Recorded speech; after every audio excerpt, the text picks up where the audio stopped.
I lift my voice is lifted.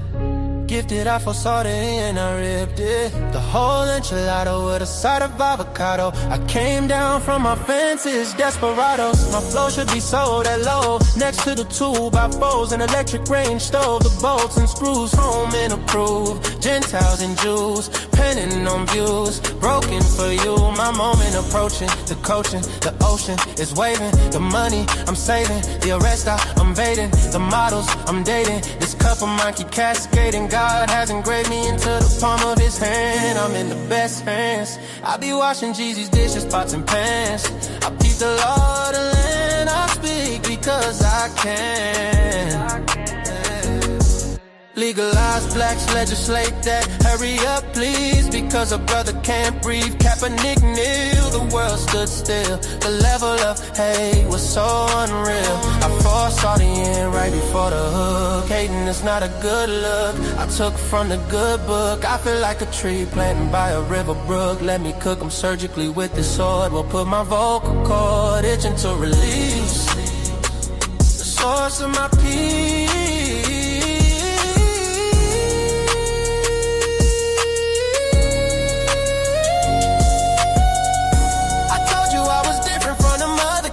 I'm flipping verses on these tracks like an acrobat. Yeah, glory to the Father, he implemented a plan. Jesus carried it out, it is finished. The Spirit empowered, blessing after blessing. We win this, we win this. My spirit's mine. We win this, we win this, we win this. My spirit's mine.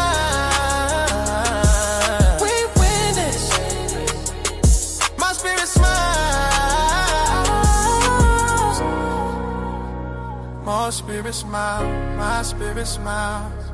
Do y'all hear what I'm saying? Think about it, think about it. Man, Jesus did that. We win this, we win this. My spirit get it, we win this. Do you hear what I'm saying? We win this. My knees buckle, my spirit chuckle. We win this, we win this. Oh.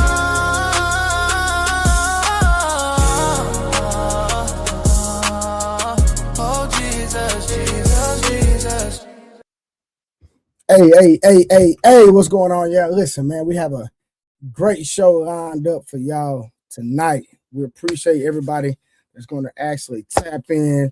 Listen, we have the one and the only Mr. Glenn Lawrence that's going to be the host of the show. I will just be moderating. We're going to do an open panel as usual, but anybody that come up has to follow Mr. Lawrence's directions. I will only step in if I need to. Outside of that, he got the platform tonight. I appreciate him for pulling up, man, and he gonna do what he do. He been doing this way longer than me. So listen, we appreciate everybody that's tapping in. Make sure you like, share. Glenn is streaming on his side, so make sure y'all donate on his side. Super chats, memberships, cash outs, however he does his program. The same. I take tax returns. You know, I know y'all got your tax return already. Okay, so we take the whole tax return. You got to pay it forward, okay? For sure. So listen, man, if y'all on my channel, make sure y'all go follow Glenn on his platform. So, and man, likewise, if you're on mine, you better get over here. I even I tagged them in my description, so you guys know what to do. For sure. So Glenn, listen, I'm only here if I have to referee. Outside of that, to control my side. You know what I'm saying? If people on your side pull up, you control your side. But hey, well, they're still gonna have to come over here to your side to even get on the screen. So okay, yeah. And I see you streaming from X, man. You got to put me on. I need to start streaming from Twitter too. Man, yeah. X is great, dude. I'm in a lot of X spaces like all the time. My audio's a little low. Okay, hold on. Let me. You good on my end to me. You sound good to me. Jason Williams 850 said my audio is low. Okay, it's good to me. It's good, but you know. Let me know when you want me to drop a little bit. Let's see here. I can probably turn it from my end too. I got it right here. So is that better? Is that better, you guys? Is that better? Better. Mic check 1 2 1 2. So Glenn, you let me know when to drop the link for the people to pull up. So it's on you, brother. Yeah, no. So I think we should just I'm going to present the premise of the topic, right? Gotcha. And Then we'll drop the link and we'll let people come up and we'll see like where things lie. For sure. All right. So there's a lot of people are saying that the Manosphere or the red pill is the male version of feminism. Right. Both are telling men and women not to get married. They're telling them to avoid family creations, not to trust the opposite gender. So they both seem to have the same end goal. I could see it why people would come to the conclusion that red pill might be the male version of feminism. But just because they have similarities, does that make them the same? Or does it even matter if the end goal at the end of the day is the same end goal? That's going to be the debating topic of tonight, because some of the talking points in the space don't seem very masculine for men to portray or even behave in. I don't understand telling guys to operate in fear as a very masculine trait. Or is it fear or is it pragmatism? And why do people believe the things that they hear in the red pill? What evidence to support it? Or do they just take the talking points from whoever sounds more authoritative without doing any due diligence? We already got one. Alex Keene said it's not. Well, good. What if I told you there was 4 or 8 different talking points that are misrepresented in the red pill that don't align with the science and the data? Would that be questionable? And after the release of the Inside the Manosphere documentary, that made things expose a lot of things for a lot of people.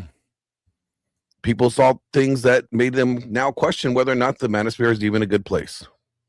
So let's talk about that tonight. We're going to talk about whether or not the red pill or the Manosphere is the male version of feminism, and whether or not it has a net positive overall for men and young men growing up. Trey, you want to drop the link, homie? You want to get into it? I got you.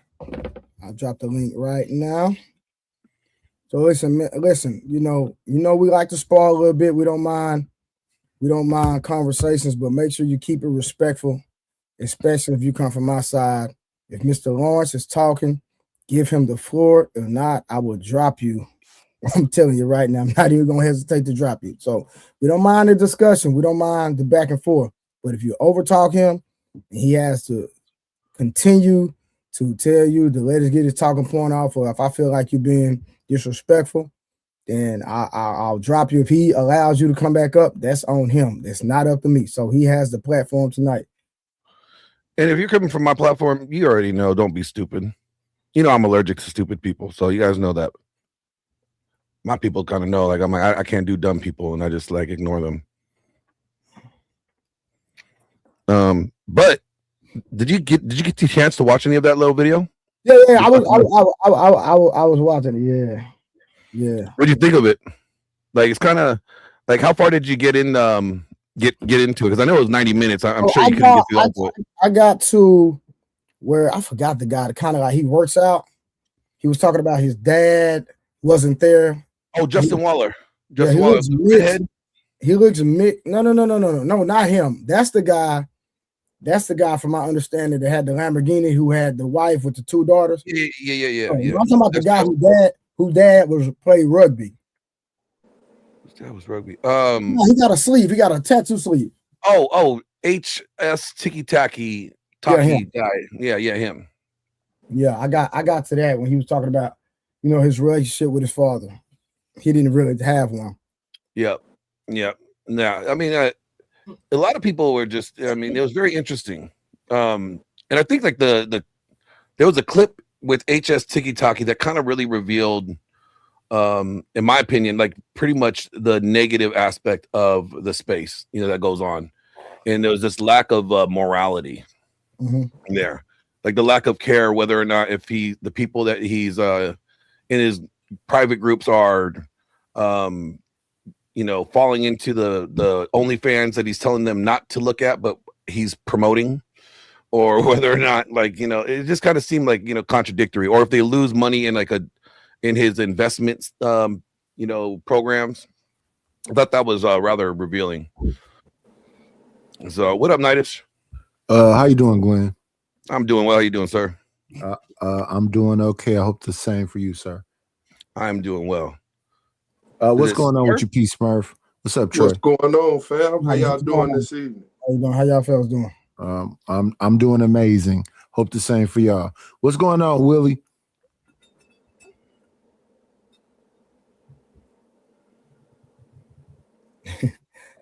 Doris say, Trey, I'm concerned. What you concerned about? It's going to be a healthy conversation. No, for sure.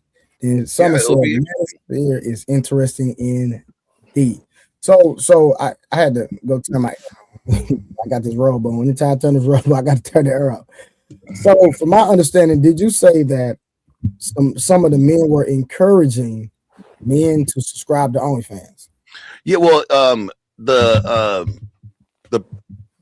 narrator, or like, you know, the director of the film, asked HS TikTok. Actually, I have the clip. I can play it. Oh, you talking about when he said that he owned? No, when he was talking about like he saw that video with him and Bonnie Blue. Okay, is it from YouTube or Netflix? Because I don't know. No, it was in the video. It was in the video. I mean, but I'm saying, are we allowed to like play Netflix stuff on here? Yeah, so this is actually a clip from Sneako's show. Yeah, it's from Sneako. I have it here. Yeah, I can share the video. Yeah, I don't want to play no Netflix stuff. Yeah, no, I get you. Let's see here. Where is it at? All right, yeah, it's right here. So let me like play this to you guys. I'm gonna play all these videos like at once, and kind of I want you guys to tell me. Hold on, let me just interesting. Like, I want you guys to tell me what is the underlining theme that you guys are catching in each one of these little clips that are all connected here. Okay.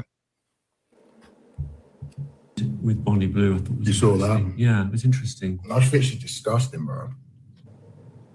I just think she's absolutely repulsive. You've got 500,000 people on your Telegram, right? Yeah. And you're advertising OnlyFans girls on there. Yeah. Do you think there's a contradiction there? No, because I openly say I don't give a fuck and I'm doing it for money. So he's only here doing it for money. All right. Oh, no, I wanted to bring that up for like the best thing to do, guys, is just move silently. Shut up. Like if you don't make content, you just, hey, women are the ones talking. They're gonna talk themselves to death about what is right, and none of them are gonna have. Neither of them are gonna have your best interests at heart. Play the game, and really, we want to win. We don't care about being right. Don't care about being right. You want to win. Okay, Glenn, so pause that real quick. So what was the context? Like, even though I heard that small clip, but was there more context to his statement? Which one? The first one? The one that just said, the one that you just played, that when you said, I want to win. I understood the first one, because I actually watched that. Yeah, he said, you know, it's you want to win. You don't care about being right. Although you want to be right, winning is more important. And he's talking about engaging with women, whether it's, you know, the sexual marketplace, like, you know, getting a woman to sleep with you, or, you know, getting what you want in, you know, life. Like, you know, you're going to level up and you're going to do it by whatever means necessary, right? You're not concerned about who's negatively affected. You're concerned about you getting your end goal, you know? And then can I ask a question? Yeah. So the question tonight is this versus what feminism is?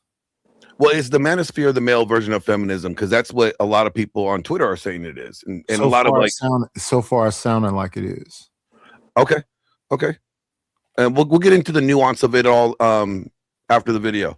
And we'll dive into that and kind of get into the minutia of it. Are you OnlyFans girls all whores? You know, and shaking, you know, thumping the Bible and everything. Like he was basically doing the same thing Andrew Wilson does every time he's on whatever podcast.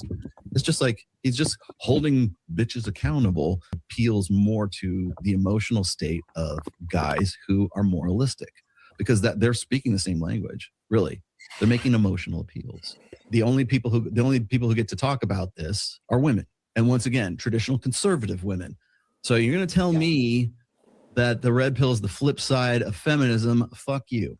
Traditional conservatism is the flip side of feminism. All right. So the last one, he said that moralism is emotionalism.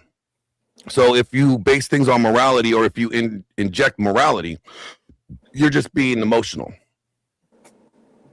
And then he said that TradCon's traditional conservatives, that's the flip side of feminism, not the red pill.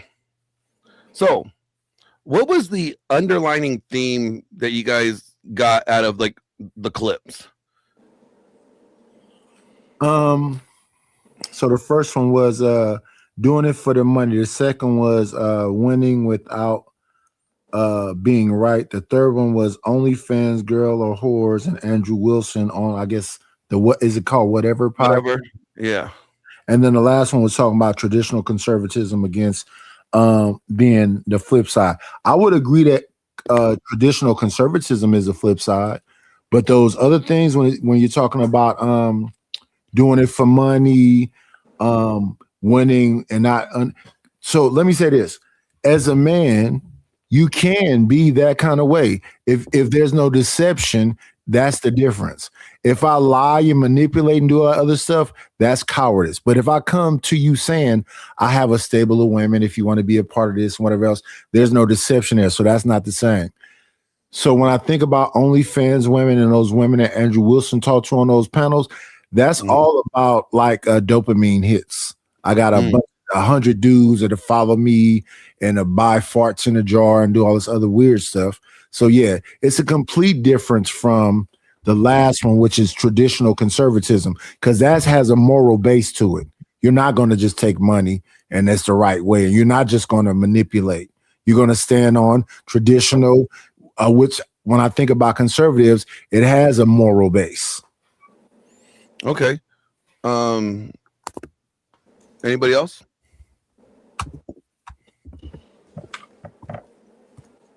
My bad. I just got here, so I missed the basis of the question. Oh, is the Manosphere the male version of feminism? Pretty much, yes. It started with good intentions. Hey, we need a space. We need to have some conversations. Something's wrong. We're going to address men, women, system, whatever. It probably started with good people with good intentions. Just like feminism. Hey, something ain't right. We need to address a couple of things. We're not being heard. We got these problems, and we're all banding together, trying to same thing. Then wave 2, 3, 4, 5, 6 started to get where it goes haywire. Yes, but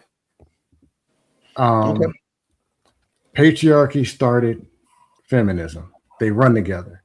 Feminism eventually got to push into Manosphere, which meaning they all still run together. Because it's one side yelling at the other side, back and forth. Based on a lot of the I'm trying to get that. Patriarchy started feminism?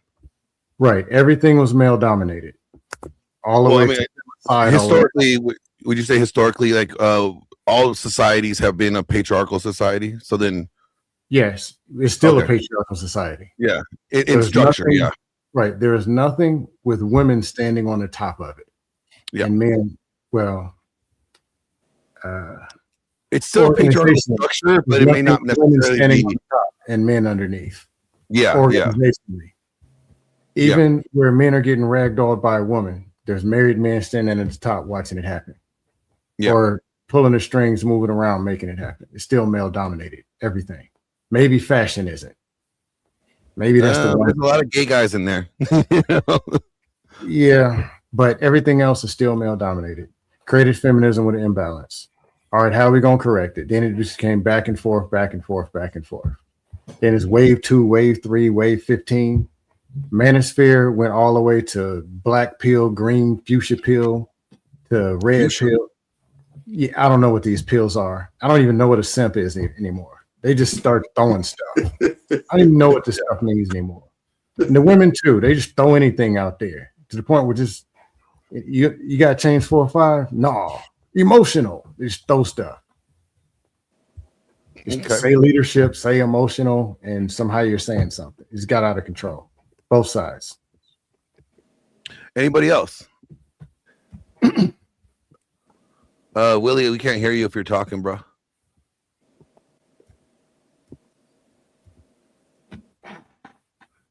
Can you hear me now?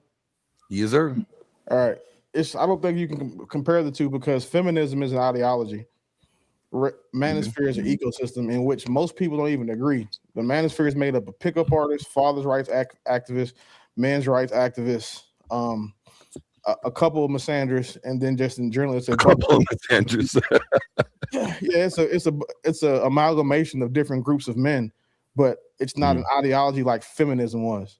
I think when people say patriarchy, men have to stop using it the same way women do and start saying the quiet part out loud. We are based off on a benevolent patriarchy because if that was the case, women wouldn't be benevolent leadership. Yeah. The only thing that's more protected than women are the Epstein files. And a lot of our communities can't say that they're patriarchal because the Black community is not patriarchal at all. At all.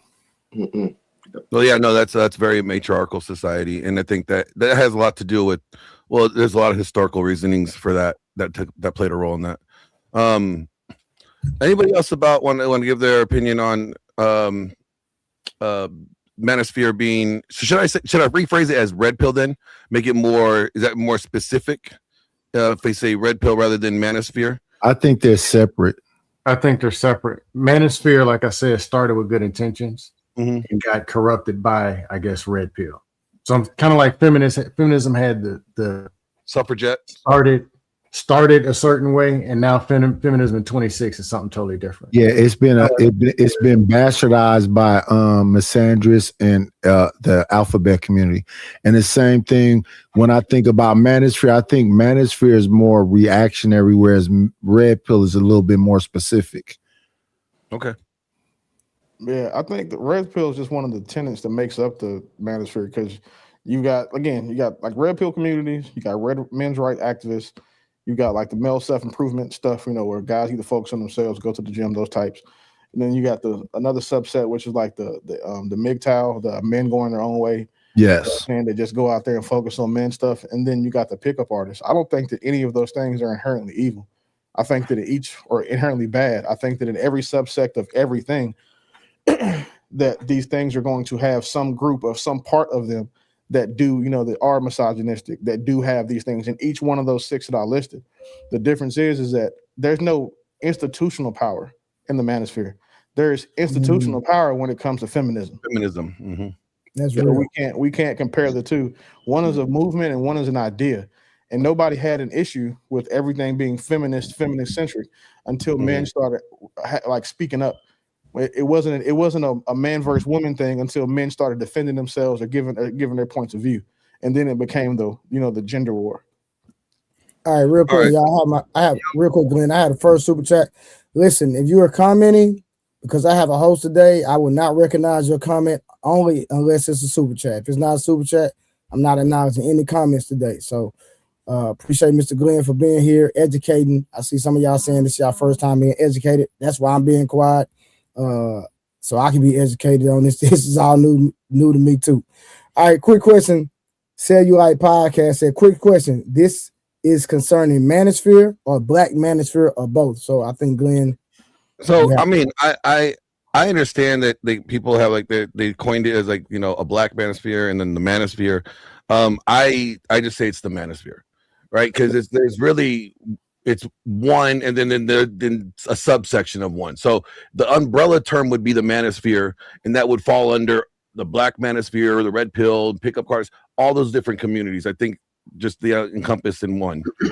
So can I do this real quick, Glenn? I'm gonna use the Wikipedia definition. The manosphere is a collection of websites, blogs, and online forums, including incels. I don't even know what MGTOW is. Men going their own way. Okay. Miserable goofies traumatized over women. Continue. Okay. And pickup artists that promote masculinity and oppose feminism. These communities often express beliefs that society is biased against men, frequently sharing misogynistic views and promoting anti-feminist ideology. Yeah, the problem with using Wikipedia is that all 7 of us up here can go edit that definition if we get bored. That's cool. Yeah. I was going to keep going. So key aspects of the manosphere definition: an online interconnection network of men communities often characterized by toxic masculinity and in some cases, hate speech against women. I don't believe in toxic masculinity. I think that's a made-up word. It is. To me, I think what's toxic is the person, not the trait. You're not going to say masculinity is toxic or femininity is toxic. The individual could be toxic. Yeah, the trait in itself is not toxic. They conflate just shitty behavior with the person doing it. If it's a woman having shitty behavior, it's toxic femininity, even though people really don't say that shit out loud. But if it's a guy doing it, anything that we do, if we're too cocky, we're too confident, we make too much money, we do whatever, it can be called toxic masculinity to a woman.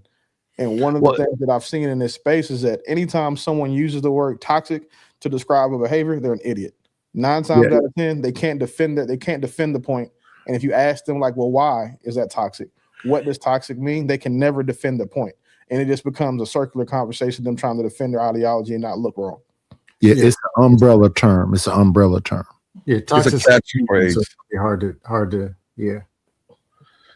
So let me pull up the APA because this is actually really a lot. It's better. Yeah, shout out to Associated Press. No, the American Psychological Association. But that was close. I mean, it was close. So they issued, this is back in 2018 or 2019. The APA issued their first guidelines for practice with men and boys. And they are the ones that labeled traditional masculinity considered toxic. And so they actually say in their guidelines here, hold on, let me pull it back up. It is. It refers to harmful traditional societal norms that pressure men to be dominant, aggressive, and emotionally detached. The APA focuses on this rigid conformity to masculinity, such as stoicism, self-reliance, negative impacts on men's mental health, leading to lower help-seeking behavior and higher risk of suicide, substance abuse, and violence. They're saying that emotional restriction or stoicism is not good for men. It's not. Men should be vulnerable. That aggression and dominance is bad for men and women and children. And self-reliance, anti-feminism. The pressure is never to ask for help from women, as it is seen as a sign of weakness. And they said harmful outcomes like risk-taking, competitiveness, male promiscuity. Those are all toxic traits. That's crazy. What I find funny here is risk-taking. Do you know every man that built these skyscrapers, these roads, these bridges, all took risks? Yes. Yep. So all of them, the coal mines, don't forget the ice fishing, the truckers. Yes, the people that went those coal mines. Yep. So all those men are just toxic according to this definition. Really, what I think what they're considering toxic is really anything that is not in service or masculine trait that is not in service to women.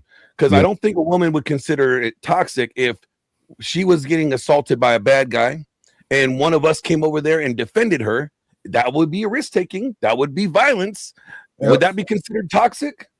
You got to also look at the fact that the president of the APA is a woman named Wendy Williams, not the crazy bitch from YouTube. I know, from TV. The other one is the assistant vice president. Her name is Linda Wolf. You can never expect anything led by women to give man a fair shot or do anything other than what you just said. Every instance, every instruction, every policy they support is going to inherently be something that favors women.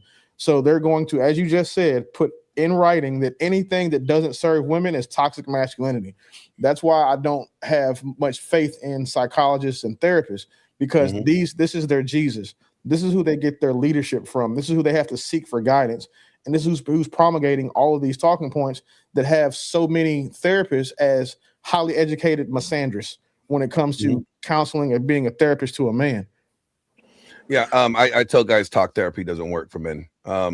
Men don't want to talk about their problems and how it makes them feel. Men are linear problem solvers. They have a problem, they want a solution, and they want the application of the solution. right? We don't need to Agreed. validate. We don't need to tell you how we feel about it. We don't care how we feel about it. It's irritating to us right now that we don't have a solution. So just give us a solution so we go about our day, right?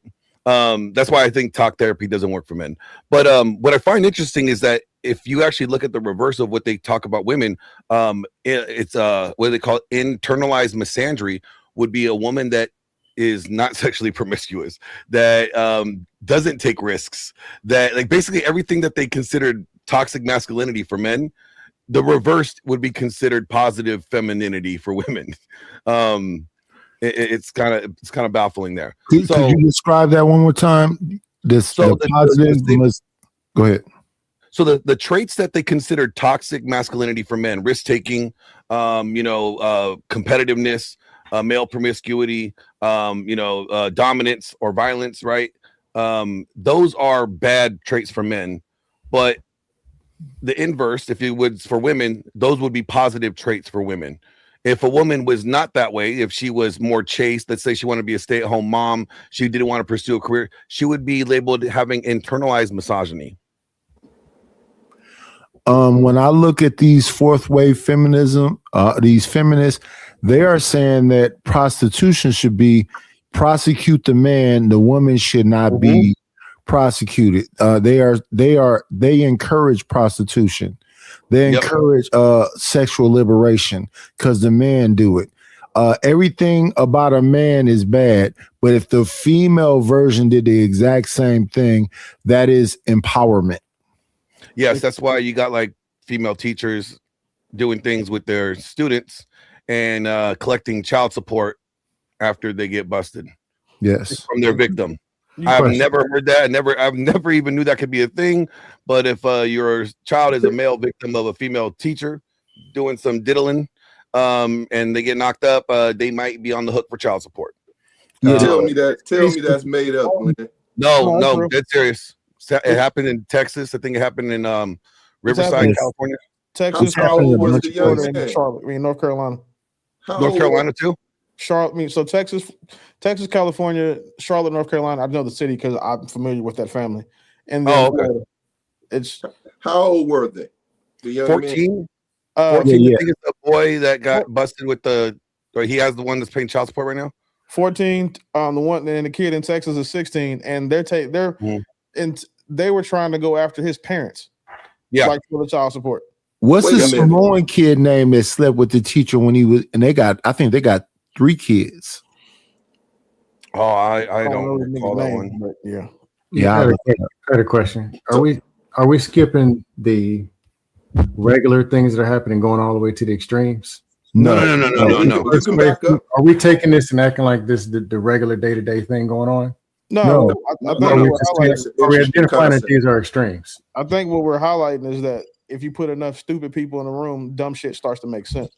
Yep. And there's been a lot of women that have matriculated to that space because they're whores. So they found an echo chamber and started espousing these things that make them being whores seem natural and normal. It's no different than this group of people who are trying to make it normal to be attracted to kids. It's a bunch of people who call themselves MAPs. So they don't want to be called pedophiles. They want to be called minor attracted persons. And it's enough of these people who are making it something where they can actually go push and try to get policy change for it because, again, they're all weirdos and they want to go do this. So it's the exact same thing with women. You find enough women who think that, collecting miles of dick, by the kilometer is cool. They're all going to go start trying to espouse the same ideologies. And then you have celebrities who are actually using their platforms to platform these types of things. That's why the same stuff is happening. No, I'm saying. So let me ask you this. Go ahead. On a regular, are you just making it sure? I'm just making sure on a day-to-day basis, if I go to the grocery store, this is not what I'm going to run into. These people do exist, yes. These extremes exist. But I was a teacher, and I didn't see desks bouncing up and down, peeking through classrooms like on a regular basis. I mean, that's it's a minority of people, yeah. Of course. Well, I mean, it's already, I think that's been since 2024. I think it's already been over 100 female teachers. So there's this wave of it. It's getting more and more prominent. Yes, yes. And the teacher I was thinking about with the Samoan kid, her name is Mary Kay Luterno. Yeah, it's becoming more common. It's more common to be reported now because now these boys are telling their homeboys like, "Hey, yo, I just cracked Miss Smith." Oh yeah, should you crack Miss Smith? Yeah, I cracked Miss Reyes too. Oh, for real? Oh shit, I cracked. And then they start talking in the Yes. I wish I was able to get Miss Gonzalez back in Spanish people, class, but and now it's getting outed. I'm just being honest. Like it's normalized now because a men's sexual peak is in their teens and women's sexual peak is in their probably 40s or something. But they that close in age also. These days they're that close in age. So Yeah, my daughter was just teaching. She was teaching high school. They was only 4 years apart. A 17-year-old. Y'all are presenting it. Hold on, you guys. Let me. I don't want to get down a rabbit trail here, but let me ask you guys this question. Since we're talking about sex, who's responsible? What sex do you think is predominantly more responsible for the sexual revolution? Women or men? Women. Men. Women. Men can't be responsible for something they don't have any control over or maintain access to. They stop saying you a leader. So yeah. So let me has nothing to do with being a leader. That's a well. Like, Knight, are you serious? That's insane. To sit up and say, I can lead 1 million women and go pop with you, and I'm not a pimp. That's logically that doesn't. It's not 1,000% of Knight. No, for me it's 1,000%. Yeah. Let me get this right. Men control companies, organizations, stock market, everything. Not the same. But of course, it's not the same. But they can't control. Not the same. So why would you even present something that's not even the same? Yeah, logically. So the thing is, right? If the two people can hear it and actually think and realize how dumb it sounds. Okay, so they're gonna think about something that has no equivalency. It's insane. The only people the only men that control sexual access are rapists, or the men who. Okay, so let me actually provide you guys some historical information here. Historically, there's no clean answer, right? But we can actually break it down to two different things here. Women contributed more to making the sexual revolution structurally possible. Structurally. Yeah, but men contributed more to the commercializing it and spreading it through mass culture. So making it more normalized. Okay. So the biggest structure break was when the female control over reproduction, like when the pill came out, right? That was like the watershed moment that separated sex from pregnancy or pregnancy risk in a way that was practical, reliable, and female controlled. The pill helped women separate sex from procreation, and that's the feminist activists saw that as a tool of liberation, right? At the same time, men were the major drivers of the revolution's cultural and commercial expansion. Hugh Hefner had Playboy, right? And that was regularly identified as a contributor to the sexual revolution. It promoted sexual freedom, helped normalize the more permissive sexual attitudes in the United States. So they both actually played a role. And I asked the question this way intentionally because we do this all the time in a lot of these topics. We go real binary. We can never say, you know what, they're both to blame. They're both to blame. Because you know what? A woman cannot fuck herself no matter how sexually she want to get out there. And a guy, unless he's gay, it takes two to tango. So both parties have to be involved in order for the sexual revolution to be a revolution to begin with. I had a question. Was Hugh Hefner a pimp? He was actually a divorced man that was really bitter and decided he was going to be a bachelor for the rest of his life. Yeah, Hugh Hefner was a pimp. I would say that he made money off of female sexuality. Yeah, he wouldn't mess with nobody over the age of 26, and everybody supported that and backed that. It wasn't a decision in it. When he was 80, he had 3 26-year-olds. Once they turn 26, dump them, get some more girls, and when they get 26, dump them. Yeah, that's what very similar to what Leonardo DiCaprio does. Exactly. So when I hear people say that the men don't really dominate and the men don't really have control, see, the thing when I think about male domination, it's about the buck stops at me. If I'm the leader, the buck stops at me. Yeah, the buck doesn't stop with men when anything sex is involved. Hey, Glenn, I got a question. Yeah, this is a math question. You can make me add. I don't do algebra. Huh? I don't solve for X. With sexual liberation or body count, whatever they turn it into with the conversations. They're saying there's one woman who sleeps with a whole lot of men. Mm-hmm. So one woman, 47 dudes, 5 of them in the parking lot, 1 in the hallway, 1 in the bathroom. Who do you need to talk to? Well, really, you need to talk to both. It's men and women. I'll say that to make it clear. But to say that it's on women, you got 1 woman and 46 dudes. Which side is most of the majority is on? Who's the well, for one, I would say they're and equally who is the one responsible. seeking and initiating and hunting for the behavior. Well, see, that's different, right? Like if she's the one that's pursuing them, right? Then you can say, well, she's the initiator, and guys going to take the opportunity, right? And then I would say, well, why don't these guys have more respect for their dick, right? You know, not every woman is worthy to be the bearer of your legacy, so put some respect on your dick. Most men don't do that. It's why they have swamp busters, and they have, you all know what I'm talking about. You all know what I'm talking about. So I think the guys need to respect themselves more. So I would say both of them. I would say, hey, she has a problem if she's pursuing the guys, or if she's making herself readily available for anybody with no standard. She has a problem there too. She doesn't value herself either. So they're both like a value, of oneself. Glenn, can I ask you a question? Do you know who Lily Phillips is? I do know who Lily Phillips is. Actually, I've spoken with her before. She slept with 1,000 men, right? I don't recall. I think Bonnie Blue did 1,000 men. I'm not Lily sure how many. No. Lily Phillips did sleep with 1,000 men, and she allowed every single one of them.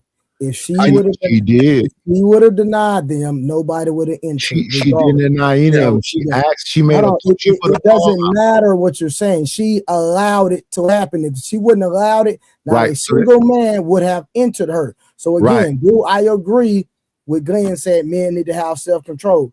Yes, but the entire interaction without her consent would have never happened. So she has the control. Women have the control. I don't know where y'all get this nonsense from, trying to equate a man being a leader. Listen, you can love your woman, provide for her, and if she say, I'm done today or in the next hour, there's nothing you can do. And I don't care how great of a leader you are. Well, Trey, that's the conversation I'm trying to have with you.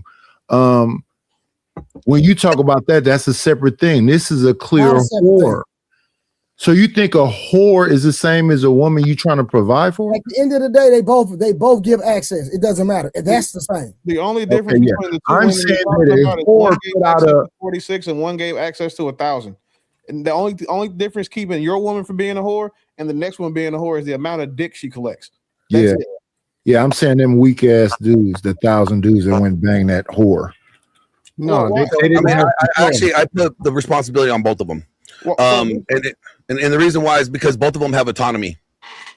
Hold on, Glenn. I agree with you that we understand that, right? Yeah. Like when I was a teacher, my thing was cause and effect, right? Mm-hmm. So I would always try to communicate to the children, hey, if you don't make this decision, this can never even be presented. It can never even transpire at all, right? Yep.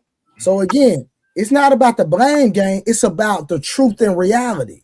Yeah, that's what I'm trying to get y'all to understand. I'm not trying to blame women. It's not what I'm doing. It's about responsibility. It's about responsibility. I'm saying cause and effect. So even though men have autonomy, men have the responsibility. I get it. That's not an issue. But all of us up here, we can sit up here and desire to be with a woman. Even if you have a wife. Let's put it to the wife, and I'm gonna use P. Smurf because I can use him because that's my brother, and I'm saying that he know I don't mean no harm. If P. Smurf wanted to engage his wife that he's been with for years, if she says no, even though he's a phenomenal leader, and I know this man personally, if she says no, what can he do? We agree with that part. No. Right, he doesn't have the opportunity to say no. So I want somebody to answer the no. Answer the question. So we got it. He's oppressed. He can't do anything. No. He has to go along with what she said. What can he do? Nothing. Thank you. That's the answer. So let's have the same conversation. Lily Phillips had dudes lined up in a hallway back to back to each other. That's the extreme. That's the same extreme as It's not an extreme because she's not the first. No, it's extreme. Something not being, just because someone's not the first doesn't mean it's extreme. If 1,000 bitches fucked 1,000 niggas, it's still extreme because they're still the minority. So I never seen 1,000 bitches lined up to fuck Will Chamberlain. So like this is what's the most dangerous thing in this space is when men start making the same arguments for women and men being equal when it comes to sex. That is the most dangerous thing that a young man can hear right now, especially if coming from somebody who is so much older than them. Because now you're telling men that, hey, you have just as much power in sex as the woman does, and that'll never be true. You don't have as much responsibility. That might be the problem. Because the simple fact is that women have significantly more danger and risk when it comes to having sex than a man does. Right. That's not what I said at all. What I said, if you stop interrupting me, you let me finish and respond to what I'm saying when I'm done. Y'all interrupted me, so I'm just saying. I would interrupt. He was done. No, Scam. Let's wait for him to finish. If you have Glenn fuck 1,000 women, he's still the extreme because he's fucked 1,000 women. That is extreme. Just because why you gotta call me 1,000? Why have to be 1,000? Like, you know, I'm close, but not 1,000. I'm using his number because you know what he brought up Lily Phillips. Just because Magic did it, just because Wilt did it, just because a bunch of other athletes doesn't mean that's not extreme. So he said, well, it's not extreme because other people have done it. That's just foolish. That and it by definition is because you're saying on average, like the average American or the average man is not sleeping with 1,000 women. There you go. Hey, real quick now, shout out to Bigger Than Your Ex. That's a funny name. That's a crazy name. Bigger Than Your Ex. Well, he's hey, shout out for the membership. And we got Jay Speed, and he said, Tom I don't know who that is. Tom Likas and O.J. Jackson. Yep, two different people. Yep. Tom Likas had a show where he really crushed women, and O'Shea, you don't know who O'Shea is. Yeah. Tom Likas was like one of the originators. Oh, real quick, just like for clarification, Lily Phillips only slept with 101 men in one day. Okay, and then she slept with 37 other men in one day a month before that. So she's not the one that did the 1,000. It was Bonnie Blue. I thought I was right. It was Bonnie Blue. 100. Numbers are irrelevant. It's still a lot of numbers. You know, I was wrong. I apologize, but I want to hear Willie MF Beeman finish what his soliloquy was. A soliloquy is supposed to be at least 5 to 7 minutes long, and I haven't been talking but for 2. And then another thing is like this is the problem we have. We had conversation with men. Like men devolve into like real feminist or feminine talking points and strategies. And it's sad because again, like you too old to say some of this stuff. Like you said old twice. Go ahead, sir. Finish. So again, you too old to be acting like this and saying these things because again, there are people out here who don't know better who might look up to you and think that what you're saying makes sense. So I'm always pushing back on things that don't serve the most people the most good and telling men that they have just as much responsibility as women do when it comes to sex, just as much autonomy as it does when it comes to sex is something that will hurt them. Okay. Well, I mean, they do have autonomy. They have the same autonomy. There's no argument they have autonomy, Glenn. There's no argument. Okay, you just said autonomy, so I'll just clarify. Yeah. They don't have the same though, because with a woman, when she has sex, she can get pregnant, she can lose her life having a baby. A man gets a girl pregnant, he just busts nuts and goes home. Well, that's not autonomy. Autonomy is being able to make a choice. No, I'm saying, but we both have the same amount of autonomy. They carry more risk. The consequence is greater. Okay, I agree with that. Carry more risk. It's true, but the rest of it was dust. Yeah. Most of it was dust. Scam. So let me actually. I'm going to give you guys a list of some things that sounds familiar.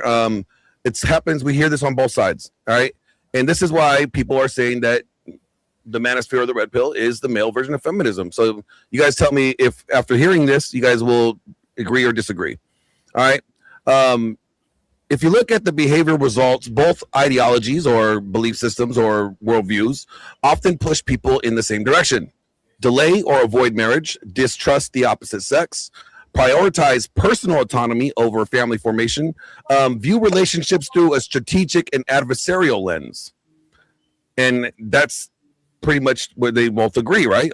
Modern feminism, especially the second wave, third wave feminism, frames relationships through the power dynamic between men and women. The core idea often includes marriage historically benefits men more than women. Motherhood can restrict female freedom or career development. Women should prioritize independence over dependence on a man, and traditional gender roles are oppressive. Many feminist writers explicitly criticize marriage as an institution. The Manosphere, the Red Pill content creators, approach the issue from an opposite ideological direction. They'll say the modern laws and cultural make marriage dangerous for men. Divorce court punishes men financially and legally. Women's mating strategies favor hypergamy, seeking a higher status partner. Men should protect themselves by avoiding legal commitment. Instead of liberation, the argument is risk management. Marriage is framed as a bad contract for men, not an oppressive system.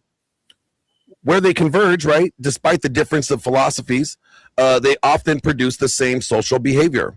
Both sides can lead people to conclude, well, commitment is risky, trusting the opposite sex is naive, and personal independence is safer than family structure. The convergence is why some critics argue the two ideologies mirror images of each other. One says marriage is oppressive to women. The other says marriage exploits men. Both end with nobody getting married. So, are they the same? Similar, but not the same. Yeah, they are. Well, we never had a name Pretty for much it. yet. And then we have pills and they have waves. Okay. So if the conclusion, if they come to the same conclusion at the end of the day, how are they different? How they get there. If me and you leave out the house at the same time, we can take different directions and get to the same destination. But if you gotta go through, you gotta go on the freeway, I'll take the streets.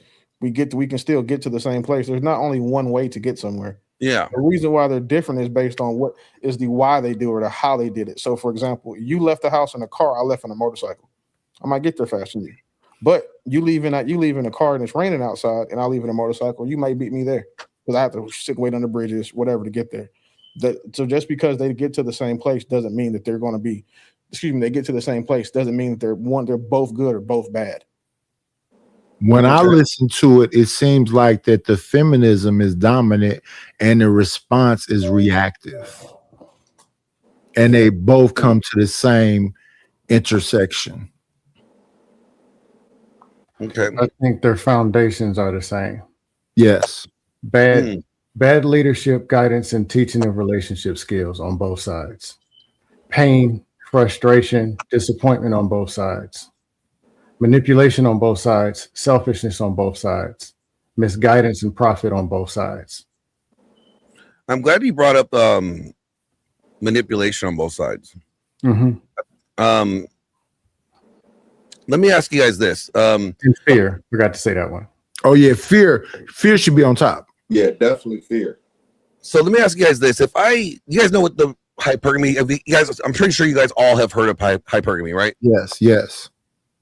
It's basically they'll say women only want to date up or marry up, right? They want to marry someone above them, right? Yeah. And that she'll leave you for the next guy who's better than you, right? You guys heard that narrative? Fear. Yes. Continue. So that sounds negative, right? That sounds like women are like, can't trust these women. They're all bad, right? Well, what if I framed it like this? Just like God gave men sex drive, because we know that sex drives dominion, right? God also gave women this ability to vet their mate, and it's called hypergamy. It's a way to suss out a good mate for long-term mating strategies that would be able to help facilitate the resources necessary for her and her offspring. Does that sound bad? No, it doesn't. Because the way I look at it is that they have more access. So my understanding when I think about it is that the women think 80% of the men are invisible. They don't even exist to them. They want a minority of men, right? And then when they play the game with that minority of men, they do that man store thing. They end up on the top of the store and not want anybody. Husband store, they play themselves out. So I'm glad you brought up the 80% talking point. That's an OkCupid data study, right? And this is where a lot of people actually get this wrong. So let me read you the actual study, because this is what gets spread around in the Manosphere a lot. So the OkCupid results inflated the sexual market value and to its broader hypergamy model, right? In one public post, it said that, women rate 80% of men below average, and that was used to support the idea that women are always trying to get better than equal men, right? So they don't want a man at their level. They only want a man that's above them, right? Well, the original OkCupid write-up did say that women rated an incredible 80% of guys as worse looking than medium, or so worse than average. We didn't find them as attractive. But the same write-up also did say that when it came to actual interacting, messaging with these men, women shifted their standards only slightly ahead of the curve. In other words, the rating graph looked harsher than reality. The real behavior was actually being practiced. So although they rated guys not as attractive, that didn't mean that they did not interact or go on dates with them, or interact with them and correspond. They did. They just because they thought the guy wasn't as attractive didn't mean that she wasn't going to give him a shot. That's where this whole 80% thing kind of goes off base, because they treats it as like it's a giant proof of biological proof that all women are hypergamous. And that's actually just bad reasoning. They're not explaining the nuance and the minutia of the data that is actually there. Because if I would have told you, like, yeah, all women date, rated these guys, 80% of them less than average looking, right? And if I just left it there, then that would come to that conclusion. But if I said, but they actually also interacted with them and messaged them and corresponded with them and had meetups, that actually changes that whole 80% thing a little differently, right? I agree with you, but I think this is the situation. Those women, that number might change a very small amount because the guy that they're with wasn't their first choice. But they grabbed onto somebody that wasn't their first choice, and they might make that man's life a living hell. The women that can be hypergamous usually are, and those are the women who are at least moderately attractive. That's not the majority of women. And it's not accurate to say that women only date up, but the data does show a consistent pattern for all women to try and date up.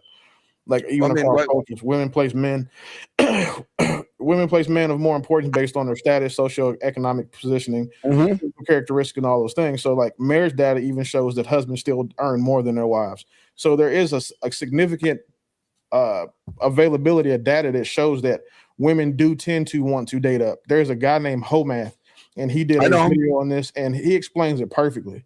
So all women can't date up because the 1s, the 2s, 3s, 4s, and 5s, they can't date up because they're lucky to even have a life partner. And what happens with those women is a 6, 7, 8, 9 man will fuck them because we tend to use women's bodies just to masturbate because we don't want to do it ourselves. So they think that because they can get men to fuck them who are 7, 8s, and 9s, that's who they deserve commitment from. And that's the part where they fail because they end up just being overfucked and married to the 4 that they are. So what's a more realistic number? So since it's not 80-20, what's a more realistic number? I think 80-20 is realistic. Let me actually read this part right here. That may be able to give you some more nuance to it. So a lot of people believe that, hypergamy is that they will never seek at their own level. Women will never date at their level or down, right? They only want up, right? And they're always looking for a better than equal pairing. And that only women are hypergamous, right? Well, the research actually doesn't support that. What the research actually says is that men and women do show some average differences in what they want, but it also shows that people shape the context. Things like mate value, sex ratio, culture, life history, social rules are all matter.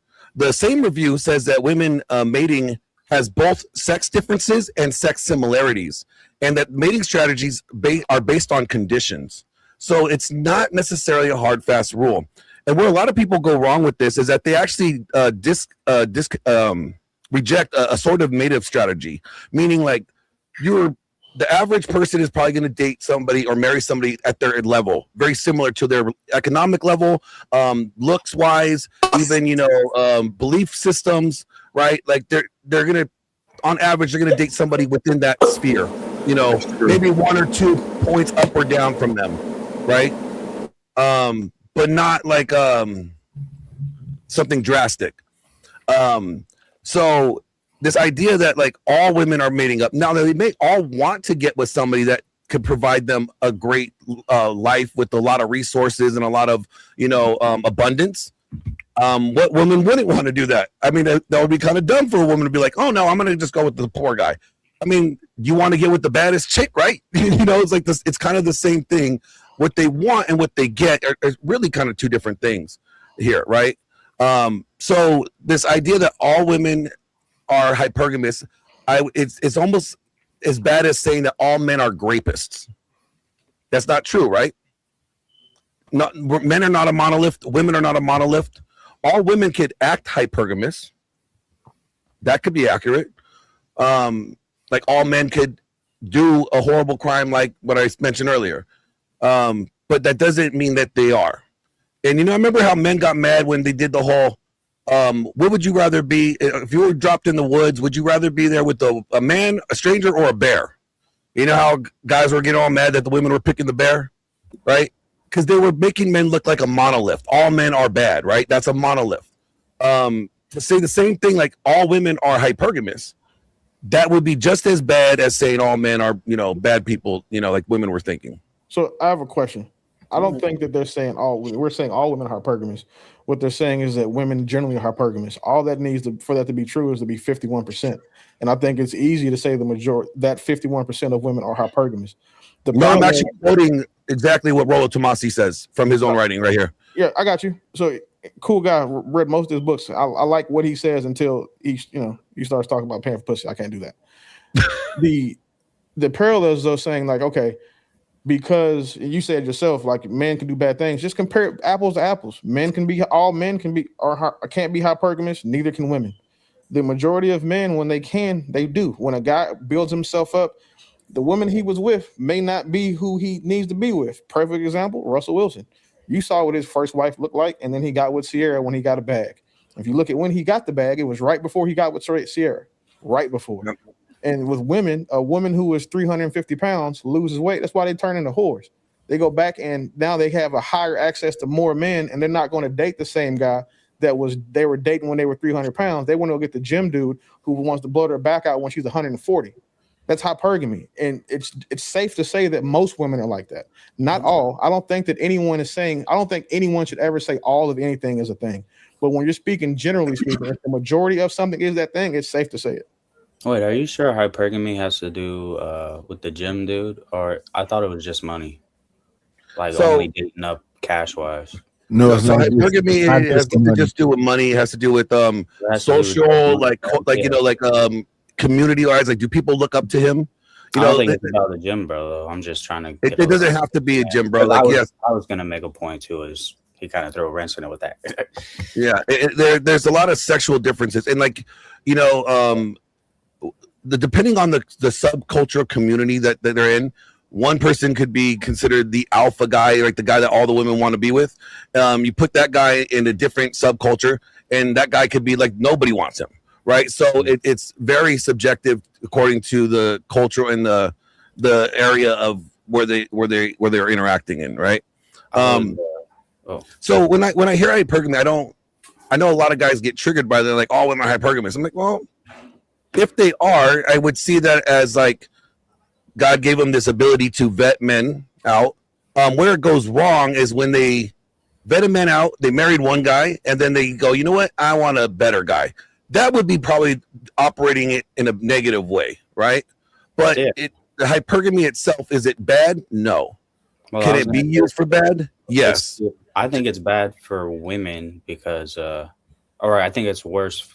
It's a worse look for women than men because even if men are so-called hypergamous because they want the looks, you're still gonna be loving that girl like more than the chick that you didn't think was bad, you know. But then when it comes to women, that's just money. That's cold as hell. That ain't love. They worried about the bag over love. I don't think men can be hyper. When it comes to that, well, when is it enough? You still gonna dog me even though I make like $1 million, and you're still gonna dog me because he makes 5? Yeah, I don't think that men can be hypergamous. Too. I know. Yeah, like the data only says that the data only points that women are hypergamous. It's a female mating strategy. That's what the data suggests. If it's anything, not they're just women because we love them way harder. Men can be. I don't know about that either. Well, I mean, none of the evolutionary psychology data has supports anything that's saying men can be hypergamous. No, because why would somebody study The that? data is rigged. We know that. Well, no, But I'm not. I'm going off of what peer-reviewed data says. Yeah, I'm not saying that part. I agree with. I never say the data is skewed because that opens you up to an attack that you can't defend. That was me. That's between you and him. Oh, I can defend it, but go ahead. Yeah, what I'm saying is men are easily hypergamous. A man wants a richer woman. He wants a woman with a fatter ass. He wants a woman with bigger titties. He wants a woman with less bodies. He wants a woman who's more peaceful. Is that hypergamy? That's hypergamy. It is. Actually, is she above him? No, hypergamy is not just about the person being above you. It's about being better than what you want. No. It's hypergamy never seeks its own level. Right. It's seeking up. So that means that she would have to be above him. No, that means that one with the fatter ass is above his woman. That's how we apply hypergamy. Does he have a woman already, or he doesn't have a woman? He's better looking than he is. You don't have a partner for that, right? To be in that game. So if a dude is married, right? Like Russell Wilson was married to, you see who he was married to, and you see what he got with after. That was Russell Wilson demonstrating hypergamy. If you were married and then you decided, you know what? I want a girl who has nicer titties and a fatter ass. That's you being hypergamous. The difference is that with men, our hypergamy doesn't tend to lead towards anything that's material. It's physical things. It's things that we like or that actually attract us. With women, it's things that provide stability for them, safety for them, and then a lot of times more social status. But nobody's going to study that. Nobody's going to study men being hypergamous because, unfortunately, we're the only ones that can, like, I don't want to say immunize ourselves from being a victim of hypergamy. Well, so here's the thing. If hypergamy means that the definition is wanting someone that is not equal pairing, that is above you socioeconomically, status-wise, and, like culturally, I guess, right? Then you have to use those 3 factors, right? And say for women that they would have to be socially, economically more better than the man, right. Physically more, like status wise better than the man, and like culturally more like leader of the man, right? So then that means that then the woman would be above him, and then if women are hypergamous, right, and they only date up, right, that guy that's below her, she wouldn't even get with. So according to the theory, right? I'm just saying, according to the theory that they're saying here, so that's what they're saying, that men cannot be hypergamous because the factors that contribute to being hypergamous cannot be the same for men and women. But the thing is, men can't be hypergamous in the same way that women are. Not that men can't be, because men, we look for things like we pursue upward attractiveness constantly. We pursue upward status constantly, and then the real difference it's selectivity and not capability. It's more like a woman with a fatter ass is culturally more attractive and acceptable than a woman who's got a pancake booty. I wouldn't call it hypergamy though. I'm just explaining like how men can be hypergamous. Yeah, I hear what you're saying. But here's the thing that go ahead. I would say if I went out and I hollered at Oprah, ugly as a boot, but I hollered at Oprah, that's hypergamy for a male. Right. So not at all. So you go if you went and hollered at she's got a ability, I'd be set. An Instagram model who is significantly more attractive than you. That is not hypergamy. That is hypergamy. Socially, if I'm making a bag and I'm set, hypergamy is not just limited to or restricted to money. I believe so. Sure. Yes, direct and indirect. It's by definition. It's status. Yeah, it's status, and a woman who's more attractive than you has more status than you, more access. No, it's direct and indirect. Exactly. It's direct and indirect, and that's why I want to. And the guy can have these money chasing looks on the other side, and that can translate. But see, a guy's value tends to increase, right, as he gets older. the looks will fade away. So that how does that increase as he gets older? Because because there's still two separate conversations. I guess we're gonna blend them now somehow. You would have to accept the premise that it's the same. We're not saying that we're saying they're different. And men we demonstrate hypergamy differently than women do. Like a man wanting a younger hypergamy, if hypergamy is defined one way, you're redefining it a way that it fits men. You're saying, well, men are hypergamous because if we do it this way and we act, but that's not the definition. So the definition of hypergamy limits it to women. Yes. Where? Yes. Where it is. Yes, because the thing you're describing is not a new concept. So you would say that would be Jerry Lee Lewis, that would be Elvis Presley, that would be Ike Turner, that would be all those older men who went and basically gave a dowry to get the best version of a young woman for themselves. So that's not a new thing. Conceptually, it doesn't make sense because the hypergamy for a man is just about aesthetics. But it still exists, correct? It's a question I'm asking. I'm going to read the classic social science sense of the definition of the hypergamy right here, okay? Hypergamy usually means marrying or pairing upward in status. Historically, it has most and always been referred to as to describe a woman marrying a man with higher status, higher income, higher class, higher education. Your camera whoa, where'd my camera go? No, your camera fell. I was just telling you. So it was not men. That doesn't exclude men there. It just says most commonly used. But the definition of hypergamy is the practice or tendency of choosing a romantic partner who has social, economic, or educational status than you do. So the social status that a woman can have more than a man is her attractiveness. That's her number one agency. So if you go get a woman who's more attractive than your wife, you just demonstrated hypergamy by definition. Yeah, I disagree. Or if it's not hypergamy, it's another word for the same thing on the other side. What'd you say? I couldn't hear you. If it's not hypergamy, then it's a new word, and it's the same thing on the other side with the men. I agree with Willie. And it says men can pair upward, but hypergamy is a term traditionally referred to as a female upward pairing status. That's the definition. Female upward pairing status. Traditionally, it doesn't mean so. Again, what you're saying is you're redefining it now. No, we're not. We're not redefining it. We're using it in a different way. If it's traditionally. If we're saying it's traditionally, this is the definition of it, and we're saying, well, yeah, we're using it for something differently now. Well, then you're redefining or expanding the definition of it. What we're saying is that they use it more often. Most of the time, it's used to describe women, and this time we're using it to describe men. The definition you read doesn't exclude that from being possible. It just says the majority of the time. It doesn't exclude that from being possible, but it doesn't say that it is that. Yes.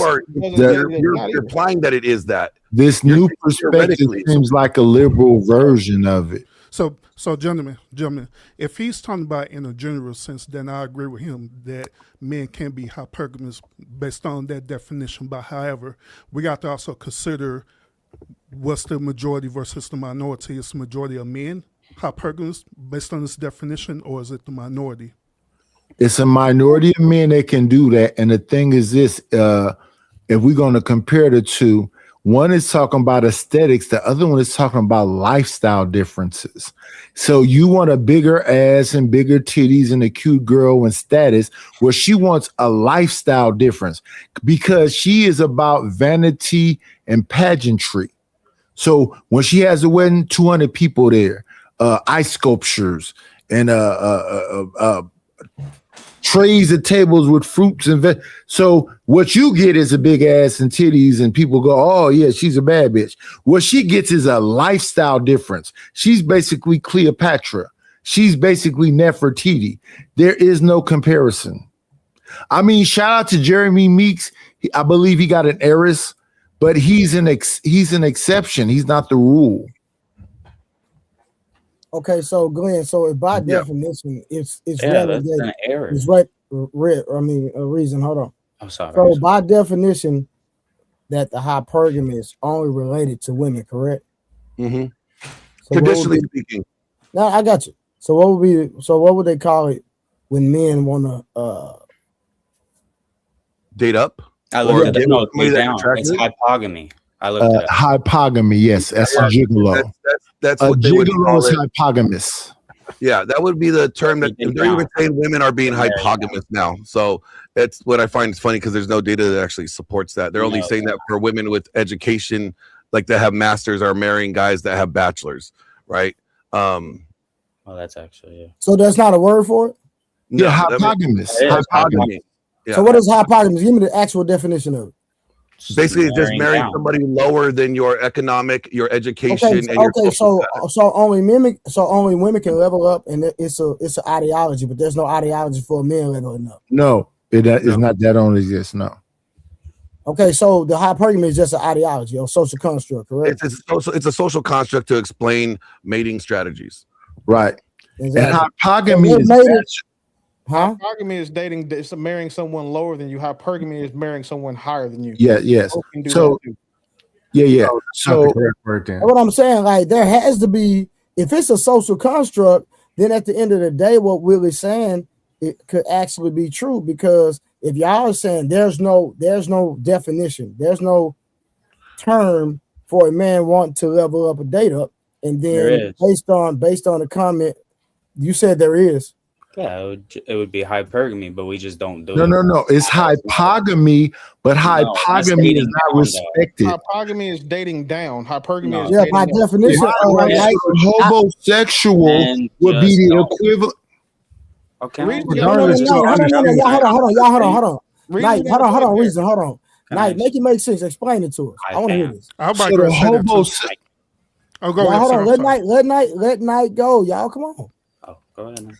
So the homosexual, and that's why I brought up Jeremy Meeks. If y'all know who he is, isn't that the guy that married like with the eyes that?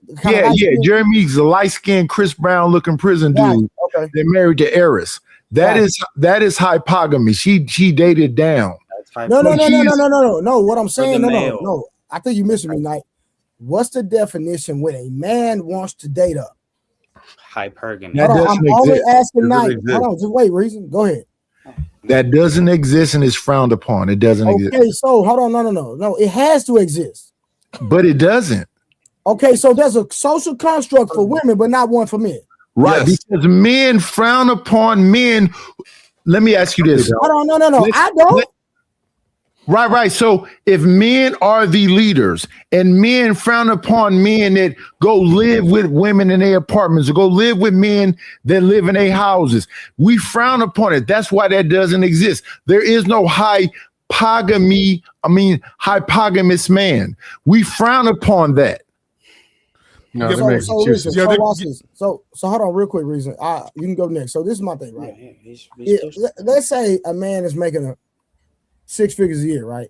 But then, like Jeremy meets a woman that makes way more money than him. Yeah, I'm not gonna look down on that man. So it's based off. So the reason why it's based off of women, because women are the ones that are agreeing to the marriage, right? They want the guy. So yes, because they're the ones. The guy. Glenn, hold on, Glenn. I know you're not using that example when we sit up here talking about women giving access.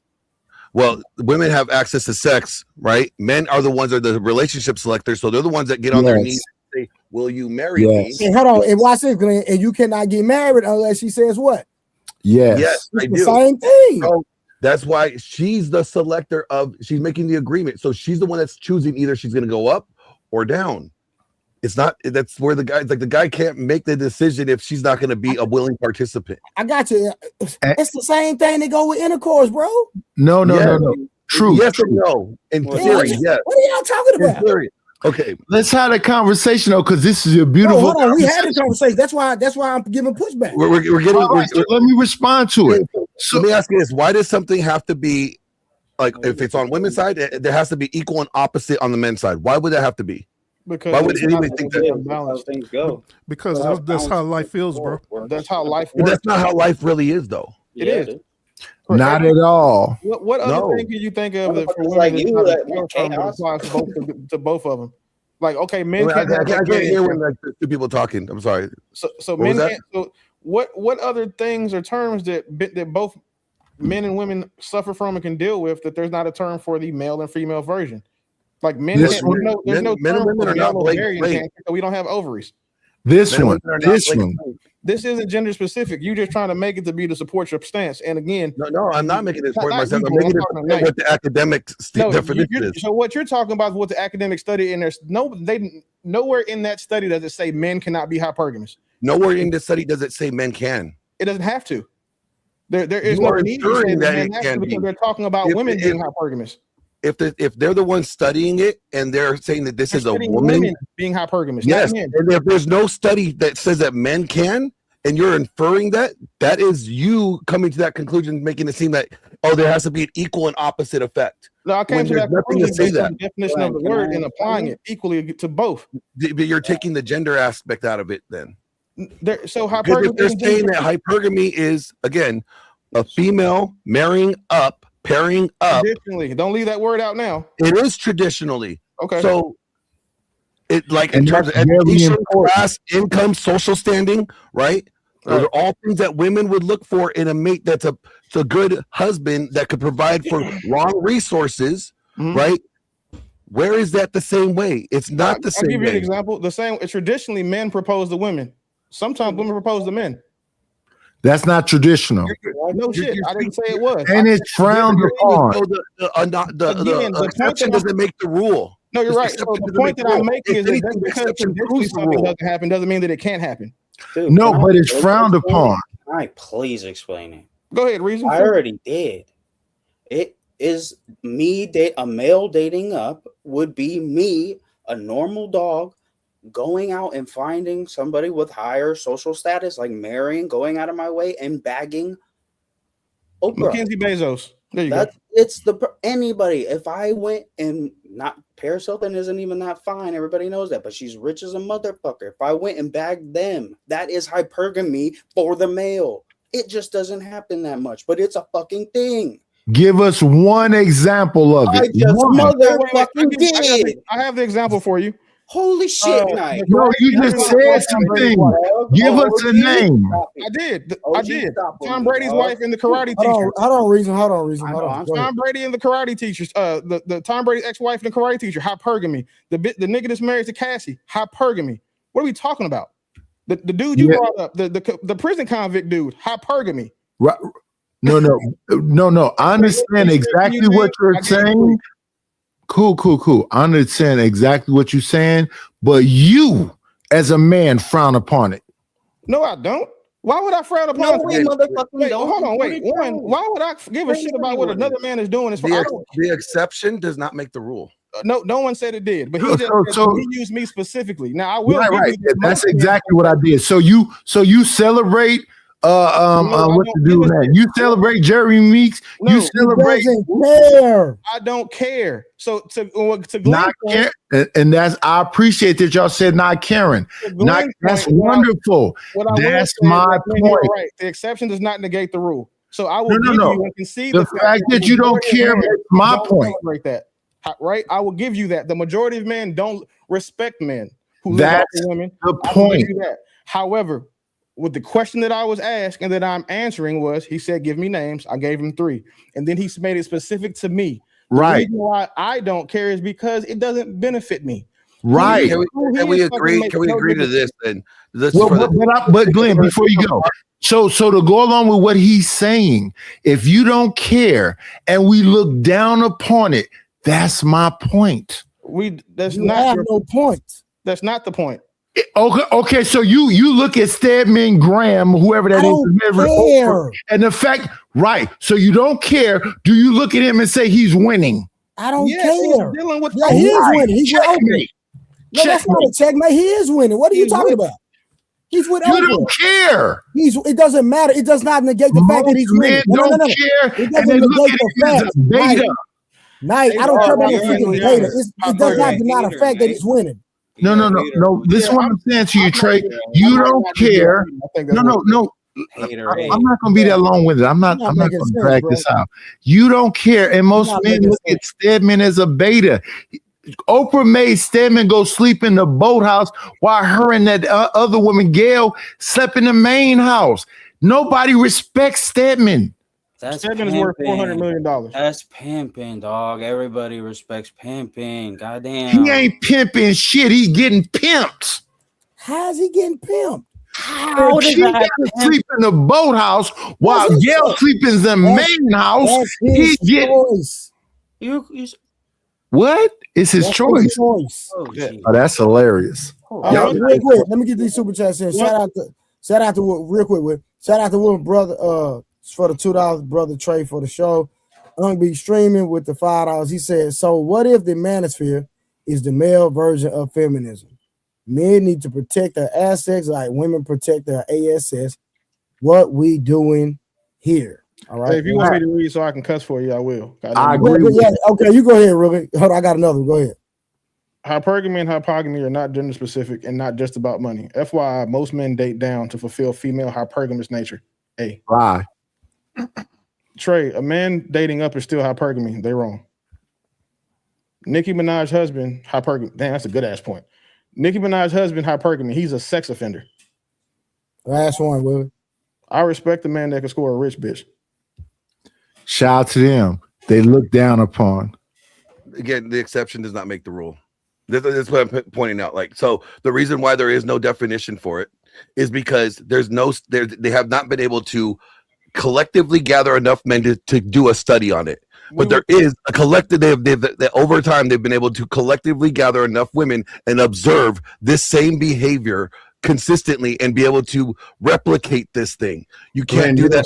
Problem with that. The premise that we're rejecting. That means they picked what they wanted to review and picked how they wanted to present it.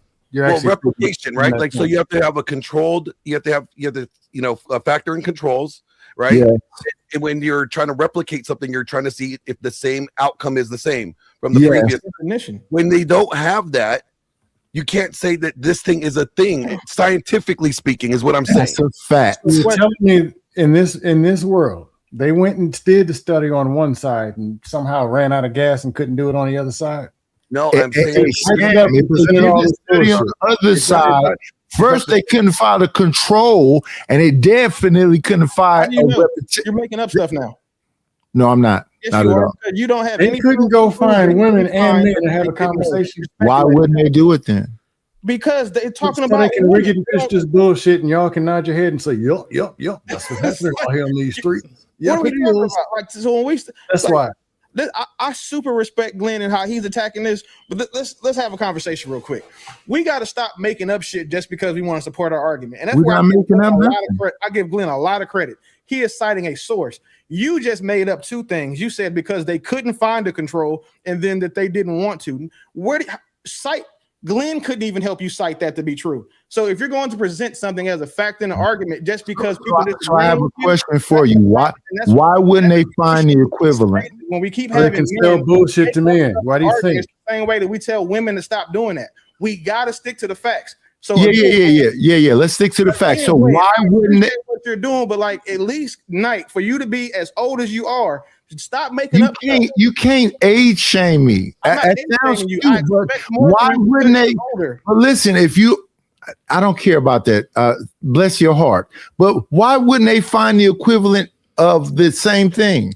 Why wouldn't they say if it's this for this? Women. That's why they're not studying men. So they can sell it to men. Why not? That site that were they studying women in the site that you're talking about from OkCupid? Well, let's talk about it. Let's talk about it for 1 second, brother. Glenn, were they studying women in that study, or were they studying men? They were studying women's mate selection. No problem. One-sided. Yep. So if they just just hear me out. They do both. They actually did cover both. They said that men always picked like the 1/3 of the most attractive women. The other 2/3 were not the ones that the majority of men were selecting. I'm gonna borrow something from another creator I like, Hamp. Take this walk with me. Do you think that if they had this same conversation with men, can you see a world where they would have come to the conclusion where men can be hypergamous too? However, it would have been different. What they based their hypergamy off. I just pulled up Dr. Buss's findings and in his most recent edition of Mate Strategy, right?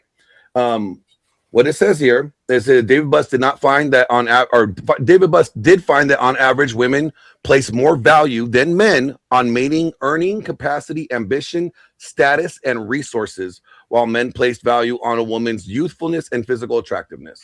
These are the core sex differences finding in his classic cross-cultural work and later reviews. But it's not the same as saying Buss found that men are hypergamous in the same usual evo psych manosphere meaning. Buss's framework, men and women both have mate preferences, but the status and resource upward preferences are strongly associated with women on average, whereas men strongly on average prefer cues tied to fertility and attractiveness. So if they're saying that hypergamy is educational, socio-economical status, that's up, and it's not about attractiveness and fertility. That's why I'm saying the word means something for one thing, and it doesn't equate to the other. What you just read says that that's what hypergamy means to women and not what it would mean to men. Exactly. So that's exactly what I've been saying. That's what I said earlier. So men can be hypergamous. It's not the same way that women are. Right, but what you made it seem like that it was a similarity, and there is no similarity. So if we value youth, fertility, and everything else, that is not hypergamous. Exactly. Listen, I can actually that I can't understand it for you, bro. Like, actually, this on hypergamous. Hey, Glenn, after Mon eventually gets in, I got a question for you. But let Mont get in. Or you want me to ask it now? Yeah, salute, Mont. Appreciate you, brother, for coming up. Is he muted? Mont, if you're talking, we can't hear you. Hey, if you're talking, we can't hear you. All right, real quick. Let's get these 2 super chats in real quick. We saw the definition and it didn't say gender. I'm reading the definition right here. Now the definition doesn't matter. You're making this easy now. And the reason why it doesn't matter is because it's still youth and fertility over. We gotta read this. We gotta read this one too. The definition says a person. Men can be a person. That's not from the classical definition of what Dr. David Buss wrote, and I have it right here. From what I read about, all right. So, go ahead, man. My bad. From what I read about the definition of hypergamy and what it traditionally has always meant, was a person marrying into a different social class. You know, yes. Education, all those type of things, not just money, but that is can be inside of the equation, but it's not gender specific. It's just you marrying up into another socioeconomic class. That's what I read. Buss did not find that men are hypergamous. Doesn't say they're not either. That's what it says right here. I mean, for context, is this man Buss? Is he the person who invented the word hypergamy? Listen, dog. Dr. David Buss is the foremost leader on intersexual dynamics and mating selection. Yes, like he runs the what is it in Texas? I think it's Mr. in Glenn, Texas. Real quick, because I did ask a specific question, and then you prefaced, then you gave some context, and then you said yes. So my question was, is the word hypergamy his word, or is like he? Did he come up with that term? No, I don't think he came up with that term. Denzel Anderson did in 1881. That's who came up with it. And guess what his definition says? Go ahead. A person, just like what you read, and I'll read it to you real quick. Excuse me. Hold on. The active practice of a person marrying or dating a person of a higher caste, social class, or in modern usage, higher socioeconomic status, often colloquially referred to as marrying up. So this is how men can be hypergamous. You know who's in a higher social class than him? Hyper attractive women. You know who's in a higher how are they in a higher social class than him? Because they're okay. Because again, it's based on what your number one agency is. A man's number one agency is his ability to protect and provide. Like that's his agency. A woman's number one agency is her beauty. So to Reason's point, ASAP Rocky going to go get Rihanna is hypergamy. Yeah, so if a woman is, based on her beauty is allowed in rooms that you can't get in, that would be hypergamy to a degree. Yes, that hypergamy. If she's just because of her beauty, she gets access to rooms that you can't by your looks. Then now you're competing looks and you're going off of looks. So we're basing it off of social class. So if your network, right, and the people who you associate with based on your beauty allows you to associate with these people and get in these rooms and be inside of these rooms, that makes that's your social class. Yes. I like that. Can I respond? Can I say something to mine? Because that's a beautiful thing you just said. I believe that ASAP Rocky was on a cover with Rihanna where I believe she had a leash on him. She was like, yeah, like he was like walking behind her, like her arm was like this. And if she has the social value, that's men and understand what I'm saying, because I'm not really trying to combat and just be difficult. Men don't respect it. When I think about Offset and Cardi B, yeah, you can say that's some southern play, but Cardi B, lightweight, disrespects Offset, disrespects Stephon Diggs, and she has no talent. She just, I don't even think she looks that good. So I don't like when we try to make these comparisons between women and men. Men respect one thing. If another man want to be like that man, if another man wants to get what that man get, but if men don't respect you, it doesn't matter if you so-called hypergamous. That's bullshit. Hey, hold on, question, real quick. Let me ask Knight. So Knight, you don't respect A$AP Rocky? Not at all. Why not? Because he had a damn leash on him. And I'll give you another example. I'm gonna see if I can go find a picture. I don't know nothing about that, but I'm gonna see if I can go find a picture. Glenn, can I ask you a question? To test his logic. He said, if men don't want to be like you, would you fuck Rihanna? If men wouldn't want to be like what me? That's what I'm asking. This is what I'm asking. Would you fuck Rihanna if you had the chance? Yeah, why not? Well, back like before baby Rihanna, like because you know she kind of got. Just at any point, would you fuck before baby? Because I thought after baby she's a little thick and she grew into her forehead, so I'll give you that. Okay, right? so let's have this conversation. Shout out to my brother. Conversation when I'm done asking my question. God damn! I thought you were done. No, you didn't. You just interrupted. You asked him a question. He answered. You have more. How about Mackenzie Bezos? I don't even know what she looks like.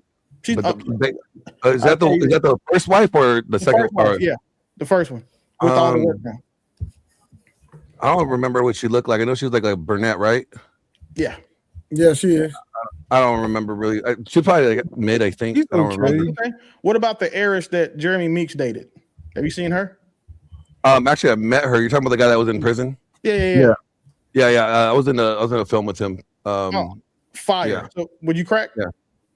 What about the princess that French Montana's dating? And she's bad and thick. I don't know who she is. So she's a princess of Dubai. We would, I would say that we all want to be those men because we want to do what those men are able to do, which is crack these women. Wanting to sleep with them is not the same as making them a mate. No issue there, right? But I'm just disproving his logic that just because a man doesn't want not to proving be like nothing, you, sir, but it sounds good. Man that doesn't want to, just because a man wants to be like you or do what you're doing, doesn't mean that you're any more respected. It just means that he desires the outcome that you're able to get. I disagree with you, but it sounds good. But there's a difference. My understanding about a man's man, they used to talk about like Paul Newman, Burt Reynolds, Sean Connery, and all them other people. So Burt Reynolds, I believe, was married to what's her name, Lonnie Anderson. They was with some of the baddest women, and Burt Reynolds used to tell Lonnie Anderson, "Put some fucking clothes on. Why are you walking around me like that?" Ted Turner used to tell Jane Fonda, even though she's considered a princess, a part of the Fonda family, why the fuck are you talking? I'm talking. So I disagree with you, respectfully. Hey, Knight, you're talking about men from the 1970s and 80s. I'm talking about men who believe in manhood, and those men had other men that wanted to be. Ask him a question. Every example you use, I got you. Just get 70. All right, go ahead, Reason. Go ahead. Ask him a question. Go ahead, Reason. Damn, dude, you're talking about manly men and all that. And you went up to them. Yeah, they talk to the women however the fuck they want. If you ask them if they gave a motherfuck about what any other man cared about them, what would they say? Nothing. Checkmate. You making my points for you. Thank you. Oh my God, it's so hard to talk to this man. Bro, it ain't just me. Thank you for solidifying my point. I appreciate you. Hold on. So Nidus, you wouldn't crack Rihanna, right? Definitely. You wouldn't crack Cardi B? Oh, definitely. Okay. Okay, now question. Now, from my understanding, and you can correct me if I'm wrong, and please don't, because you've been on my panel quite a few times. Yes. Please don't make me go find the receipts because I will. Yes. Well, I don't mind about receipts. No. Hold on. If I'm just saying, I don't care about receipts. Go ahead, sir. I've heard you say that you make transactions when it comes to women. Am I correct? What kind of transactions? You know what I'm talking about. Be specific. Pay to play. No, I ain't never tricked on a bitch ever in my life. You ain't never. Hold on. I've never tricked. Hold on. Okay. All right. I'm gonna do my investigation. So please do. Listen, if I go find a clip, just please do. Understand, you will be clipped, sir. Just please do. Right. He said, "I ain't never tricked on a bitch a day in my life." I mean, I'm from Oakland, California. If I trick on a bitch, I'll slip my mother. I do seppuku. I stick a sword in myself and twist it in my gut. Yo, that collie I never tricked on a bitch. I wish I would. I will hop in the whip and go. Please go do your research. Wow, tag me. Listen to reason. Glenn, I have a question. Do you feel that it's beneficial in these conversations to cite sources that are recent, like that are somewhat current or have been updated? I would cite sources that are peer reviewed.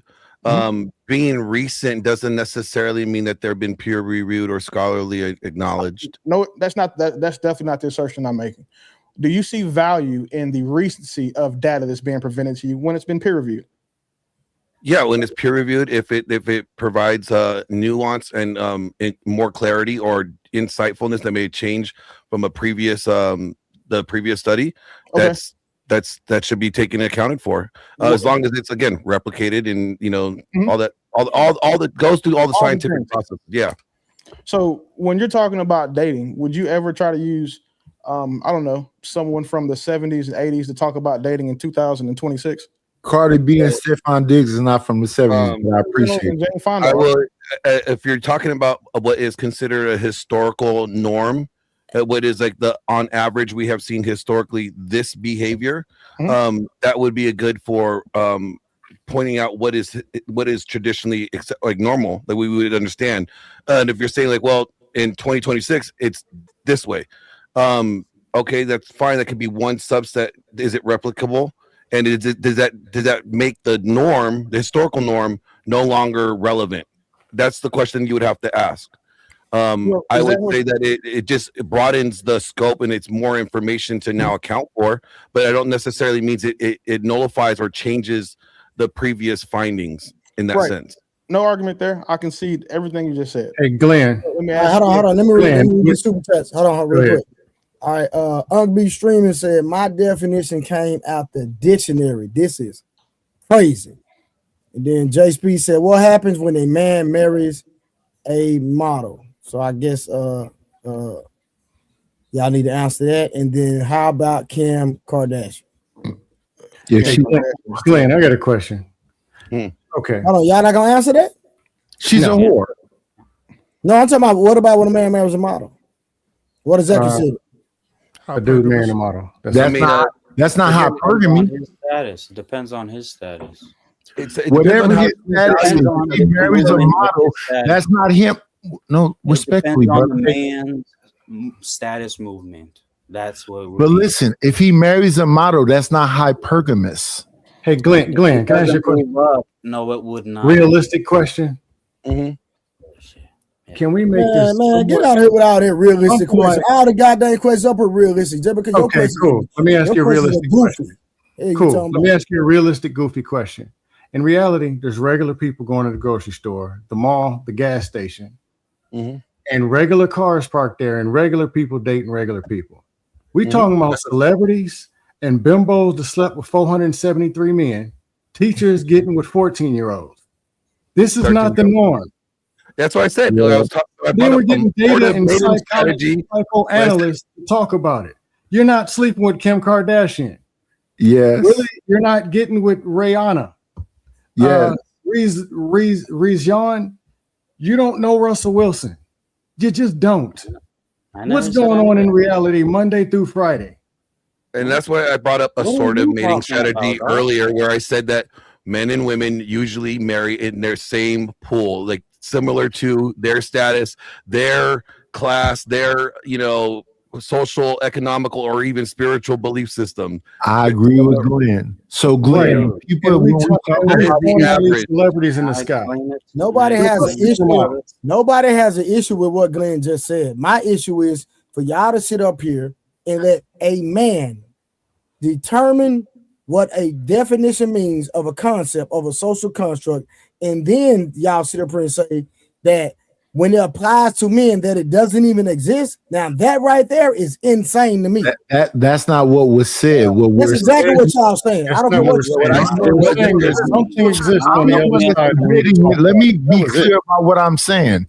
When it comes to women that are hypergamous, that's a minority. And when it comes to men, that's a minority of a minority. It has nothing to do with what I just said, sir. It has everything to do with what you just said. There's not. That actually made sense. It's crazy to me, I know. He actually made sense. Well, let's talk about Jeffrey Dahmer next then. Just start throwing people. Anybody in there now. Scam, not just Jeffrey Dahmer. What's his name? Ted Bundy. Ted Bundy in there. Another from the 70s. So when it comes to the women, it's kind of normalized. But when it comes to the men, it's a... Hello, Fred. Hello, Woody. Goodbye, Woody.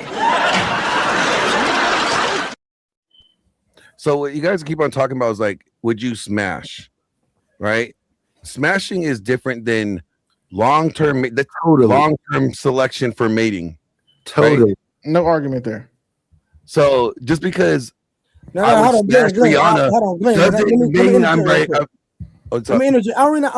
already not brought that up because I was just trying to point out the hypocrisy of Nidus, because Nidus called somebody trash and then turned around and say he'll smash.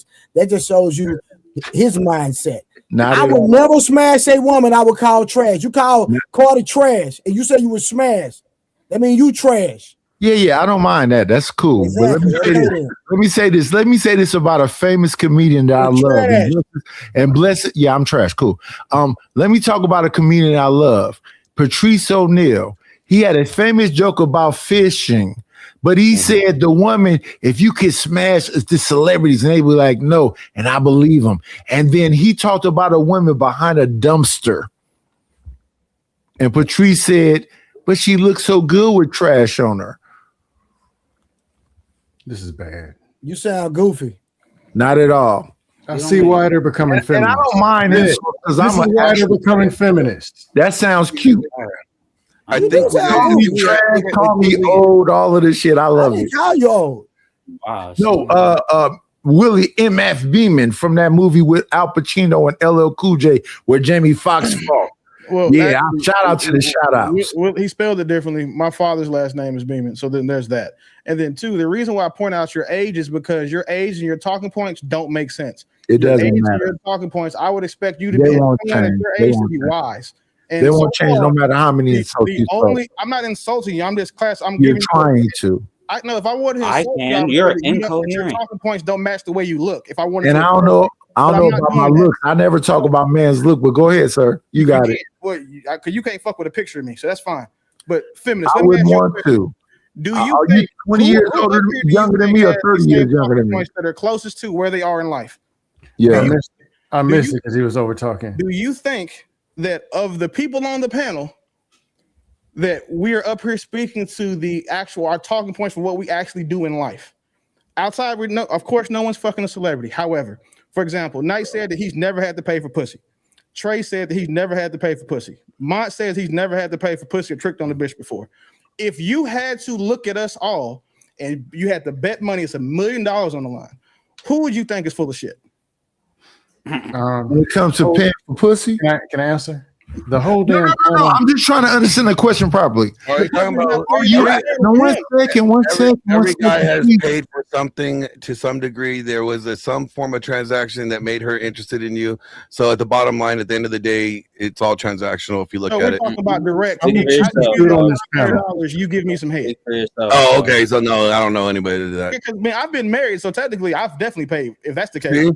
But yeah, that's what I'm saying. We just gave a girl some money for some attention or affection. Well, being married is not paying, though, bro. Glenn, to that very question. Glenn, to the very question he just asked. Where we at with this? Hold on, Scam. Y'all, hold on. Y'all ain't been. Hold on, no. Y'all think being married is tricking on a woman? No, it's not tricking. Wait. Can I I just want to respond? hold on. Can I just wanted respond some to what clarity, you that's just all. said? Truth. They literally say that married men is tricking. That shit sound crazy to me. Does she make money? No, they're talking about transactional, Trey. Hey, Glenn, to the point. To the point about tricking and what he was asking, like the men on the panel or whatever. Y'all brought up the example. Y'all brought up the example of this woman sleeping with 483 men. Women doing it. Somebody's renting that booty. And it's a whole bunch of dudes. Somebody's doing it.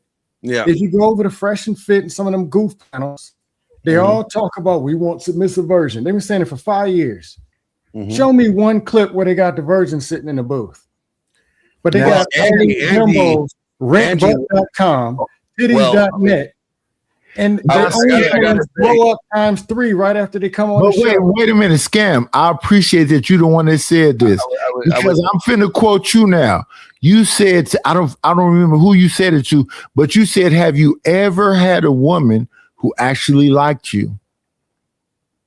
You said that before, right? That's one of my common talking points. Right. People actually liking each other. So let me respond. Let me respond to this because I understand the little slick stuff that Willie MF Beeman was saying. I met my wife when I was 14 and she was 12. We got married when I was 24 and she was 22. So she actually liked me. I didn't have to do no tricking. So good shot, but it didn't work, brother.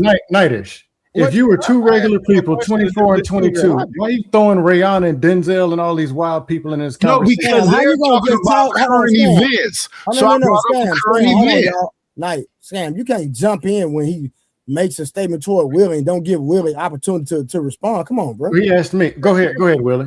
It's not a shot. I like refuting retarded logic. That's what I excel at. And you being married, congratulations. We've already identified what hypergamy was. We're cool.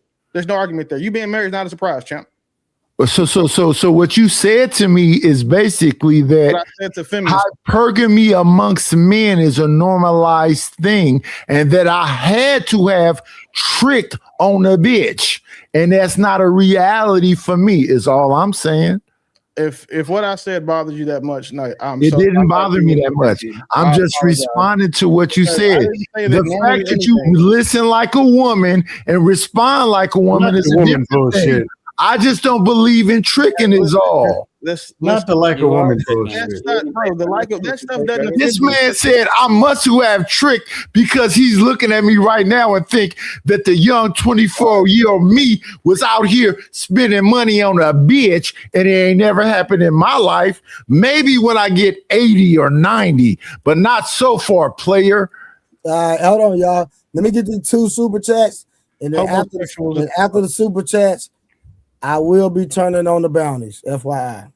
Just homosexuals date up. The fuck? For people on the bounties, I'm 20% off. You can kick me off. It's millions. This dust that I'm hearing up here. Hold on. Let Willie read the super chat. It's millions of dudes in every major city dating up. It don't have to be Kim K. Keisha the nurse, Tyrone the Taco Bell employee, same shit. All right, so bounties are on. If you want to bring yourself back, you have to match the bounty. And you'll just be out for a time. I'll just put you in the back until your time is up. But go ahead. I don't even know where to go from here because we were all over the place. But Glenn, so this is my thing, brother. I'm just trying to figure out, like, because this is all new to me, right? This is all new to me, and I actually like the conversation. But I'm just trying to figure out, like, why is it so one-sided, and why is it so important for this conversation to be one-sided where it doesn't apply to the men? Because what we can only go off of what the data that they have collected says, and say, like, this is what they have said, right? This is what the science is. If we're going to say this is science, we have to use the science that they provide to argue the point. Now, you could use theory and be like, well, theoretically, then that could apply over here too, right?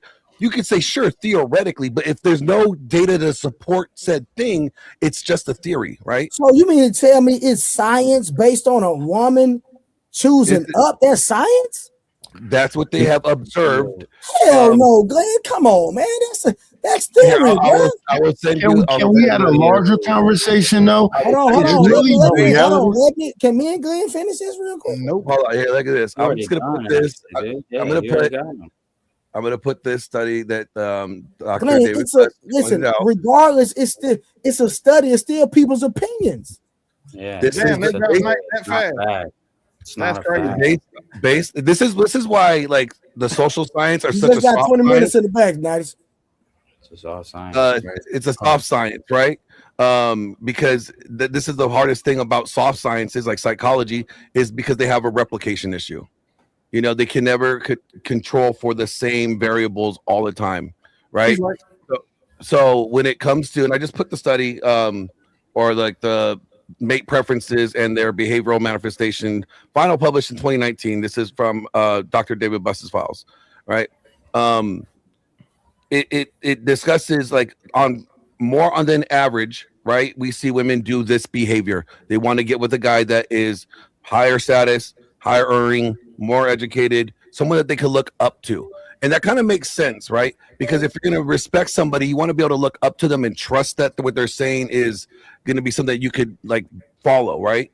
If you're looking down on that person, it's really hard to respect them if you're looking down on them, right? If you think that you believe that your status is better than theirs, it's harder for that guy to be the leader or the head of the household if she's looking down on the guy. So it kind of makes sense in that sense where like, yeah, women on average are going to want to marry up, right? Because it's a lot easier for her to be submissive or follow his lead if she's somebody that he's somebody that she can look up to. It's kind of common sense there, right? Yeah, but that means if it's based on money or if it's based on a sense of security, it's not authentic in my opinion, right? So, but let me ask you this question. The same questions that they collected data from, if they asked the same questions to a group of people in the 1930s, asked the same group of people in the 1970s, asked the same group of people, a different group of people in the 1990s, asked a different group of people in 2026, and then ask a different group of people in 2050, wouldn't everybody have a difference? Wouldn't it be a difference? You may see some variables change marginally, right? Okay. But I think the overall like normative would probably be very similar. Okay, so but it won't be definite, right? Correct? It wouldn't. You wouldn't get maybe the same exact number, like definite, but you will still see. Oh, on average, the majority are still making this change or making this. Okay, so this is my point. So it's still subjective in a sense, correct? It is subjective based on variables. Yes. Okay, cool. So that means science is subjective. Some science, soft science, yes. So based on what you're reading is considered soft science, correct? Yeah, all psychology, sociology, study social sciences, those are all soft sciences. Okay. That's how I want to know. Okay. Yeah, he's right about all of the soft sciences or the hardest sciences to prove, and for everything he just said, he's spot on right there. Hey, Glenn, question: are we required to follow the data? No, it's just something for you to be to inform yourself with, right? If you're not supposed to follow the data like a T, I would say it's something to be aware of, right? If you're struggling with a woman or getting with a certain type of quality of women, right? It may not be because that you are not a good man, right? It may just play the fact that you are not in the social hierarchical level or you're not above her in her view, right? She doesn't see you as something she could look up to that she wants to be with for long-term mating, right? She may see you as someone equal or below her. And that's all that means. It could be just being like, okay, if you leveled up or you improved in certain areas, she might be able to see you in that way, you know? But that's all you could, that's like the basic you could take of it. But you can't say like, oh, it's because of this. I mean, you could just distill it down to that if you wanted to. So Glenn, what's the guy that created this whole concept? Well, there's a lot of different doctors in there, but this one I sent you in the back chat, that was Dr. David Buss. Okay, so we are arguing or discussing a man's thoughts. We are discussing what not just one man. There's multiple. He's the head, like the head doctor over this, right? But there are other doctors underneath him that all contributed to the study. It wasn't just one man's fault. The guy that coined the term's name is Denzel Ibsen, and it was 1881. And you'd have to read the Punjab cast. Yeah. And one of the things about like the people who read that, Dr. Bush himself said that he hasn't read that. Yeah. So that's wow. That's why so many people push back on his takes on this, even though I agree with what he says. The only thing that I don't agree with is that men can't be hypergamous. But if you read what he's saying, you read his books, what he puts in his books does run parallel to what's in the series of papers that make up the Punjab casts. Mm-hmm. Okay, real quick. So Uncle B Streamer said men want to date up on looks. What the F is he talking about? And then OG J Speed said Pookie and Ray Ray always date up. That's funny. Pookie and Ray Ray no break. But so you got to think of like dating and long-term relationships, like marriage. Those are completely different. They're not. Yes, they are. No, they're not. Okay, have you married every woman that you dated? No, but that's okay. Point proven. Every relationship, bro. Dude, every relationship, Glenn. You either marry them or you don't. Long-term relationship. It's the same thing. One's longer. Long-term relationships. On historical averages, long-term relationships were marriages. Oh. Wait, what? Say that one more time. He's right. He says that on average, long-term relationships, like historically, have been marriages, not like two people just being together. Wait, historically speaking, long-term relationships have been marriages. They're not the same thing. Yeah. So the same only thing. difference, A relationship, just because you put a ring on it, it's the same thing, Glenn. The argument that you could make reason is that, well, I mean, technically speaking, the only thing that changes when you get married is the fact that the law can force you to be a husband. Government's in on it now. And we wouldn't even you can't factor what a couple is. How are they considered? What was a couple? Marriage. Yeah, they didn't just, historically. I'm her man. No, he's talking about historically, and you would know it. You don't need to see it. No, in a historical context, like when collecting data, that couples were viewed as like we're husband and wife, not like you and your girlfriend. That's what he's talking about. No, he's trying to. I'm just saying it is the same though. He would know not to approach my lady even if she didn't have a ring on. How would I know she's your lady? Because she's standing right next to me, Glenn, and she's holding. Was she? Was she or was she not? I don't know. Now you're inferring this now. Yeah, you just asked me. I didn't ask you. It's a hypothetical. I can frame it however I want, Glenn. How would anybody? So do you know we do these studies, right? Married and single. See how many people are married and single, divorced, right? How do you determine that? By collecting data. Single or dude, okay, so then you stack it, you file it, Glenn. So when they're talking about long-term relationships, it's never dating. It's always marriage, historically speaking. How do you get there, dude? You have to date. Dude, you don't even make any sense, Glenn. You don't make any sense. I don't understand how you don't make any. You really don't make sense. Historically speaking, long-term relationships were considered marriage. Nobody was dating. Let me help you out. Hold on. So let me help you out. Historically speaking, nobody was dating for 15 years. So Glenn. So let me try to get an understanding between you and Reason. Okay. So Glenn, are you saying that when they do these studies, when they coin or when they investigate long-term relationships, they only talk to married people, correct? It's always referred to marriage because historically speaking. No. Hold on. The data that they collect, do they only communicate with married people only? Yeah, they classify them married, single, right? If you're not married, then you are single. Okay. So if you are married, that means you are in a long-term relationship, depending on how many years you've been married, right? If you are single and dating, you're still single. Okay, so when they collect the data, it's going to be single versus married. So I think Reason is saying. So hold on. So Reason, I got you. Hold on. So when Reason says, Reason. So when Reason says you have to date before you get married. So when they investigate this and do the data for the person that's just dating before they get married, where do they put that? What category do they put that person in? They're still single. They automatically make them single. It's retarded. It's not me. That's retarded, Glenn. That is a dumb study. That's why you don't just. It's not a dumb study. It's how they classified it. You're the idiot here because it's what they classified it as. I didn't even make the damn study. They put it. You're either married or you're single. That's how even we do it in the States. When we do the consensus, they ask you how many people are married here in this household. How many married people here? Or how many single people here? That is the data that they gather this from. No, It's dude, a now you consistent. don't even know what you said before, dude. You're all over the place, Glenn. Calm down. I'm not. Just be logical here. When I they know, do dude. long-term relationships, it's never dating. Historically, so Reason, let me ask you this. long-term So Reason, relationships have never been dating. so Reason, let me ask you this. Hold on, Glenn. So Reason, what? Hold on, Reason. Let me ask you a question. Reason, let me ask you a question. So when Glenn says when they do the study, right? Somebody that's married, they coin that person and put that person in the category of long-term relationship, and the person that's single, they marked them as single. Correct, Glenn? No, they did not. Okay, so hold on. So Reason, he just conceded to that. So Reason, hold on, let's roll with me.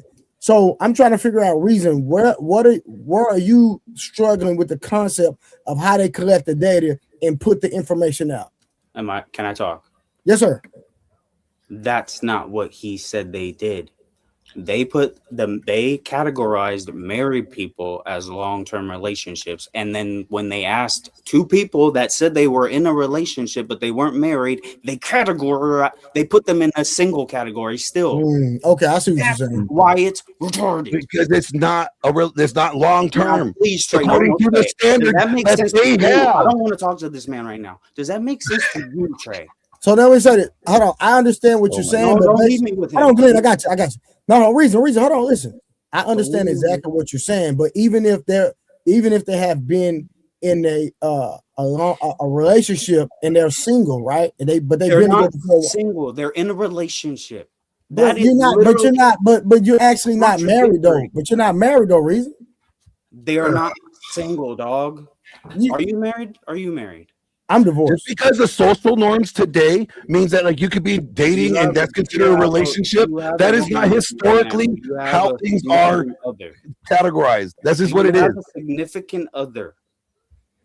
That's how you know you're not single. You have a significant other. You are signed. Oh my God! Contract.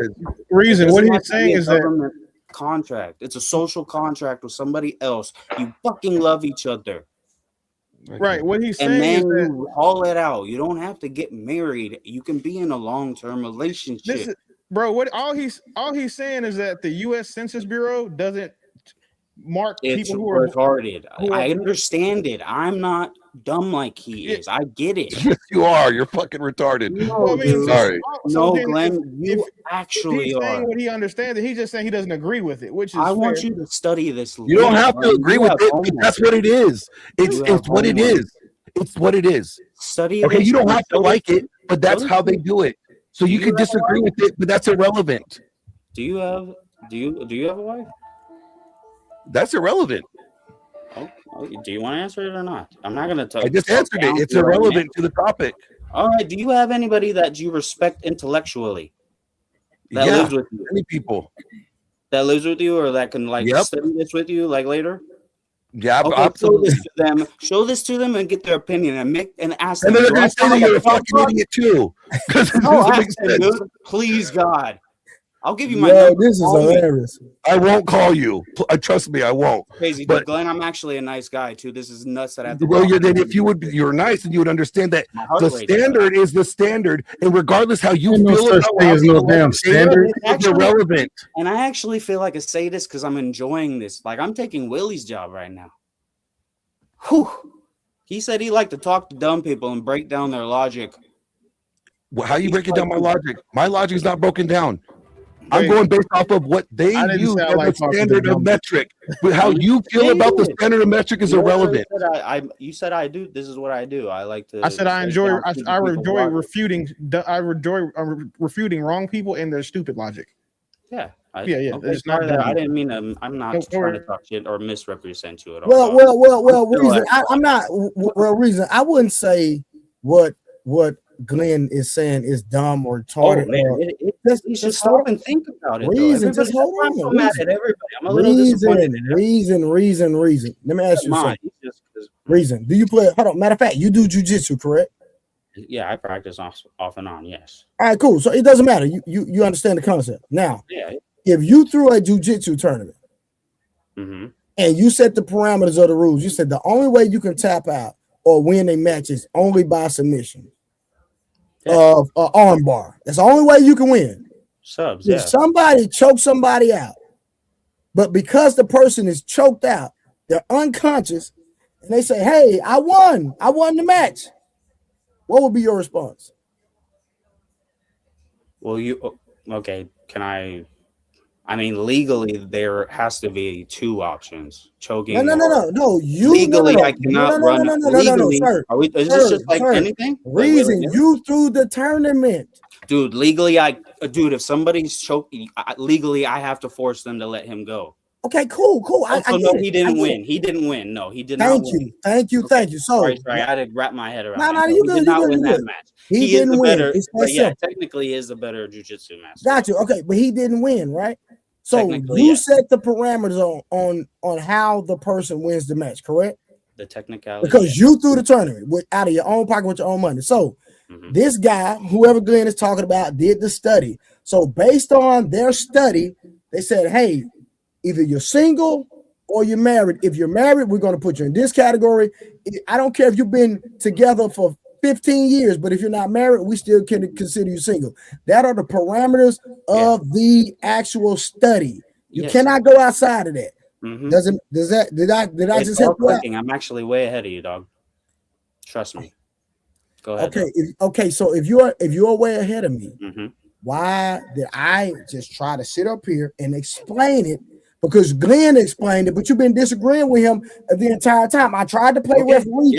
Hold on. I tried to play referee, and then your comment was a little bit condescending, if I'm going to be honest. But I'm gonna let it go. Which one? I'm gonna let it go. You know what I'm saying? But do you understand? Yes, sir. Yes, and can I go now? Go ahead. Can I explain now what you just did? What your explanation, your analogy, or whatever compares what Glenn said and the tournament that I ran is still retarded. It's retarded. You get it? That's you just your opinion of the tournament is Glenn is being retarded. I would never throw a tournament like that, sir. It's retarded. Glenn's retarded. Thank you. Hey, reason. Oh, please. Why are you making it so hard, man? You know that made sense. And listen, hold on, reason. I don't listen. First of all, the fact that we're arguing, I'm not gonna say arguing. The fact that we're discussing the bias, in my opinion, the fact that we're discussing somebody else's concept is insane to me. I'm gonna be honest with you, right? It's just a theory. Because my purpose is, you say what? It's just a theory. That's what we're here for the conversation. No. I'm enjoying the conversation, but I'm just struggling how it's so one-sided. And if it is one-sided, because Glenn is not smart enough to know the difference. I'm trying to tell you, dog. I'm reading the fucking studies, and I'm not making any decisions and conclusions on my own. No, I conclusions on your own. I didn't know you were a scientist. Because I'm not a scientist. I'm reading the study. I don't have to be. Obviously, the people who wrote it ain't scientists either. Just being honest. People say, Glenn. I'm just saying they're the ones that their names on it, not mine. This is not Glenn's findings. This is someone else's findings. I don't have to be. How is that retarded? You're retarded for thinking that you can know more than someone else that wrote the damn thing. I would say I know more than the people who wrote same the too. I'd put me in there. They wrote some bullshit. They do write some bullshit sometimes, but.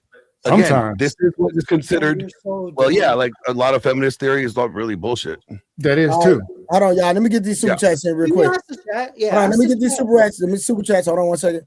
Unbe Stream, he said, "I dated every woman I married. Can't have I without the other. So dating and marriage is connected." All right.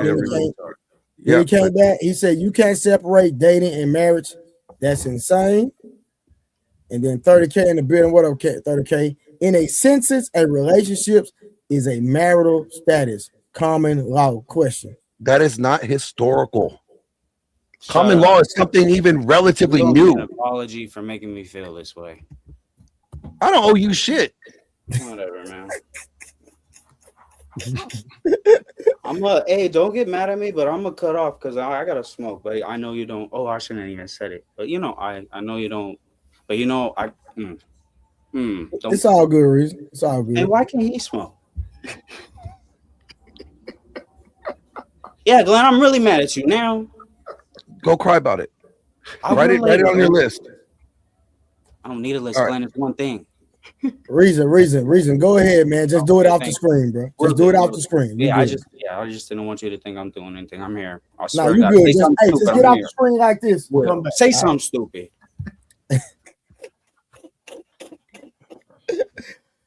Yo, so Glenn, let me ask you this. So with this whole concept about the manosphere, hypergamy, and all that, like why is this so important in the hey Nightis, hold on real quick. Nightis, if you in the clouds, you can come back. Your 20 minutes is up. He actually left the studio. K Clarity, why you put that bounty on that man? 20 minutes like that, girl. All right, so real quick. So with the whole manosphere concept and the hypergamy thing, right? Why is this so important to men? Or we just because they're trying to understand like why like they either may be having success or why certain men are not having the same success as other men are having in relationships. Right? In relationships. Gotcha. You know, that they're trying to make sense of it all, right? But even then, there's so much nuance that plays a role. Like what a lot of people don't factor in, like especially in the red pill. This is what I find really like frustrating, is that they will not factor in like things like trust or loyalty or like a sense of good character. None of that is factored in the studies that they like to record. But according to Dr. David Buss, those are very, very important for both men and women. But in the red pill, they do not acknowledge that it's simply alpha fucks, beta bucks, right? Or it's like guys only want to get with the hot girl with the big tits, right? They undermine and they underreport the importance of kindness, trust, commitment. There's a broad literature that points this out in David Buss's studies and Ronnie's studies.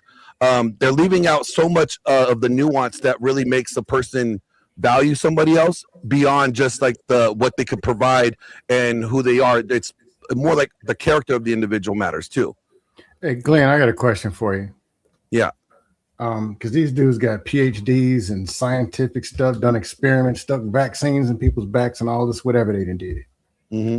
I was in 4th, 5th grade where you wrote this note and said, I like you, do you like me? Yep, I remember those notes. I like you, do you like me still applies to 80-year-olds, 30-year-olds, 20, 50, 66, ugly, tall, short, and dusty. Where's that at in the studies? That just because I like you, do you like me? I mean, yes, these super scientists, because this data is so great. I think it's still Where there. is it? I think it's still there in principle. No, said, like, everything he said was the dust. Where is no? What someone would marry? When I say long term, they're talking about marriage, like long term relationships, right? Anybody see it? Yeah, anybody? You don't see what a marriage is? See what? Anybody see what? The basic count, like level 1, the basic, the man liking the woman and the woman liking him. It's called isogamy. It's called isogamy. Where's it at in these studies? We're talking about celebrities and all this wild stuff. Where that at? It's in the long. And we're supposed to take these data analysts, scientists. You're not going to marry somebody that you don't like, right? It's in the long-term marriages. Yeah, long, happy marriages. Isogamy. Or, dude, or it could be. What did you say? It could be hypergamy. It could be happy. A proposal is just an adult version of "Would you marry me?" or "Do you like me?" Where's it at? When's somebody gonna tell these red pill, MIG, all this junk? It's not a proposal. Somebody doesn't like the other person, and they just don't. And that's why they're acting the way they're acting. Where's the proposal? Not the adult version of the 4th grade person asking, "Do you like me?" How is that not? Do you not see the connection there? Because you're not going to marry somebody that you don't like. So people do it all the time, dude. No, absolutely. God, you did it. I got a friend who's a marriage all the time that they don't like. I have a friend who's a marriage and family therapist. You know, he said the number one problem she sees is mediation, everything. One person or both people don't even like each other. By the time they get to marriage counseling, and half the time they never did. They can't conclude that. That's why they say that. Glenn, go outside. Go to Chili's. Go out somewhere and see people on dates and have a conversation. You see one rolling the eyes with their cell phone. That doesn't mean that they don't like each other. It could be that they're frustrated about something in that moment. Like you're trying to make a definitive statement for all things based off of that. That's pretty bad. Can I ask you a question, Glenn? Not you, please, not you. But sure. Can somebody ask Glenn a question for me? No, nobody. Well, I don't understand. I ask him for you, brother. What's man? Ask him. You right there, Reason. What the hell? He can hear you, man. Come on, what you doing, bro? This man just said he would. He was being funny. Like man. you didn't hear it. Oh, He but was I'd being be the bully. funny. I'd be the bully if I didn't. Oh, if I pressed it though, I wouldn't be a bully. Go ahead, Reason. Go ahead. You know, I don't even want to talk to him now either. Reason, you good? You good, bro? No. All right, let me read these super chats. Taylor May said, in crisis, girlfriend / boyfriend have no say.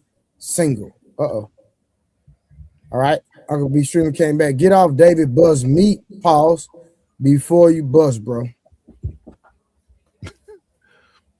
Yeah.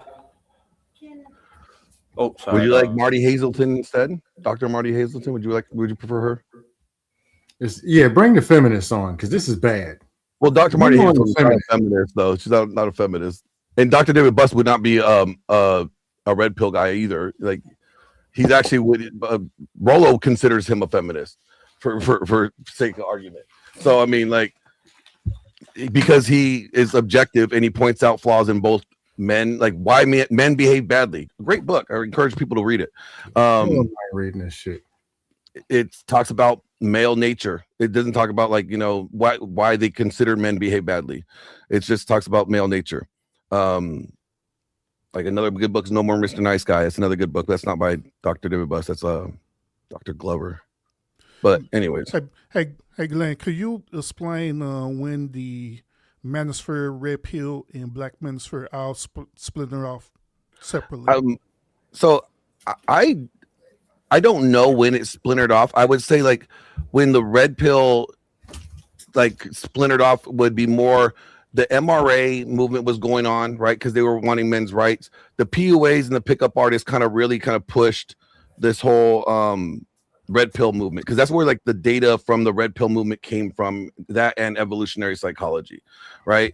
And I would say that was probably the early 2000s when that kind of entered into the mix, because they were writing in blogs like in So Suave forums and Return of Kings and all that stuff in the early 2000s. I think 2004, 2007 area was when Rollo kind of came on the scene, and Roosh was already there.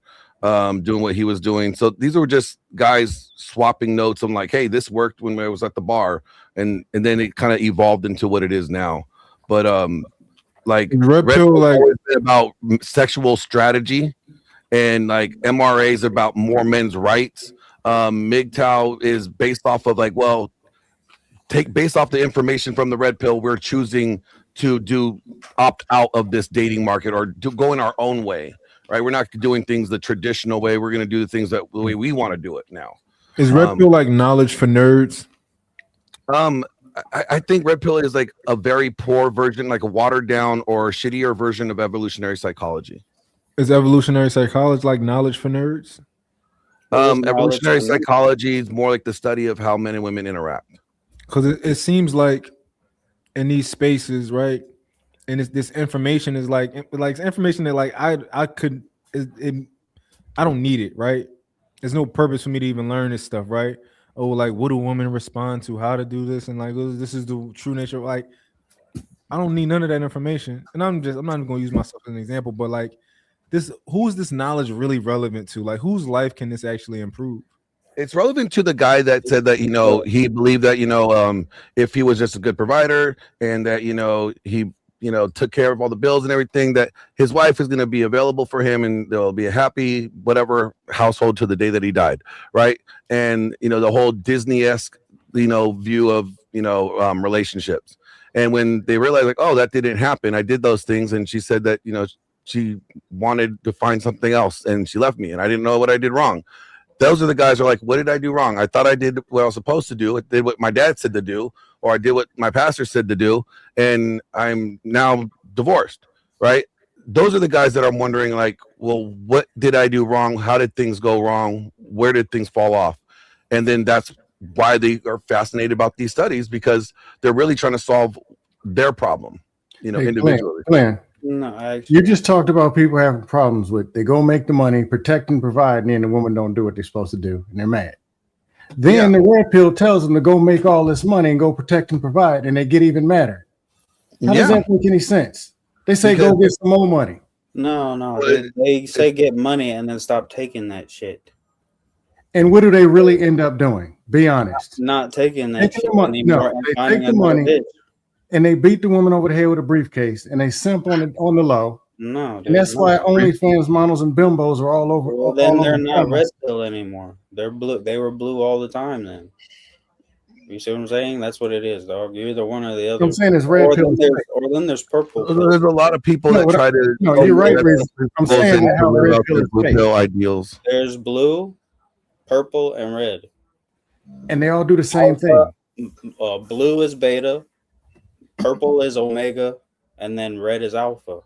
And no, they're not alpha. Not even close. Alpha is a container word. Whether you think you call them alpha males. I'm trying to tell you the classification. Go ahead. Holy smokes, we're not jumping into it like that yet. And then whatever you do, it's pretty much three. I want to be all. I think everybody should just be an omega. That's just chill in the middle, dude. The mean.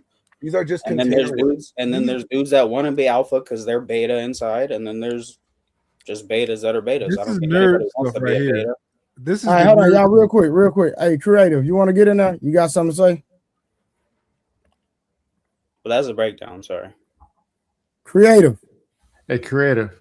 $5 to Panda is still open. My office is open. Creative. She's like, creative. We can't hear you. Can you hear me? Yes, we hear you. Can you hear me now? Yes. Hello. Okay. Yes. So I don't know. I'm still listening to your conversation. It's kind of crazy, but I do want to say something to Trey. Trey, is it okay if I share one of your lives? I want to do a live on it. I don't care. Oh, okay. That's it. I'll chime in if I got something to say. But yeah, I think all of that is like the nerd stuff, which is nothing wrong with being a nerd. You're nerd, you're nerd. I don't care, right? But like all of the like, oh, this is an alpha, mega, sigma. Those are just container words. It's a classification. Like, what do you mean? Those are just container words. Alpha, beta, gamma, all that stuff is just container words to. Am I a nerd if I know somebody's rich or poor?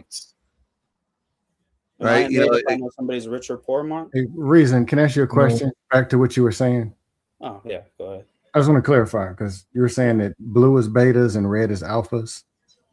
Do you really in the red pill? Do you see alphas? Is that what they really are? There's a couple of them, yeah. First of all, he's wrong. It's not red pill doesn't mean you're alpha, okay? Red pill is just a belief system about male and female nature, okay?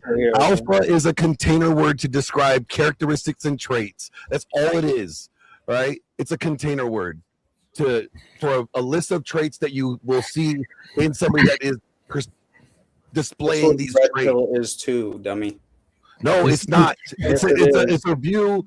It's a bigger world view on how men and women interact.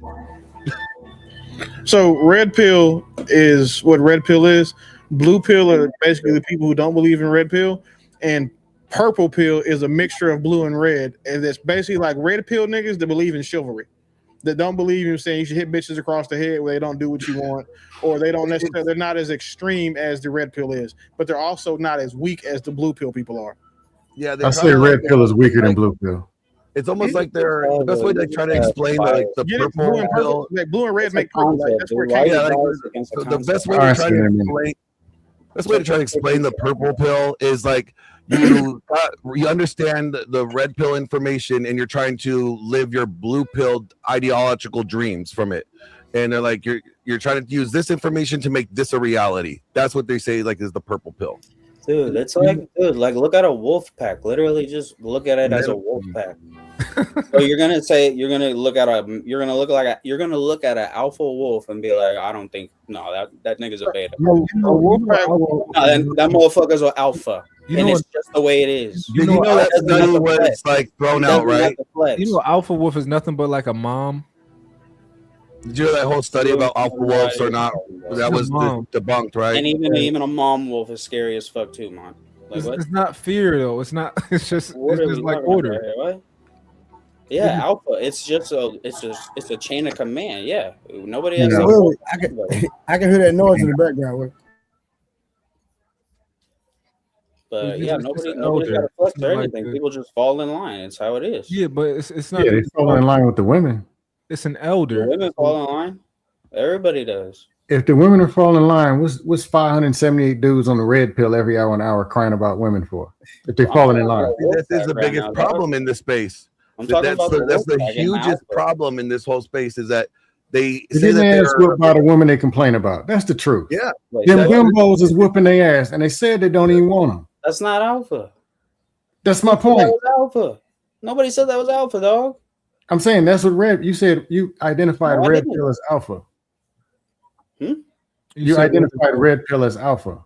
Red pill is alpha. Yes, shit. That would be it in this concept. In this concept. No, nobody said ass whooping. You're the only one with some trauma in that department, dude.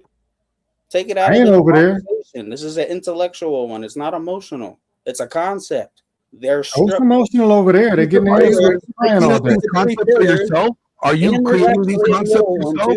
You just like to have the dichotomy. It's not a dichotomy. Are you creating this concept yourself? No. Is this your definition? No, I'm just explaining. I am explaining what you butchered earlier. I didn't butcher it. No, you're the idiot that keeps on butchering it. It was awful. You literally. What is alpha then? What is alpha? I just told you it's red pill. No, it's not. Yes, it is. I'm trying to explain it better for you. Who wrote this? Who's the one that's saying this? Give me a name. Right now, I am making this comparison. Right now, whoever's in the red pill that's saying I am making this comparison, Glenn. No, right now on here. So it's your interpretation. Yes. Okay, yes. So this if is you your write source. it down, it's all of a sudden a study, Glenn. So it's not. You're not a forethought thinker in this space. This is your conclusion of it. Okay, so this is your conclusion of it. This is not the people that actually wrote this. Okay, cool. I just wanted to know that. Thank you. So dumb. You know what I realized recently? This is something the conclusion that I've come to, right? You are an idiot. I think that like most guys in the red pill space, I don't think are red pill. I would argue. I would agree with that. Chunk are not red why pill. Can't you guys just take? Why can't you just see it as the concept? Reason. Hold on. Lamont is talking. The concept to me of red pill just means that like coming up with the truth. Whatever the truth is, you accept it whether you like it or not. That's to me. That's the praxeology of it. Yeah, but I think the red pill space, you know, what it has become is a lot of guys who just want to believe what they want to believe about women, and they kind of start to discard the data after a certain point. And they don't change the data when the data is updated and it shows a different result, because the red pill was always supposed to be written in pencil, not pen. You know, it's not a permanent hard fast rule. Yeah, I think that's a problem. Dude. That's a huge problem. And you trying to sell that data to us? I'm not. I'm actually the one that's pointing out the flaws in it. Well, Jim, my experience dealing with the red pill is there's a lot of gentlemen who are hurt by the women that they chose to be with. That's where it boils down to. Yeah. Because that's my experience when I deal with them over at my channel all the time. That's what they talk about all the time. Mm-hmm. Dude, can I say something now? You got it. Is there any way you guys can just look at it as a concept and take the feelings out of it? So you want us to look at it as your definition, not the definition that has been working definition that other people have utilized for however long it's been, right? No, I'm trying to ask you guys to take your personal feelings out of it and look at it as cold definitions. I'm asking you, guys are just can you just answer this clear question? I'm just asking, there's no feelings in it. I'm asking you a very clear question. Do you want us to use your definition rather than the people that established this thing's definition? Only if they differ. Right now, yeah. Then Only yes, if they differ. They Okay, differ. how? Because the people that created that whole space never said alpha was red pill.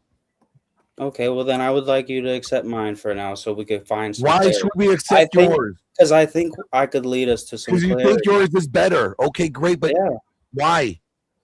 Because I think you're retarded, and I don't want people. I think you're retarded because you think that yours is better than the people that wrote it. Dangerous for this panel to follow your train of thought. Oh my god.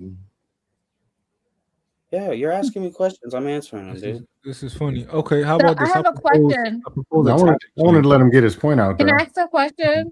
Then beat it up at least. Can I ask a question? I will. That's what I do. I wait and then I lash out at him for his retardation. I'm sorry. I'll wait. Go ahead. Go. Okay, I wanted to ask a question. Like, I know the red pill happened because men are hurt, but do the men ever take accountability of what happened in their lives? Do No, they take not a any lot of part them. of that? They do. Yeah, they do. Hell no. Trey, this is They what don't. happens when you bring Not a women lot into of these them. conversations. They start wanting to talk about the accountability of men and call the men hurt. But at the same I time, never Really, is said it true? that. Excuse you. Really, I is said, it the truth? I said accountability. I said Is it true, though? accountability of your part that you played into it. That's what I said. Yes. Again, they that's do. the part. Like they try to make the conversation about something they want to talk about. Well, they and not do. what we're How actually is talking that? about. Oh my God! I just asked a question. No, I said men obvious- do, ma'am. They do. They Okay. that's what they do. They take They accountability. don't. They blame everything on the damn women. Finish, dog. Go ahead. They pop a red pill and then they change their fucking attitude about these hoes just treating them however they want to. That's a change of behavior. Yeah, they take accountability for their actions. Okay. They That's pop not a red true. pill. Yes, it is, dog. They go blame everything on women. You're all the talking way about to the one point. lame ass nigga that you know. I'm and talking- You keep on bringing up. Why are you Say bringing what? up lame-o? Oh, you he said that word. I'm out, bro. Y'all got it. No. Scam, you good? Scam, you good? No, I'm good. Scam, you We good? like scam. I like Oh, scam. okay. No, he took care of it. Bro, you think I wasn't gonna take care of that? Boy, you lost your mind, bro. I don't know. You about to say You he think, had you think I'm gonna sit there and let that happen, boy? We ain't doing that over here. But isn't he Mexican? So I don't know. You know what I'm saying? Because some Mexicans in Texas get a pass. I don't know. I don't It's know still what not. we It didn't roll off the tongue properly. Pause. I wasn't rocking with that one, my boy. I don't know if he is Hispanic, but you know, I thought it was, you know, but we ain't finna, you know, we ain't doing that. He ain't put say it an all article- day, so it ain't, you know. So article in the back, in the private chat. Hold on, he said he black. Look, yeah, I thought he was gonna say he half black. He might be like some of them guys be looking white, but you got to give it to him then. If he had black, and he definitely get a pass. No, I didn't know he was half black. I didn't know. Listen, I didn't know he was half black. You know what? But whatever gene, whatever gene he got. If he come back, Hey, hold on, listen, real quick. If he come back up, I need to see the picture of your mama and your daddy. I need it on the screen. I love you. Hey, I ain't gonna hold you. I ain't gonna hold you, Trey. I know a couple of kids that look like him that got a black daddy. No, I know. I need to see the pictures though. We got to verify this one. That's fair. No, if he's half black, it's cool. One of my best friends. No, if he had black, I just want to just come back up, send me the pictures. I want to see the pictures. So, gentlemen, through my experience with dealing with the red pill, right? A lot of the gentlemen, they are experiencing what I said the last time. They're experiencing red pill rage, and that's where they're currently at right now. They say red pill rage. Yep. And they haven't got past the hump of red pill rage. And so that's why creators don't let them. Yeah, the creators don't let them because they're grifting off of them. And so that's why they're stuck in the moment of being in red pill rage. So that's why over there at my channel, I try to help guide them throughout their red pill rage so they can take accountability for their choices, decisions that they made. So I posted one of my blogs that are just written and produced recently. No, Red. Hold on. So listen. I'll show you my 23andMe.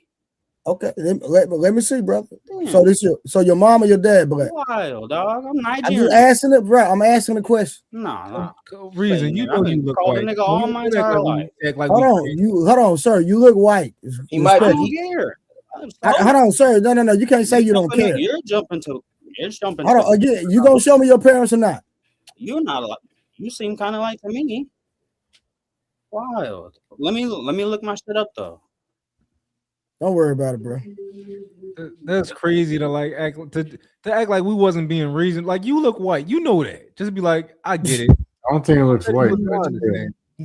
It doesn't matter, bro. Like he know he don't look No, black. like he looked Tanzanian. He looked It doesn't Tanzanian. matter. Like Hold on, listen. At the end of the day, if I just ask you to show your parents, just show your parents. You ain't got to get an attitude and get flying all the extra. He was looking him up. He said, "Yeah, but he started getting fly, bro. You ain't got to do all that." To like we crazy for thinking he white. No, for real, bro. We ain't doing that. You tripping?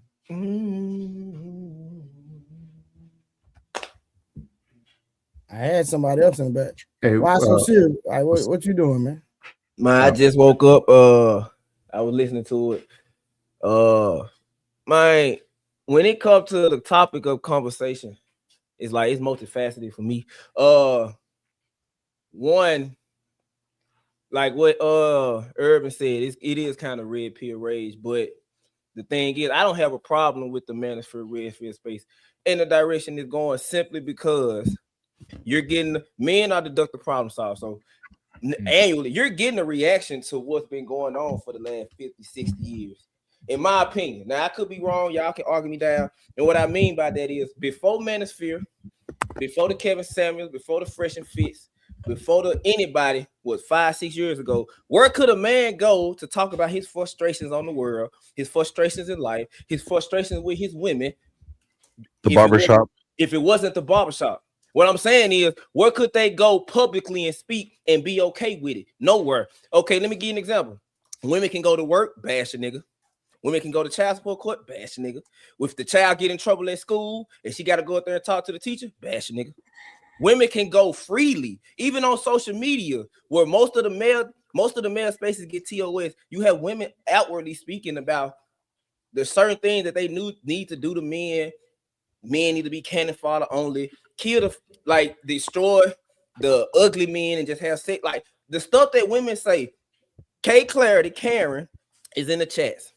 I held a personal open debate where I had my homeboy debate my homegirl, and in the midst of the debate, Karen can clarify. I literally said it's crazy that AP is acting like this because she is an open misandrist, and she turned around and snapped her fingers and said, "I sure am." You see what I'm saying? They're openly saying stuff like this. So now you're just getting a reaction to what men have been dealing with. Do if you don't like it, it's cool. I will say this though. A lot of people who have a problem with red pill space didn't do nothing but just put female nature on blast, specifically black women. Most of the men who have a problem with that talk to me about is black, because all they do is, like I tell you, black women are the ones that buy the most into what the hell is going on, and you see the reaction to it when it comes to the kids, the men, the other women too, and the community. Now, I'm not saying other race of women don't do it. I'm just specifically dealing with what I see and who I be around. That's all I'm saying. Like when it comes to that red pill, you're just getting a reaction to what is going on. And the men over there, I look at it as most of the time they just trolling anyway. Now we got somewhere to troll women and say crazy shit, and it don't really matter. I don't think because them same dudes that be in the chats and doing all this saying that crazy shit will be DMing them same women that selling coochie. You're proving my point. Now I wouldn't say that. So I'm saying people it's a contradiction, right? What I'm saying is y'all taking it too goddamn serious because it really don't fucking matter anyway. That's what I'm saying. It doesn't bother me. It doesn't bother me. Serious. Why do you think I formed the Trolluminati? The trolling 60s. I mean, that's all it is. Yeah. Trolling 60s. Yeah. So this is men didn't have a. Well, go ahead, Glenn. Go ahead. I was gonna say this is why the space, like the Manosphere or the red pill space, is detrimental to young men, because if it is telling men these things are hard and fast rules, that all women are like this, that there's, you always have to watch out for this behavior. Women are like this. They're just going to level up on you. They're never going to, be loyal. You can never trust them because, she, as soon as she comes across a guy that's just a marginally bit better than you in her eyes, she's going to leave. And the guys are saying, well, marriage is not worth it, because they're hearing all these horror stories about divorce, but they're not getting the full context of the story. They're getting one version of it, which is the man's version of it, but you're not getting the other side of the story or the documents of the court case or anything. So they're operating out of fear. They're trying to say it's pragmatism, right? And they remove morality out of pragmatism, and that's problematic. And that's what I wrote in this essay that I have in the back chat. If you guys look at it, is like how they're trying to frame pragmatism. Really what they're doing is just being scared. They're operating out of fear and making younger men be avoidant of relationships, not trusting of women. Instead of saying, that's where I respect a lot, but that's where I have a problem with, because y'all blame, like people say they're blaming the women. I blame both, but most of the time it always fall back on the man. These niggas blaming the women, bro, for everything. They are, but they when blame you the women for everything, bro.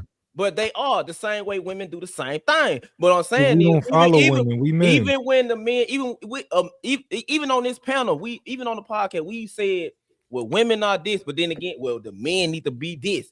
It ain't you bro, you can't have what I agree. You can't have one without the other. But what I'm saying is, y'all, most of the time, people still put most of the blame, most of the responsibility on the man.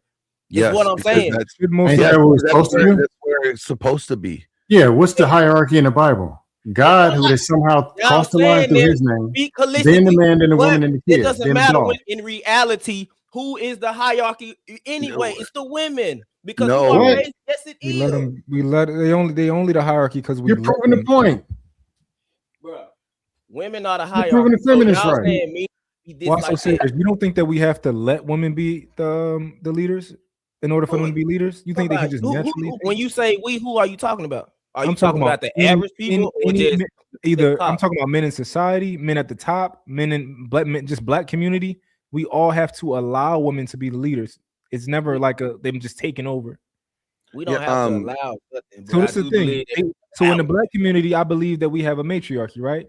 And why do we have a matriarchy? Because niggas is not in the house. I'm not going to buy the food stamps. They kicked them out. No, I'm not buying none of that. Niggas is not there inside of the house with their kids. It is why, not. Bro? Okay, pull it. Why is it because the man want to be there? I do believe there are some deadbeat ass niggas. Right, that's true. But is it because I believe it's gonna be 50-50. We'll take the 50-50 route. 50-50, he wants to be there. 50-50, the woman don't give a damn.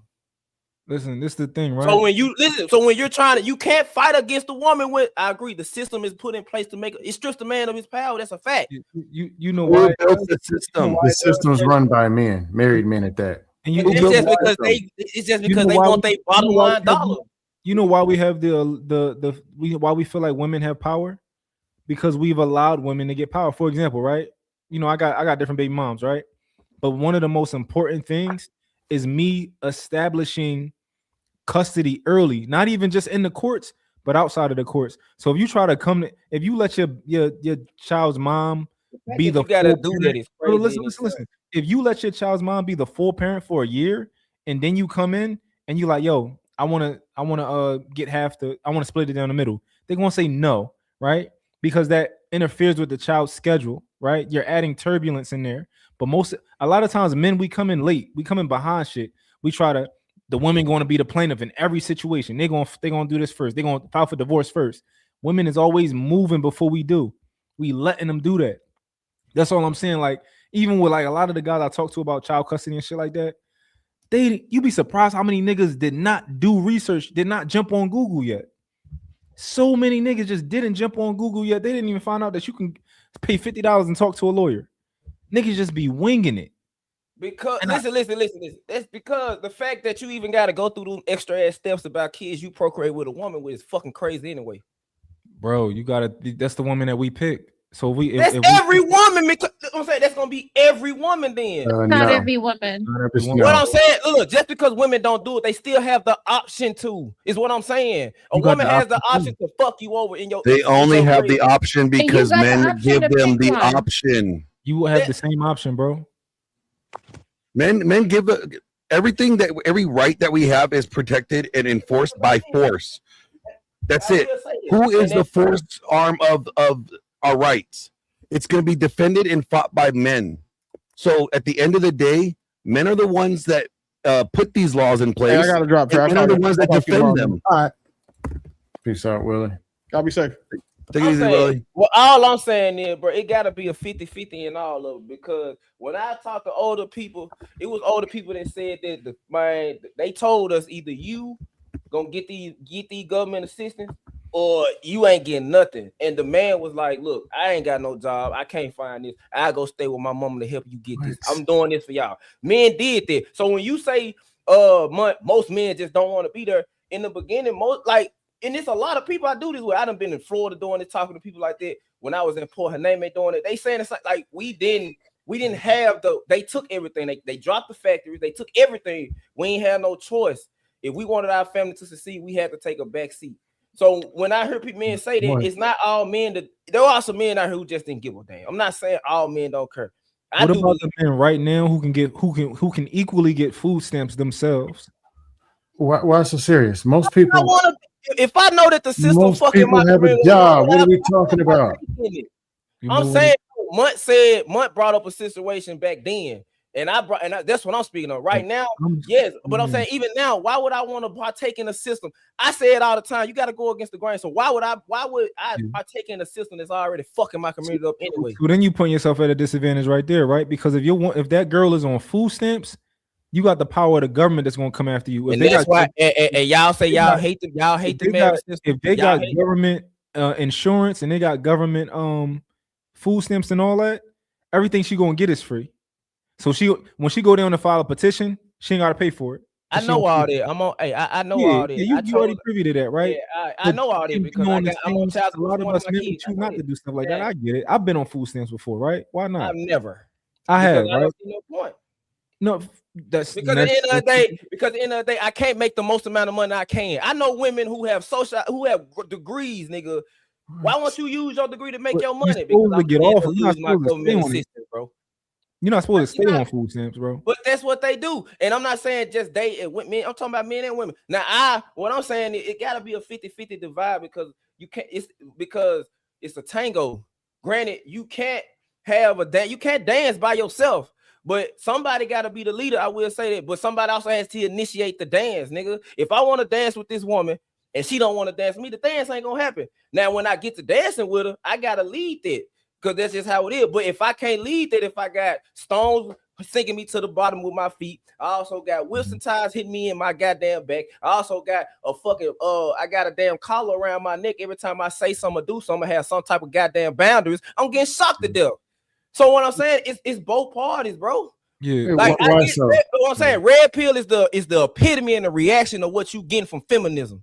The fact that women can go on sites that's TOS and say we should kill half of the male race and only use the male race that we can get for cannon fodder and breeding purposes only.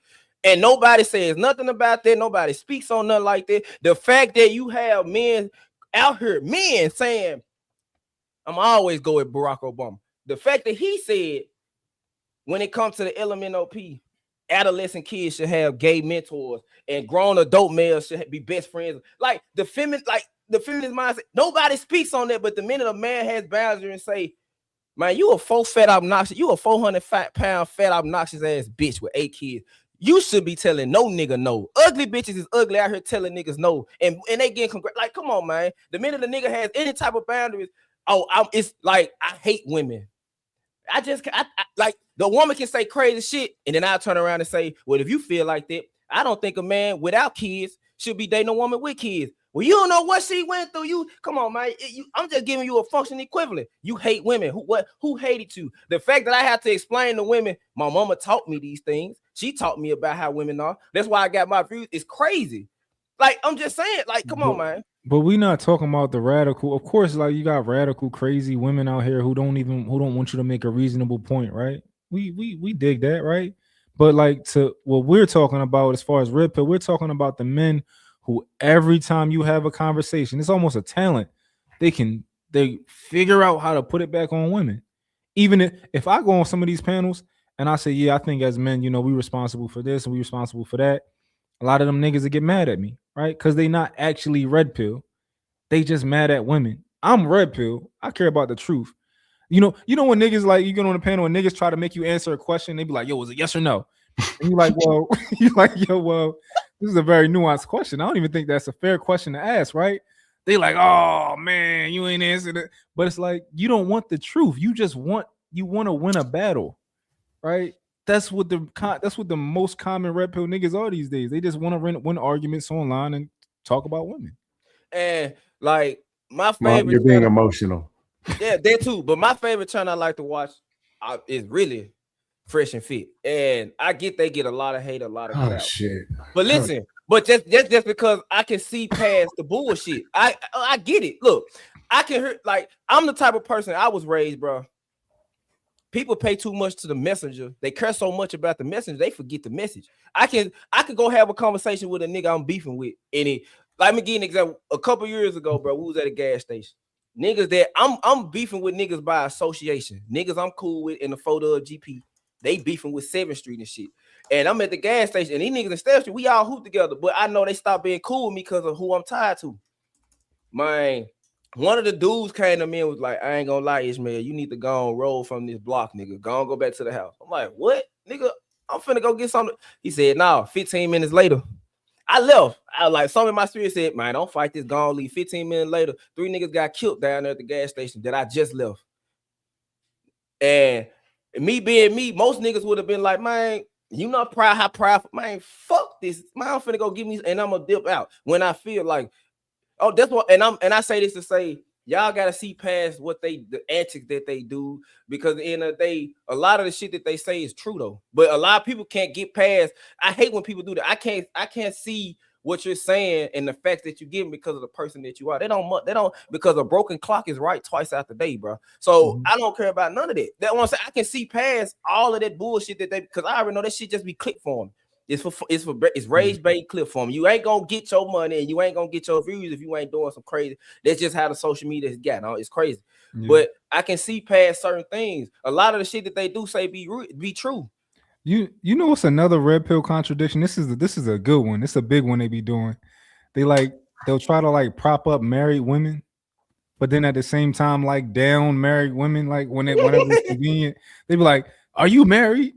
Right? And the girl be like, "Yeah, I'm married." It's like, and they just be like, "Oh, fuck you." Then like it's like I've always seen women do that. Be like when a man be talking about how the state of that. Are you niggas married? Do you have a girlfriend? And I hear them flip it around and be like, I will say they'll flip it around and be like, do you are you fucking niggas? And they be like, the fuck? Yeah, you see how stupid that question is? Because who gives access to sex and who gives access to a relationship? You're not having sex with niggas because them niggas don't qualify. I mean, I'm not married to a woman because I refuse to give a garbage ass bitch my last name. So I'm selected. You're selected with that vagina. I'm selected with my last name. I've heard them say that. You're not wrong about creator. That. I'll pander for free at this point. This is bad. I'm saying like it's my just personal. Raise your hand and I'm gonna start pandering because this is too bad. I'm not look. Scam. I get it, Scam. I'm not saying that y'all wrong about it. I'm just saying y'all like you gotta blame both parties. You say the men. Hey, hold on, Wasso. Hey, my bad. Hey, cool. His dad is black. Cool. All right, but. So he sent me a picture. He look just like him. I'm talking about twins, but he black. So I gotta give him his respect. So now what, nigga? Hey, but listen. No. We were talking about reason. Hold on. Relax. Adam. Relax. We giving you the half black pass. Don't rub it in our face. Yeah. Don't go crazy, bro. Your daddy black. I give you props. I'm just saying. But you got to be real, reason. You don't look it, okay? But respectfully, I be real. You got me. I got the proof. His daddy is a black man. That's a fact. So okay. Creative. We'll pander for free. Just raise your hand and I'll start. Reason, just had a conversation, bro. You black. We got it. Okay. I'm saying you're not wrong. Y'all not wrong with what y'all saying. I'm not gonna ever say that because there's some truth in everything. It's truth in stereotypes. It's truth in hate. It's truth in violence. It's truth in love. It is. Because all this it stems from somewhere. I just don't like the state of it all anyway. And the fact that women, a woman can freely say kill all men. She can say it anywhere. The minute a man says that, it's a problem. Hey, why? So I'll just say this. By Here's the the way, deal. sorry, dog. Hey, delete that, by the way, dog. You know, I think you already. I got you. All right, yeah, sorry. That's just No, you good. You good. Oh, as far as this word called truth. You just getting a reaction to what's going on in society right now. No, it's actually the very thing that creates the things that's going on in society. Here's the deal. They say, we never had the microphone. We couldn't talk. We couldn't. Now they grab the microphone. And this is the stuff that they say. I'm like, oh, because I wondered why feminists became feminists. And I started listening to stuff the men say. I'm like, oh, that's what it is. There's 15 women in the chat right now watching this and the jump with that data. They just went and signed up for feminism, wave 6. They skipped the first 5 waves and went straight to 6 after seeing the dust that they heard on tonight. At the end of the day, the talking points contradict themselves one by one by one by one. The behaviors contradict themselves. 1 minute, don't date single moms. Then you see 7 different races of kids running around in the background on their streams. And a single mom. The dudes, don't cheat on your wife. Then they serve papers on a live stream for cheating on their wife. Yeah, I ain't never heard the red pill space. Solution in my house. Then you see a high heel go flying across the screen and hit him in the back of the head, and a woman quacking and yakking in the background. This happens every 3 months, and they keep exposing the same thing. But I do agree with this. They say they want 22-year-old virgins, and the dude got a bimbo pregnant. This is the same thing every time. From the talking points all the way to their actions. They'll tell you anything. Because there's some dudes that want to hear it so bad. That's the truth. Can I ask a question? I will hold on. I will say this though. Like when it comes to certain aspects of they gotta give context and peel back layers. You will have men out here who say, man, don't date women with single, but they're not telling the men not to fuck on them women. Because men give 2 different types of we give sexual energy and relationship energy. These niggas out here are running wild, running rampant with these women just because they easy. Hey, why so? Men love hoes. They love them. We do because it's easy, but we'll never. Most men won't wife one. I'm telling you, they're proposing to them and getting rejected. Does that make it right? Get married. You saying doesn't make it right? It's all this fur and love and war. It's just a react. If women were not so easy. So if you're doing the fuck shit, don't cry about it later. How am I doing the fuck? I can't force a woman to open up her legs. I can't force a woman to give me coochie. That's right. That's great. So if these women are out here, she gonna fuck anyway. I just need a quick fix. So if she gonna give it up anyway, but you are willing participant. You're a willing participant, sir. What I'm saying is the men are forced to take responsibility because if I'm on child support for a child I take care of. What is it like? She got mad at me because I joined the military. I got put on child support. Good. You step with the woman. Good. Well, why so serious? I take responsibility for what I'm saying is. Why so serious? Do you know how child support works? I do know how child support works now that I understood it after. But what I'm saying is, if I believe, this is my belief.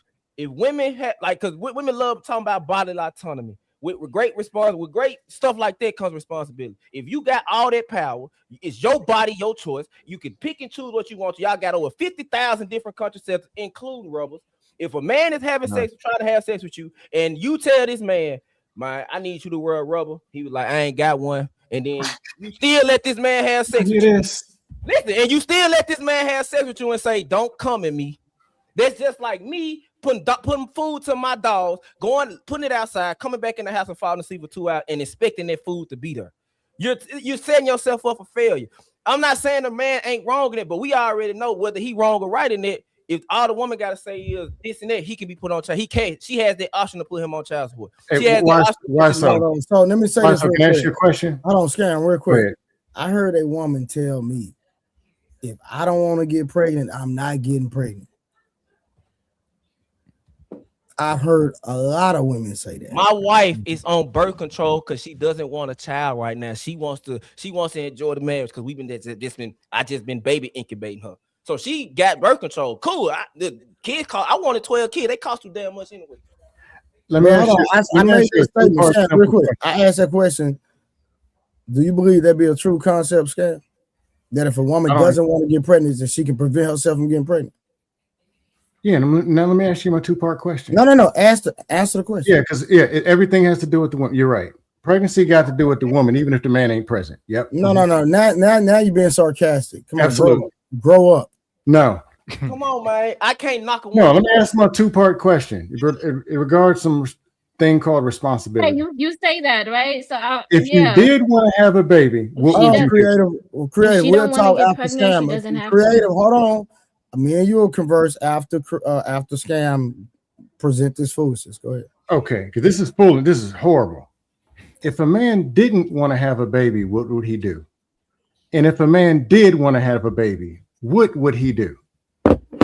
I could have sex I with would women. put a condom on if I didn't want to have a baby. Don't have Thank you, sex. Sam. I wouldn't. Hold on. Condoms on break? Don't have sex. It's very unlikely if you take care of your condoms. It just breaks because a lot of times, and I've had a condom break on me. That's how. Hold on. You don't have to explain the extra month. We ain't gotta do that. It was a simple cut and dry question. Condoms can break. How many condoms broke on you? Yeah, especially if it's still in the car. I've had one condom break on me. It doesn't matter, It doesn't matter how many break. If one break, it broke in the car, and he went raw. That's what happened. Trey, are you? What are we doing?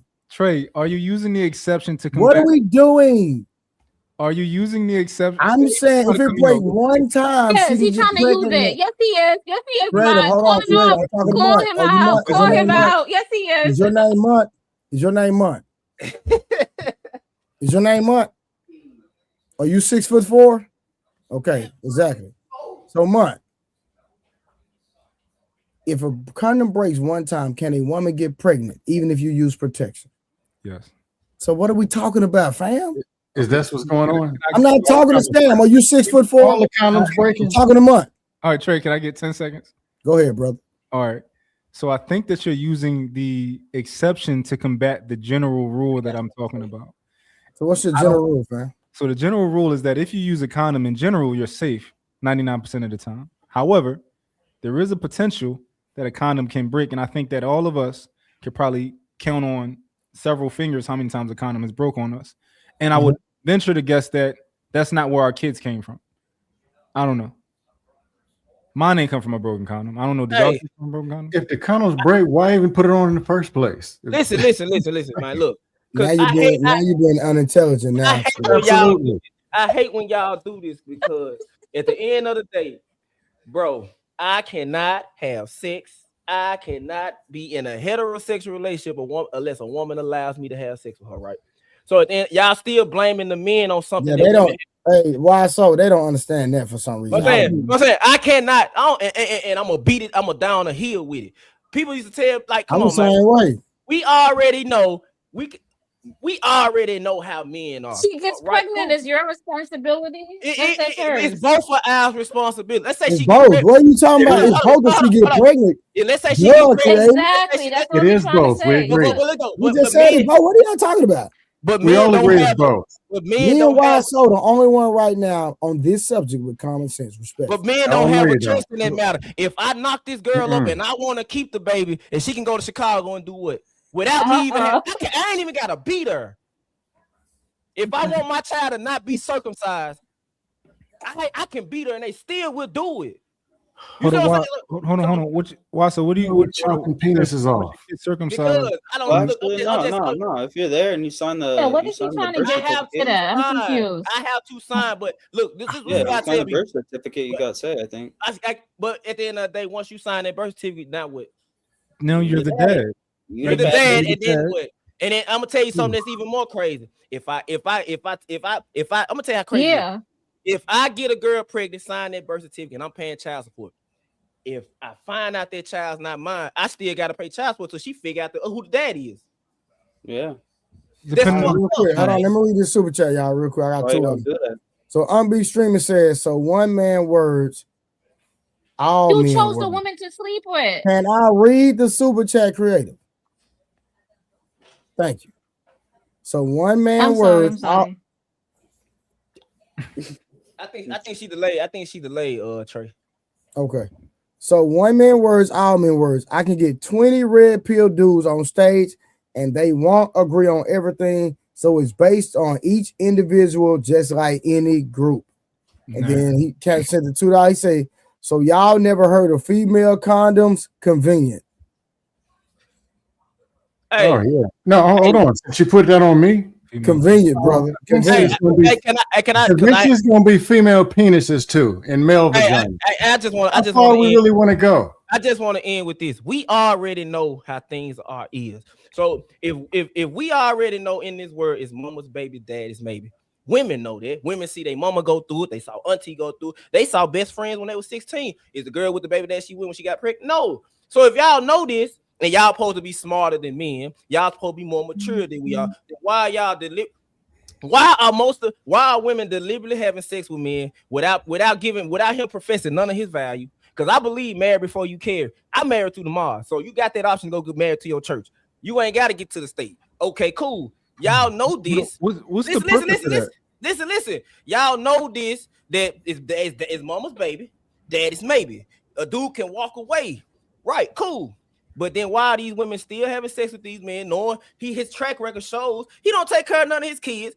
Unproductive men are having kids. Unproductive men are getting commitment. Unproductive men are stripping these women of their value. And then y'all want to blame the men when it's why buy the cow and I can get the milk for free. Human beings in general take the road of less resistance. So if y'all want, if the men are just doing what they doing and they've been doing, men don't change. We just adapt. We're gonna adapt to the dating market. It's easier for us to get vagina now. I can live out my damn sexual deviances. Why? So nobody disagrees with you that if a woman is going to have a kid with a guy who's already has kids that he don't take care of, that she's foolish, and that's she bought that sentence, right? And I'm saying that even if a woman having a baby with a man, all right. Why so? So after this land, because we need creative to communicate what she trying to communicate with me, and then we're gonna give Glenn back the floor. Go ahead. What I'm saying is we understand that, but even if the man is a good man and y'all just having kids together, he ain't really gave up no real commitment. He can still walk away. We know this. We already say niggas ain't shit. I don't deal with deadbeats. That's me taking responsibility to understand. I can tell the difference between the guy. It seems like women can't tell the difference. So they have sex with these trash men who put up a front. And then when he get what he want, he dip and they blame the man. No, because at the end of the day, y'all been dealing with men since y'all was 16. And y'all my age. So you mean to tell me you still ain't understand the fundamental rule of how men operate? How many times does it take for a person or a specific situation to smack you in your face?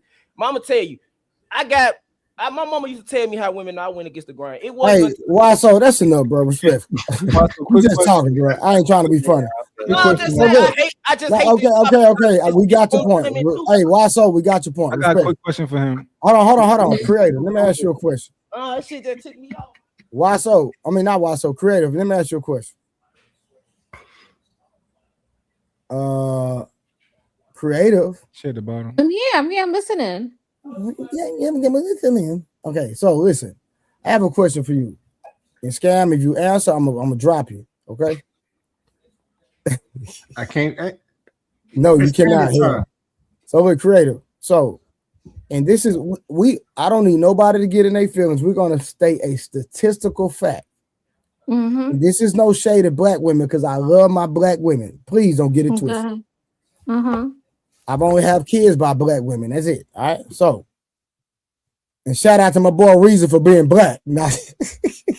Oh gosh. All right. So real quick. So creative. Mm-hmm. Black women have the most kids by multiple men. Is that not a fact? Statistically. I don't know if that's a fact, but that is a fact. If you want to I don't know. I'm telling you, I'm not going to speak on something I didn't research on. It's a fact. Black women have the most kids by multiple men out of all demographics of women, right? So, bet me some money. I bet you won't bet me, Leosha. I bet you won't bet me no money. I bet you won't do that. You can sit up here and get in the comments. I bet you won't hit my line and let's put some money on me and I'll cash app you. Bet me some money. Get out your feelings. We talking facts now. With that being a statistical fact, creative, who's responsible The men or the women? I would say both.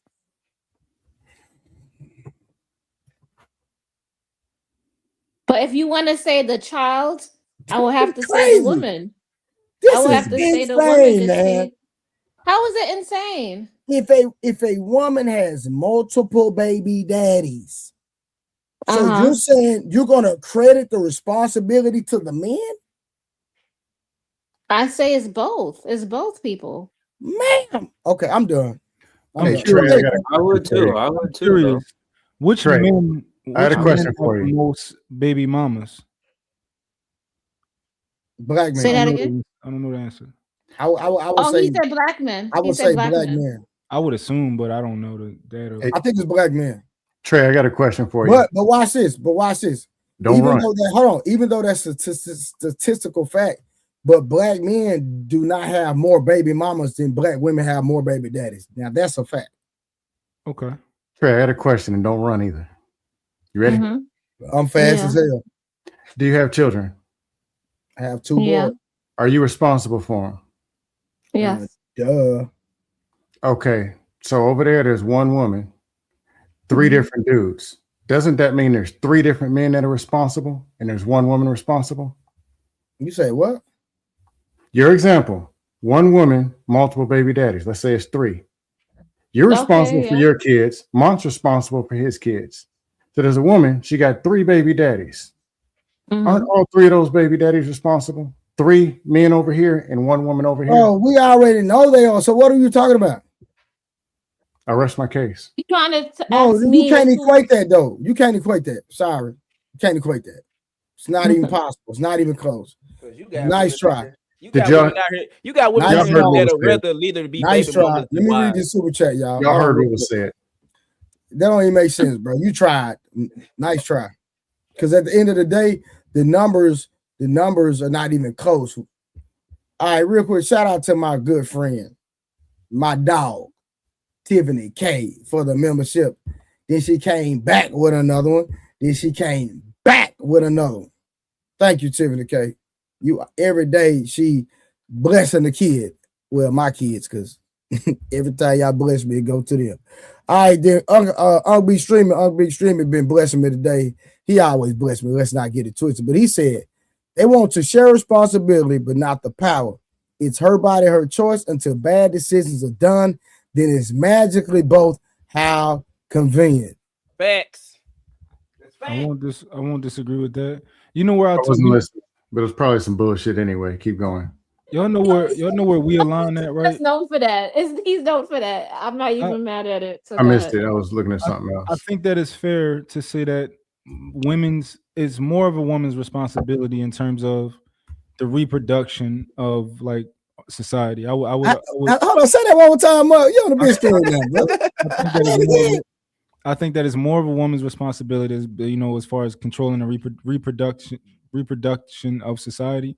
And the reason I say that is because I think that men are supposed to like go after women, and they're supposed to choose the most suitable fathers for the kids. But I don't think that they're doing a good job at that. Now, of course, a modern idea is to say that, well, you as a man, you should be picking better women to have kids with. And I agree with that. But I only agree with that as far as for the men who I know got sense, right? Like, so I can see why. So if he picked a bad baby mom or wife or whatever, I can be like, yo, you should have did better. You should have picked a better, mother for your kids. But I think that a lot of guys don't have sense. And I think that it is I don't know, maybe I look at it from a nature perspective, or like almost like a primitive perspective of all these niggas 100 niggas want to stick their thing inside of your vagina, and you got to pick which one is gonna, is the best one for your kids. Crazy take. Yeah, so that's hold on, Glenn, you ready? We got Edelman up here, yeah. Hey, Glenn, I ain't mean to cut you off, Glenn. My bad. Hold on, it's on Glenn. It's on Glenn. It's on Glenn. If Glenn want to allow y'all to speak, that's on him. Yeah. So interesting. The highest women that have the most children out of wedlock is Hispanic. That's not what I said. That wasn't the question, but that's an Glenn, thank you, Glenn. I appreciate you. No. I They had nothing. He did not refute. Hold on, he did not refute what I said. Respectfully, that wasn't Trey's question. It was He did not answer my question. So creative, hold on, Glenn. I respect you. So creative, hold on, Glenn, real quick. So creative, pipe down, baby, pipe down. You thought you had me, pipe down. Go ahead, Glenn. Wasn't it out of wedlock and multiple fathers, right? Nope, it's not. I said nothing about wedlock. Oh, but with multiple fathers, right? Yeah. Yes. Yes, it was multiple fathers. So it's still Hispanics and No, tied it's not. with blacks. No, it's black women. I done did the research on it. It's black women. I have it right here from the CDC. Can y'all share your research? Hey, Glenn, are you talking worldwide or nationwide? This is just in the United States. Okay. The CDC. Based off the CDC. Here, I'll put it in the back chat. They said they're like pretty much like even between the two races. Here, I'll put it in the private chat. Come out black and Hispanic. Black and Hispanic. And what I do, I so anybody want to, because I know I gotta go cite my source. I know exactly where my source is, but I'm not finna look it up right now. But I promise you, if anybody want to, I'll send you my number in the back chat and I'll send it to you. And Glenn, respectfully, I'm gonna prove you wrong. And after I prove you wrong, I'll stand corrected. I'm just saying that. Listen, when I prove you wrong, just come back on here and say, you know what, Trey was right. That's how I want. Yeah. I'll have no problem saying be standing corrected. Oh, hold on. I'm gonna prove you wrong tomorrow and just come back and say, you know what, Trey was right. That's how I want. Glenn's a motherfucking liar. I said, yeah, Glenn, it says black women at 59% and Hispanics at 35%. When it said the on that same one, because I'm reading it here, the synopsis. Man, it's not even close, bro. Yeah, I'm saying when it talks about multiple baby daddies, it typically says that black women have multiple baby daddies. Now, out of wedlock is something totally different. That's what I was referring to, out of wedlock and the multiple. No. Do only a multiple. Don't do out of wedlock. Do only multiple. Okay. Well, then it is different. Thank you. Come on, man. I didn't already did this, man. What But when I said it, I said, did you ever heard I said it from the beginning? I said, hold on. Because see, when you do out of wedlock and multiple baby daddies, you're conflating the numbers. Only do multiple baby daddies. Do not. I was just going off of what I thought you said, and that's what I was reading. What I thought you said. Okay, and so hold on. I don't even like Trey like that, but I can't let you get a. You got. I know, bro. Listen. I done the research. That's how I know. But I like you like that, but I can't let him lie on you, bro. So hold on. So Glenn, which one is it? No, you were right. Oh no, if it was just isolating that one factor, yeah. I thought you said. Hold on. I need everybody in this goddamn. I need everybody in this goddamn chat that thought I was wrong. Say I apologize. Put I apologize in the goddamn comments. You bastards. Oh God. Nah, creative. You thought he had me. No, he had the numbers conflated. Stop playing with a real one. Specifically, Leo. My name Trey the Truth Teller. Matter of fact, let me play my theme song for you niggas real quick. Y'all getting on my nerves. Then he getting in his bag now. Play that theme song real quick. Real quick, man. Y'all just be patient. Let us know. Tell us. That's what we are, man. I ain't gonna play the whole song. Stop playing with me, man.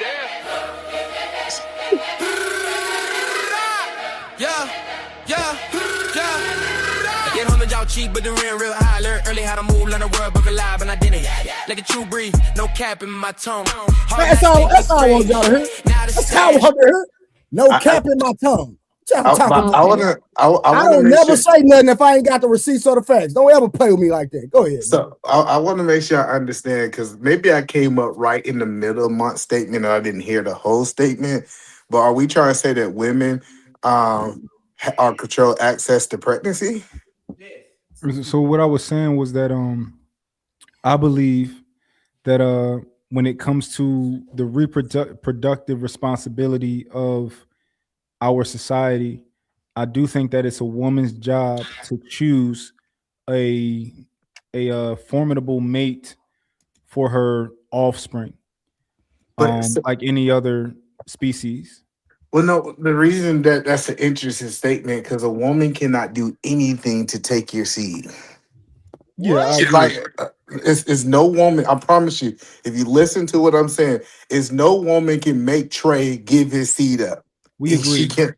So I believe the actual impregnation Yeah, is they actually can. on me. How? Tell me how a No, woman no, can no, trick you. no. Hold on, I want to hear this I know nigga where tell you're me going. how he can get tricked out of No, his no, nut. Think I he's don't. gay? I think he's going to. I don't. Oh, Edeman, I know where you're going with this, He's right? gay? Hold on, No, hold no, on. no. Either man, we don't ever had this No, conversation, bro. oh, We no, don't Oh, do I'm no, that. sorry. I'm I'm not just getting here. wild. I'm not going Either wild. No, man, no, What's no, no, that? no, no, no, no, y'all. No, it's on Glenn. It's on Glenn. We not fit. We already had this conversation, and either man, you're wrong, but we ain't gonna go there. We'll talk about Hold that on. tomorrow. Tell me how. Oh, Oh, no, he no, no. goes. You Hold on, no, can't no, no. say I'm wrong without proving me Either man, hold wrong. on, hold on. ran Either man, from it. listen, I'm gonna go live tomorrow. Me and you can have this conversation tomorrow, okay? I want to have it So tonight. All Nigga, right, I well, got to work listen, tomorrow. listen, you Okay, should Nigga, I have got to already. work tomorrow. so Nigga, I be can't. good. Hold on, watch this. Watch this, y'all. Watch this. Let me call this sucker's hypocrisy.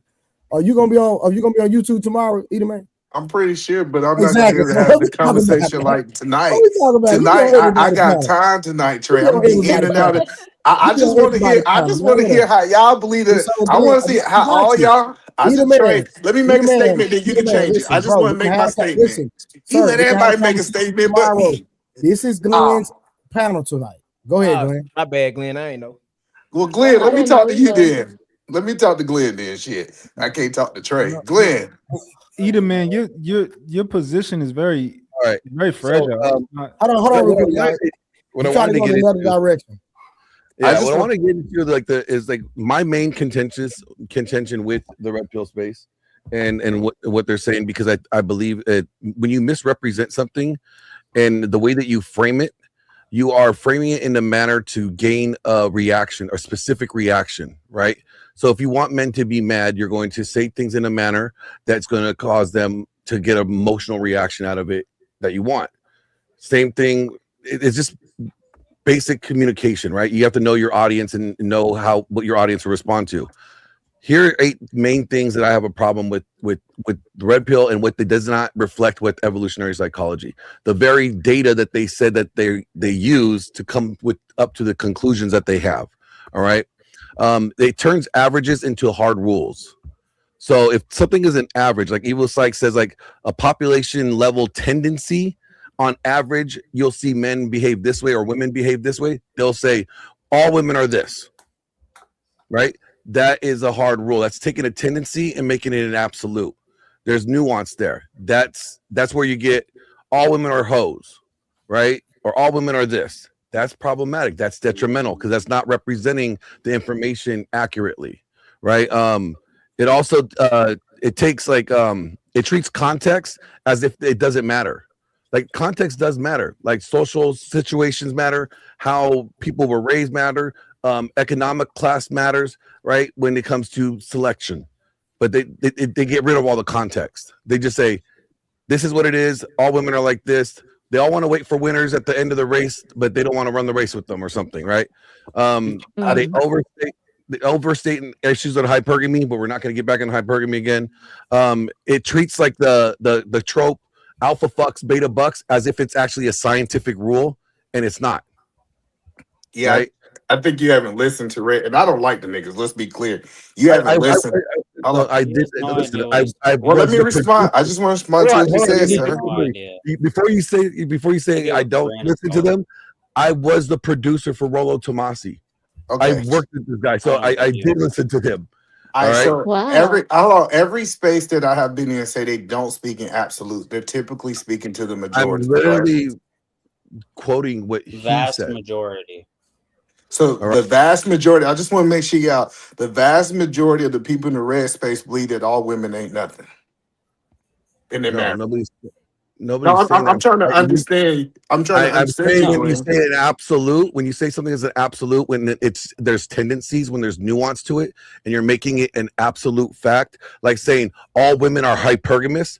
There's no data that supports that all women are hypergamous. They right? don't use all though. When they say Don't say women, all, Glenn. Yes, they fucking do. No, Like they if you not don't. read the No, they guy's shit, I don't. could literally quote. Everybody's There we go. hypergamous. What are we talking about? It would make no I sense could pull for up. him to I say could pull up all. the rational If male right everybody now was and read Read it another hypergamous, that would verbatim mean to that you. no, so when I'm talking about this, I'm talking about them as a whole. If you look at them as a whole, majority of them say that they are talking to the majority of women 51% or more. They're not saying that all of these women this way and they got a woman at home because they Yeah, always say they're again. special. They always say they're special, Glenn, and they got this magical woman. So they can't be talking about all.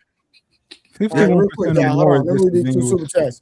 Unbe Streaming came with $2. Said responsibility without power is akin to slavery. And then he came back and said, name one group where all members the same.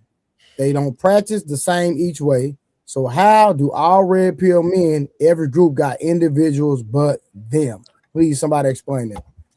What I'm talking about is who did Fresh and Fit get their information from? Who is the book that they have on their table? They always talk about. People. But even Fresh and Fritz, they give men. Hold on, I know, but they even give men advice on what type of women. They say it's a group of women moving this way and another group of moving that. That means they're not including all women based off what you're saying. Myron just said in the documentary that all women can be hypergamous. But that's a fact, though. Can be. Hello, listen what you said. Well, Edelman, why so serious just confirmed what Glenn is saying. He just said it's a fact what Glenn just said. Well, yeah, but this is why I say that though, because when women have kids, women also it's biology. You need to be with the best man possible because for 9 months you're not able to do nothing. You don't gotta explain it. You said it. But when I say all, I have a reasoning behind it. What he's saying is these niggas saying all without even giving back context. Everybody believes that they have a reason behind that they can support. Yeah, anybody who speaks in absolutes is a moron. It's nothing absolute on earth. I say women become hypergamous the minute they start having kids because now It cherry picks controversial findings and presents them as settled science. Okay, a good example it would be ovulatory shift literature. One meta-analysis found evidence that women's preferences shift near peak fertility towards cues tied to genetic qualities, but other studies later work found no results and challenged the strong or reliable of those shifts were really accurate. Red pill creators often present the strongest version only and skip the disputed. That is also misinformation. You're not providing all the information there. These are the things I say I find problematic. Yeah, I agree. We agree on that. Yeah, I agree. Hold on, Glenn. But I don't think you were paying attention to what you said. You said all women could be. So if you said could be, I said Myron said this, but when Rollo writes it, when in his book, in the very literature that Byron uses as a source, gotcha. There's one thing that I'm talking about who the person that they're getting it from. Okay. Where I was just attacking the point where I heard the word could. Is all I'm saying. Yes. Myron says all women can be hypergamous, right?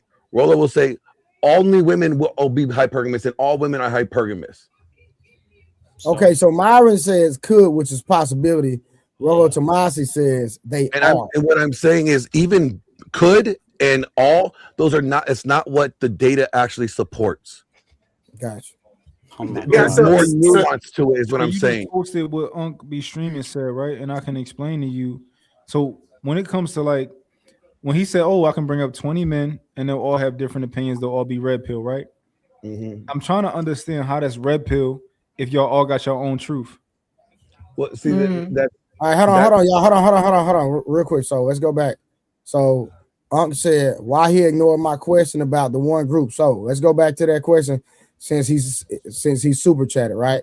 So we need to get an answer to that. So I'm gonna read it again. Here it is, Glenn. Name one group where all members are the same. Do they practice the exact same way? So how do all red pill men, every group got individuals but them? We're not talking about all. We're talking about the vast majority, because talking about all would be ridiculous. I'm talking about where the source of the information is coming from. That's actually true. And what they're using as their source, as their thesis paper. They're using Rollo's book as the data source, and they're saying basing off of this information and evolutionary psychology. I got a question. Who's What using about that? it? Because I knew about who's using it because I never found out about Rollo Tomas until he came on somebody's podcast. And I And put most this of these niggas can't read, so I'm trying to figure out why you think they going who's and read using Rollo books. And I'm Tomas. gonna be honest with you, I don't listen to I don't read no books about relationships and none of that. Like, I'm a grown man, I got enough experience in my life to understand how to deal with a woman. I don't need nobody to teach me how to deal with a woman. The red But pill I OGs think Glenn, read I, these books. no, Glenn, I do want to say that there's dysfunction in every group, and I think they have a larger amount of dysfunction than other groups. I agree with that. But when I listen to them, most of them that I have heard talk, they definitely say, hey, we're telling you that there's two different types of women, the women you don't want and the women you do want. And when they start just And I would say that there's only one type of woman. that's crazy. And what kind is that? Women. Women are women. Women will be good to you if they find value in you to be good to you. If it benefits them, if they find that you as someone that they want to be That's with, not they will being good to you then. That's crazy. But hold on. No, watch out. No, why, Hold hold on. I'm saying this. Let me explain why I'm saying this. Let me land the plane.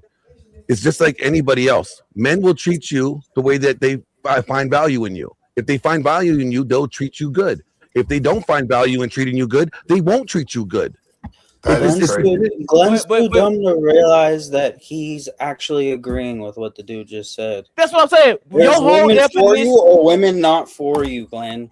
and his definition just said what he explained. said. I'm just saying that I'm not saying there's not good girls and there's not bad girls. I'm saying they're just girls. That is crazy. Glenn, your whole This is how you get explained. tricked out your bad. Listen to Glenn. I'm saying, Listen, no disrespect to you. What but is a your good whole- girl? What is a good girl? Oh, listen, Give me hold a on. Your definition of a whole good girl. definition just explained what hypergamy is. What? How so? Oh God, you you have to explain it. Because you have to said Because if a woman women are doesn't women, find, and there's no difference between there's no good women and no bad women. They're just women. listen, Right? you just said, listen, hold on. Break it down. Hypergamy is people seeking the best option. You just said if a woman don't find value, she's not gonna deal with you. Any man that has value, he's the best goddamn option because most men don't have that. Yes, and when I said it, it also goes with the way men will treat you too. It's the same thing universally. People, there's not like good women and there's not bad women. There's not good guys and there's not bad guys. It is when it comes to relationship. That's the point. Listen. In relationship is good people and is bad people. Hold on, why so real quick. The point that you're making, I want to clarify this. The point that you're making right now, are you saying that women are hypergamous because they always choose somebody that brings value to them? Why so? What you say? I want to listen. What you say? The point that you just made, were you saying that women are hypergamous because they will always choose a man who is bringing value to them? Yes, because like I said earlier, it's off of fertility and the fact that she needs a man to carry her from one stage of life to the next, especially when she gets pregnant. Well, this is the thing. This is the thing, right? So I'm sure we can agree on a definition of hypergamous is dating someone, trying to date someone in a higher social class for and socioeconomically and all that type of stuff, right? Well, your best option. Yeah. So when I think you're equating value to like money and things like that, but that's not true. A lot of women find value in a man that's attractive, so you end up having kids with a man who don't have any money, but he's attractive. Now, a man being attractive does not put him into a higher socioeconomic class. It just doesn't. I agree with now, that. If you Jeremy Meeks, I think he ended up finessing that, right? But most men don't finesse it. They look like. And I agree with you. That's why I say men have to be. I say it all the time. Men have to be attractive in more than one facet. So what I'm saying is, yeah, she might be attracted to you because you make her, you give her them butterflies because you know you this and that, you physically in shape. But the minute something drastic happens in her life, she's gonna look at it differently. The minute she has a baby by this man, oh damn, he a deadbeat. He garbage. I gotta take care of him. This is not the man I need to be. But let's hold on. I want to talk about what Glenn, you said. I just want to make sure you standing on this point. You believe there's no such thing as good people or bad people. I think people are people, and the way that they operate is going to be based off of what they think is beneficial to them. And then how they operate, can that be good or bad? It based on how you perceive it or you receive it. All right, so when we start talking about relationships, Glenn, Did we be giving advice that, hey man, it is good women that you should go after and it's bad women you should not go after? Or you think that's bad advice, Glenn? I think that what is a good person? What is a good woman? Tell me give me a definition of a good woman and a bad woman. So I can use one word. Hold on. I can on either man.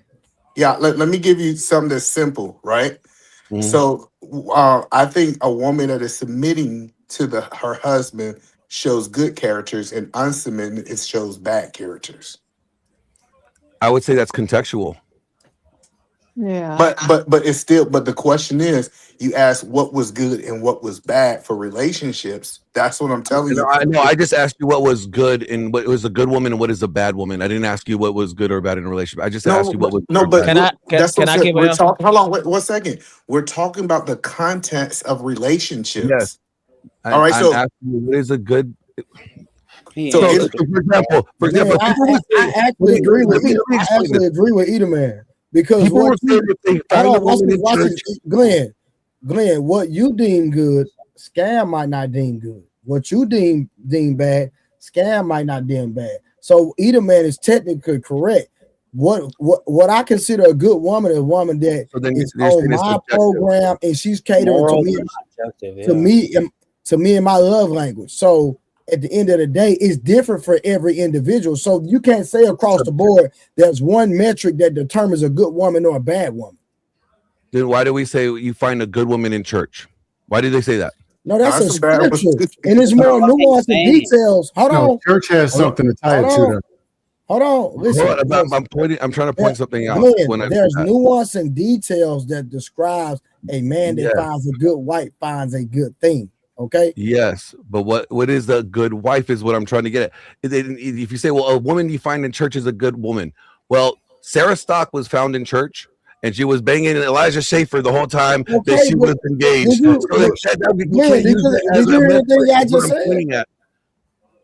you hear what I said? I'm saying it's not. You can't just say, "Oh, this is a good woman," because we're saying the same thing. Okay, so I'm saying that there's nuance there. There's no. That's what I said. And that's why I said a woman is just a woman. There's no good or bad. It's just how they treat you. I agree 100%. I agree. Okay. So I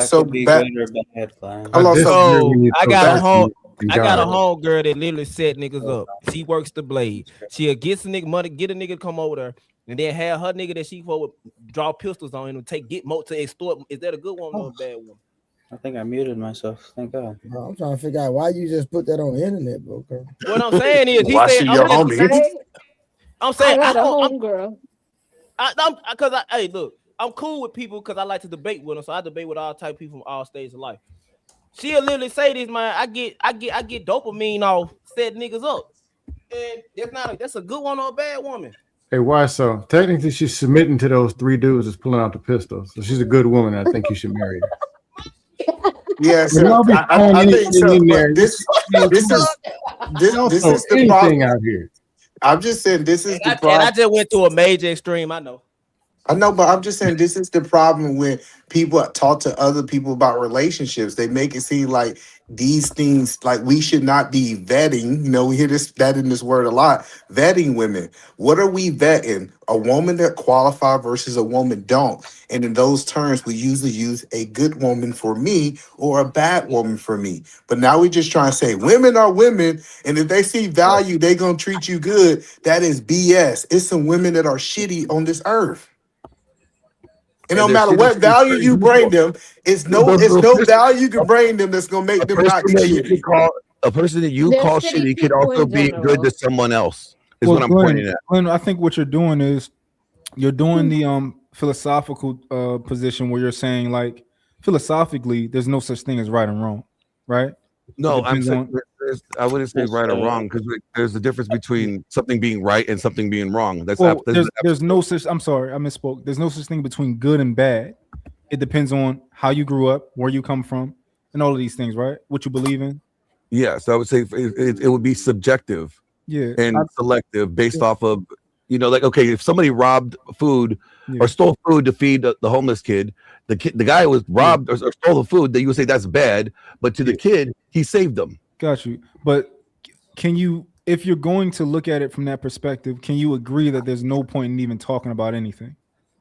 No, I think there's characteristics and behaviors that could be observed like on a collective, like that are habitual or that's repeated, that could determine or help you determine whether or not this is a good investment or something that you should consider based off of. That's different. Can you concede to this point, right? Based on the society that we grew up in, right? Because there's all different subgroups and all that type of stuff. Like I'm from Philly, I'm a black guy from Philly. So like, can you concede to the point that based on where you grew up at and where you're from, you and most of the people that you were around will agree on what a good woman is? I'm in Los Angeles. This is a melting pot here, so I can't really say that. But I would no. On general level, yes. Yeah, in general, not where not you specifically, but in general, like most men who are black men, most likely, probably 65 to 70% of us probably agree on what a good woman is.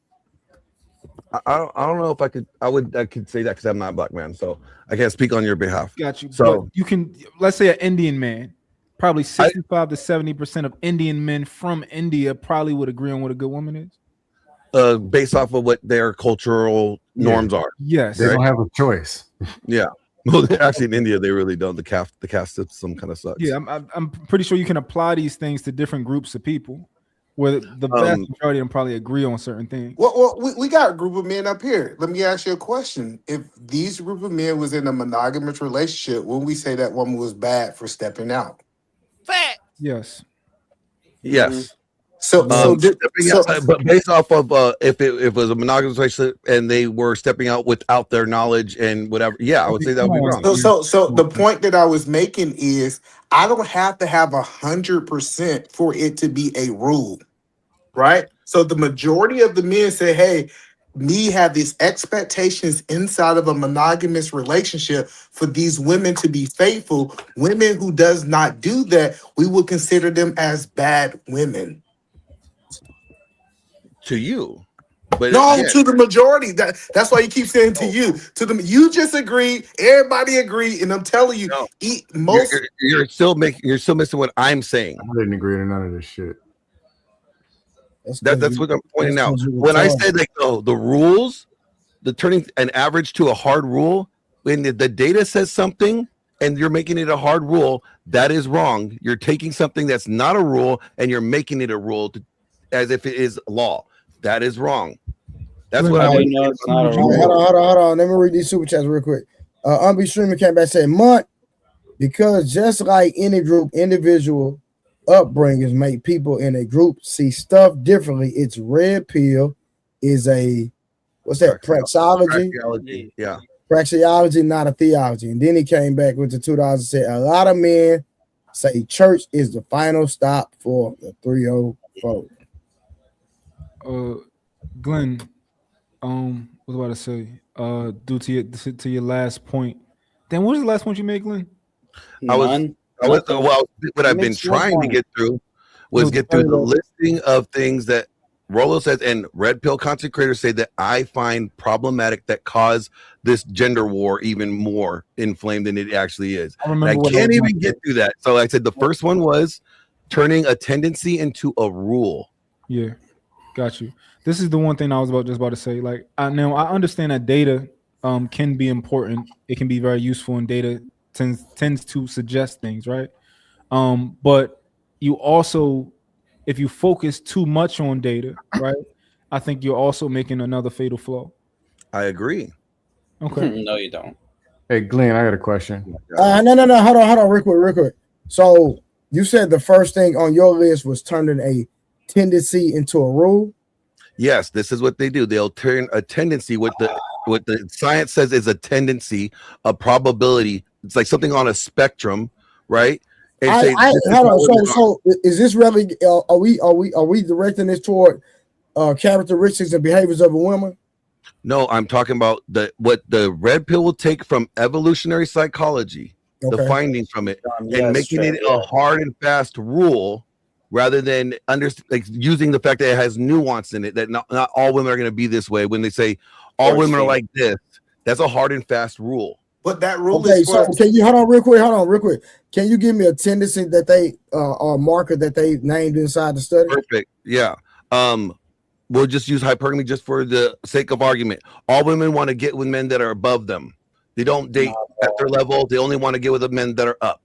And then assorted mating strategy says that no, on average, women get with, or couples will pair with people within their similar social economic groups. That right there shows one thing is different, and then not all women are wanting or marrying up. But I right? think you're taking it out of context. Then I they was about said, to say the well, same hold on. The reason is I believe you're taking it out of context. They says, hey, for these group of men that are following me, these are the rules for this group of men. They're not saying if you're gonna be a simp or you're gonna be this other thing or you're gonna be a yes man, your rules are going to I be didn't even say different. anything about Hold on. men. No, I'm trying to help you understand. They're talking to a group. So if I'm talking to a whole bunch of black people and I say, hey, this is the rule for black people, and you say, hey, this don't apply to white people, I'm not talking to white people. It's a rule for the people.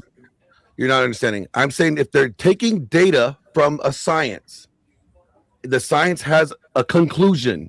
It gives what their conclusion is, and if they cut it down to all women want to marry up, and they don't like to marry at their level, they marry up, and they're ignoring the data that says that no, there's assorted mating strategies that on average people will marry within their close social economic grouping. Well, no. I get that. I'm agreeing with that. What I'm telling you is, if the prior sentence is, if you want to have the type of control we saying in your relationship, you have to have the idea that these women are hypergamous, the type of women that you're looking for to have control over. It's not saying that everybody applied to this rule. What it's saying is, for these group of men, this is the rules that you have to of engagement. Where It's does it not say for that? everybody. No, well, I'm saying. Who's saying that? Because I literally quoted what Rollo said.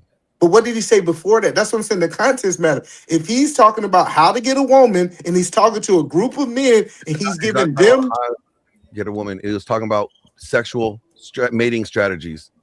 That's for why a group of men. No, I said, you're gonna let me talk? Yes, sir. Okay, I was talking about with how he frames hypergamy, saying that women only want to marry up. That's not what the data says.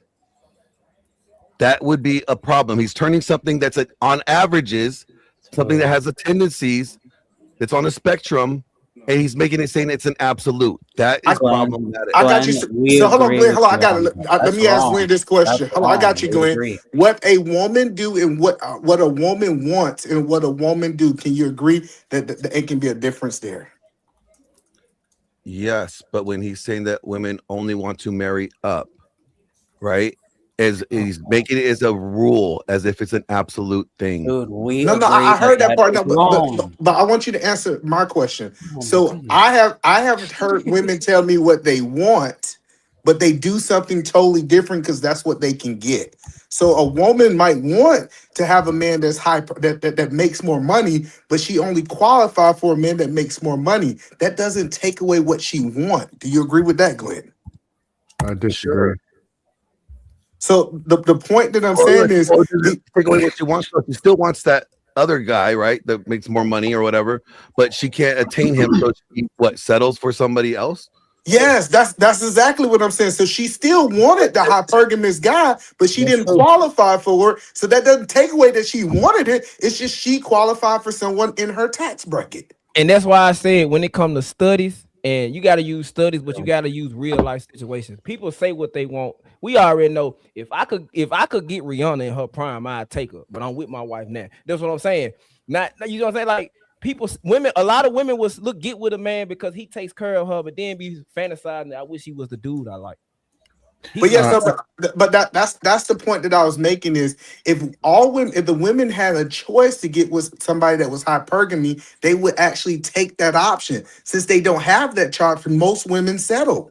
Now, man, I got pushback for you and Glenn on that point. Go ahead. Okay, women say they want a man who's a CEO of a company. It's cool. Then they meet him and he lays out them standards and what she got to do. All of a sudden, she ain't that interested no more. Women say they want a dude abbed out, swole, and gym and perfect body. Then he says, cool. I want you to meet me at the track tomorrow. And she's like, but I'm at the buffet. All of a sudden, she don't want that no more. They want a God-fearing man until he says, all right, cool, you ain't having sex to a marriage. We don't have sex to a marriage. All of a sudden, she's not returning his calls. Somehow I see women who smoke weed are usually dating a dude who rolls or sells. People date what they are. People date what they know. No, but that's still what they are. But you don't agree that if a better option comes along, that person ain't gonna take it. No, I think they're doing it. No, watch this here. Is it happening? Yes. I'm telling you, It's no. gonna be a It's not what's mismatch, happening. though. People I'm date not what saying they it's the are. majority, but I'm saying it does happen.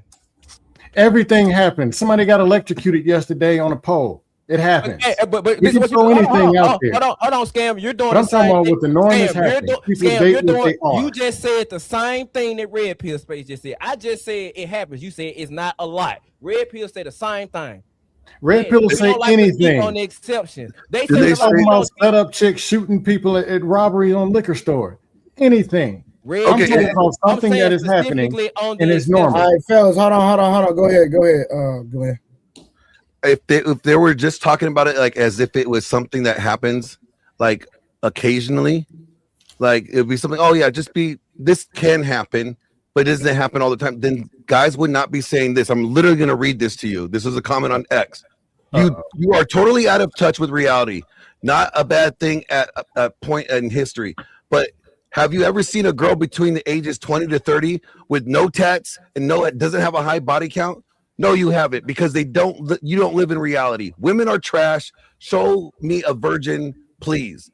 That's where you get that information from the content creators that are telling him that there's no marriageable women, that women all have high body counts, and that there's no virgins. Who said that? I was talking against that about 30 minutes ago. Same fraud. They got millions of dollars but can't find one virgin to get in the studio, but got bimbos doing backflips with 3 titties that I don't even see in real life. Do you know a virgin, dog? All right, hold on. We got hold on, y'all. Do you know One a second. virgin? Hold on, 1 second. 1 second, Reason. All right, Big Streamer came back. He said, "Women, who women want don't matter. Is who they react to does." All right. Then he came back and he said, "Who they say they want, rarely they baby daddy, etc." And then Striking Rich came with this for you, Glenn. I'm gonna let you read that one. Glenn, you have fallen out with Rolo, and hence you only have, no. I mean, I do have a falling out with him, but that was his issue. And actually, he does talk in absolutes. I mean, he literally just said it today during Rule 0. Yeah, but he said that moralism is emotionalism. So that. So All right, we got one more. Hold on, we got one more. And they will rationalize and cheat with the guy they want. Shout out to Striking Rich. Shout out to Juan Solo. Go ahead. So I just want to make sure, Glenn, can you say the data that you provide doesn't prove what women want, that proves what they qualify for? Do you agree with that?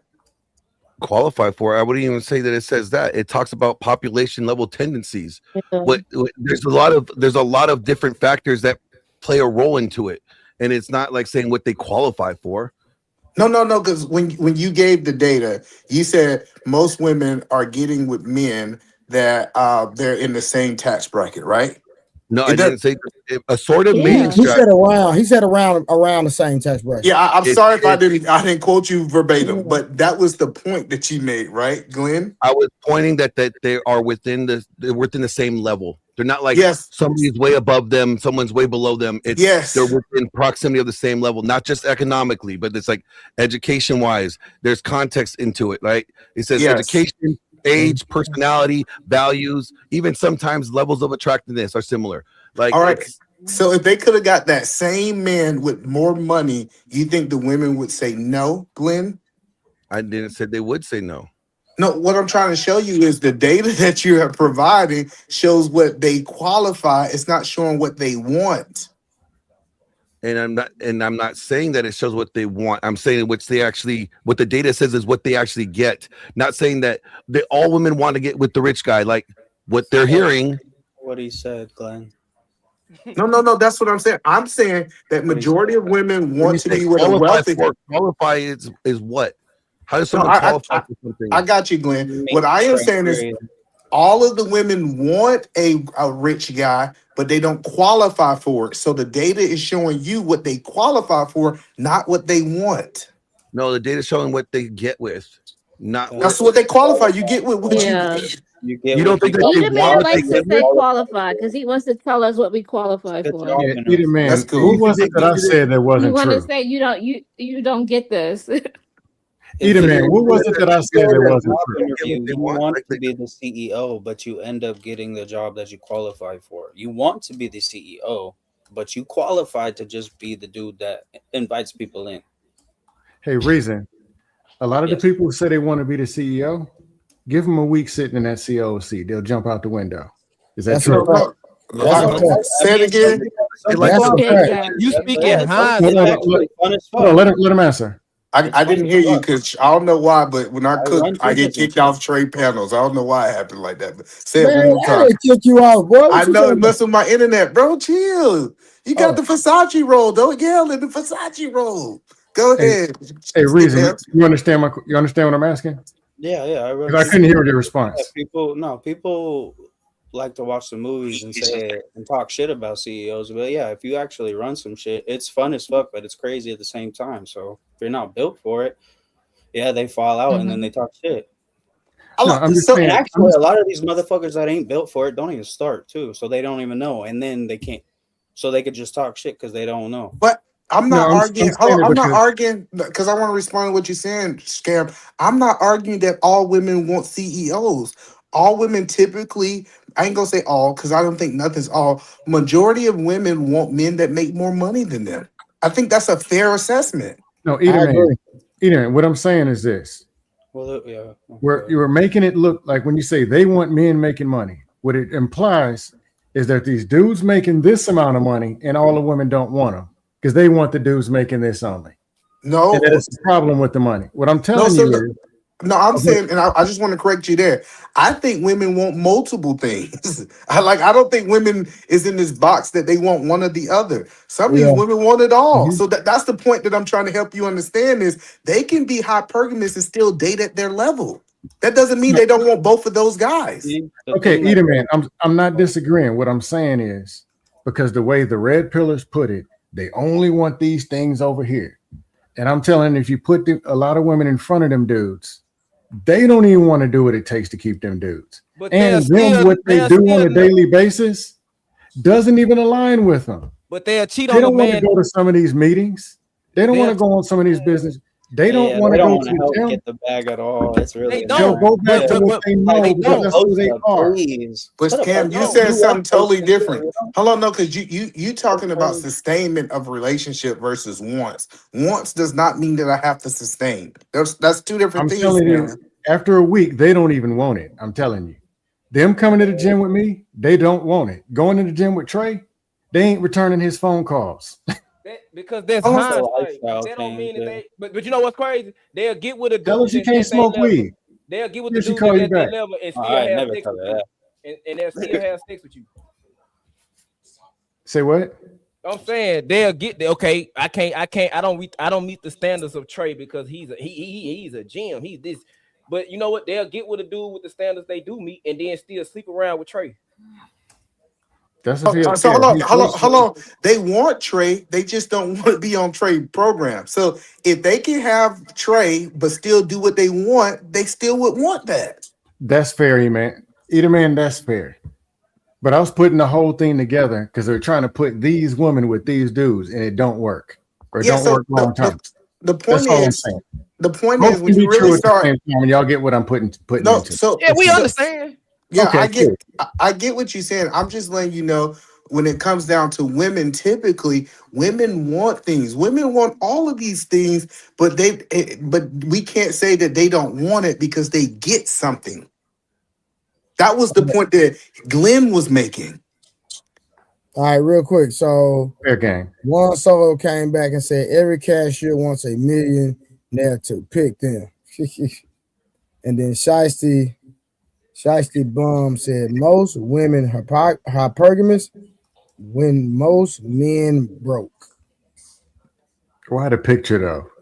Hey, what's how that song go by Chris Brown? When the rich nigga wants you and your man can't do nothing for you. Listen, I'm telling you, like these rich dudes, quote unquote, that none of these women want, can typically go in these cities and just have they pick of them. But no, either man, there's $100, $200, and $500 super chats popping up on red pill panels. These dudes are spending money. And still women ragdoll and yanking and spanking them all up and down the street. My argument is they don't want, a lot of these dudes don't want women in the red pill space. Let's be clear. I don't think they want all the money in the world and they getting ragdolled too. Typically, I'm telling you, typically a man who can't get a woman, I think he don't want him, especially if he's a man of means.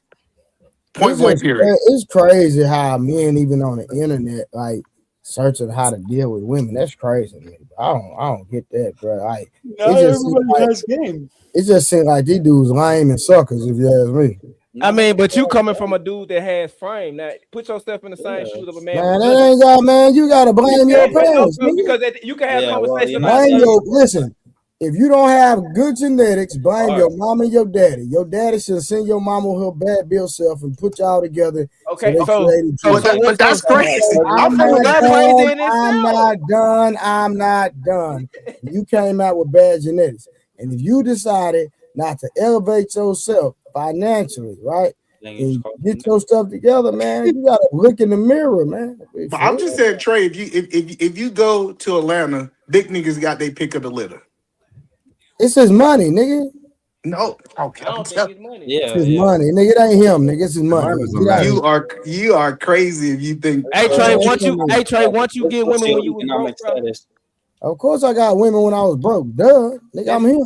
That's frame. Then you being him is frame. A lot of men don't have that. Frame. That is what they say too. Yeah. I was just doing, you know what? You know what I used to do to get women when I was younger? What? Make them laugh. That's true. So I had to if I make them laugh, I bag them every goddamn time. That's true. I get it. But making women genuinely laugh is a skill. Like just saying jokes, some of that shit be corny. Well, I was just actually being myself though, because I'm very charismatic and I'm that's a trait that you have. But when you give men a game, they have to learn the game. They have to learn what make a woman laugh. They have to learn that. I wasn't acting though. I was being myself. But you have frame though. So Trey, do you agree with my point though? What's your point, either man? Just because a woman get with a man that's in her same tax bracket does not mean that she don't want somebody above her tax bracket. 100%, I agree. There's a level of truth to that. Because you watch this, a woman. I've seen this, and this is in a relationship. I'm talking about even marriage.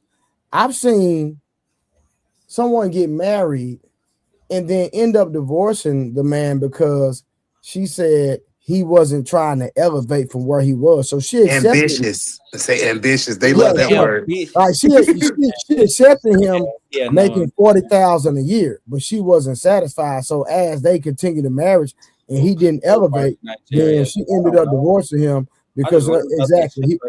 But listen what you're saying, Trey. She thought that eventually she would be in a hypergamous relationship based on your premise. No, you're 100% correct. I've never seen that or even heard it like I'm just saying I get that. I get that there's a whole bunch of idiots in the red pill. Trust me, you're not getting that argument.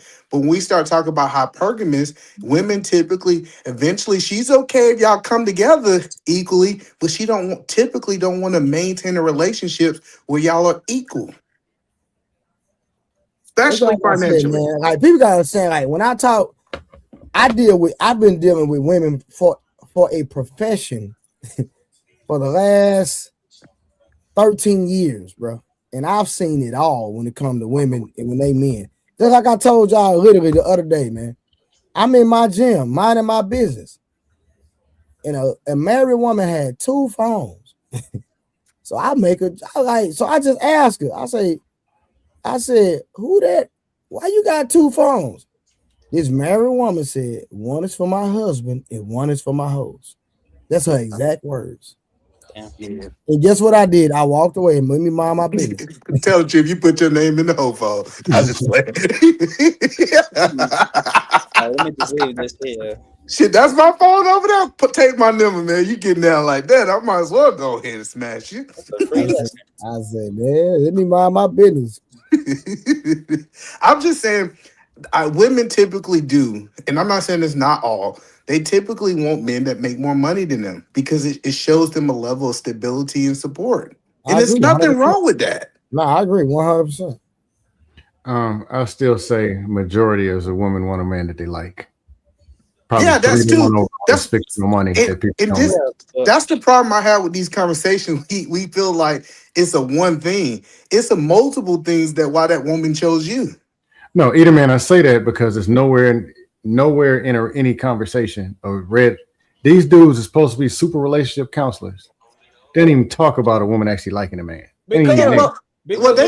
All this other bullshit. But you gotta understand, most of their goal is not to get married. Most of their goal is how can they manipulate as many women as they possibly can, and typically the easiest way to manipulate them is if you are at a higher financial status than the woman.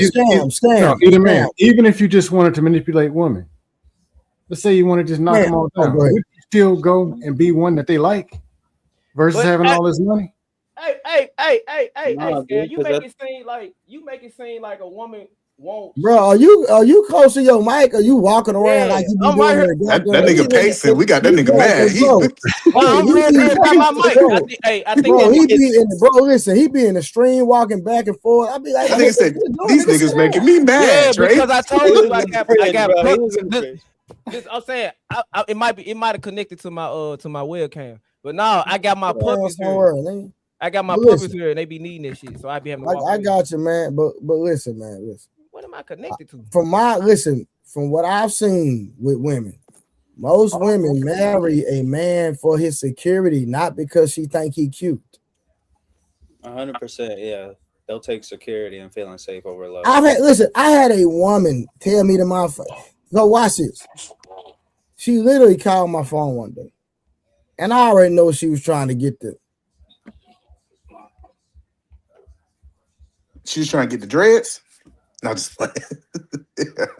So what happened was while she was saying whatever, when she started talking down on her husband's sex game, that's where I drew the line there. I say, ma'am, we not doing that. I said, if you ain't called your husband and told him that, don't tell me that.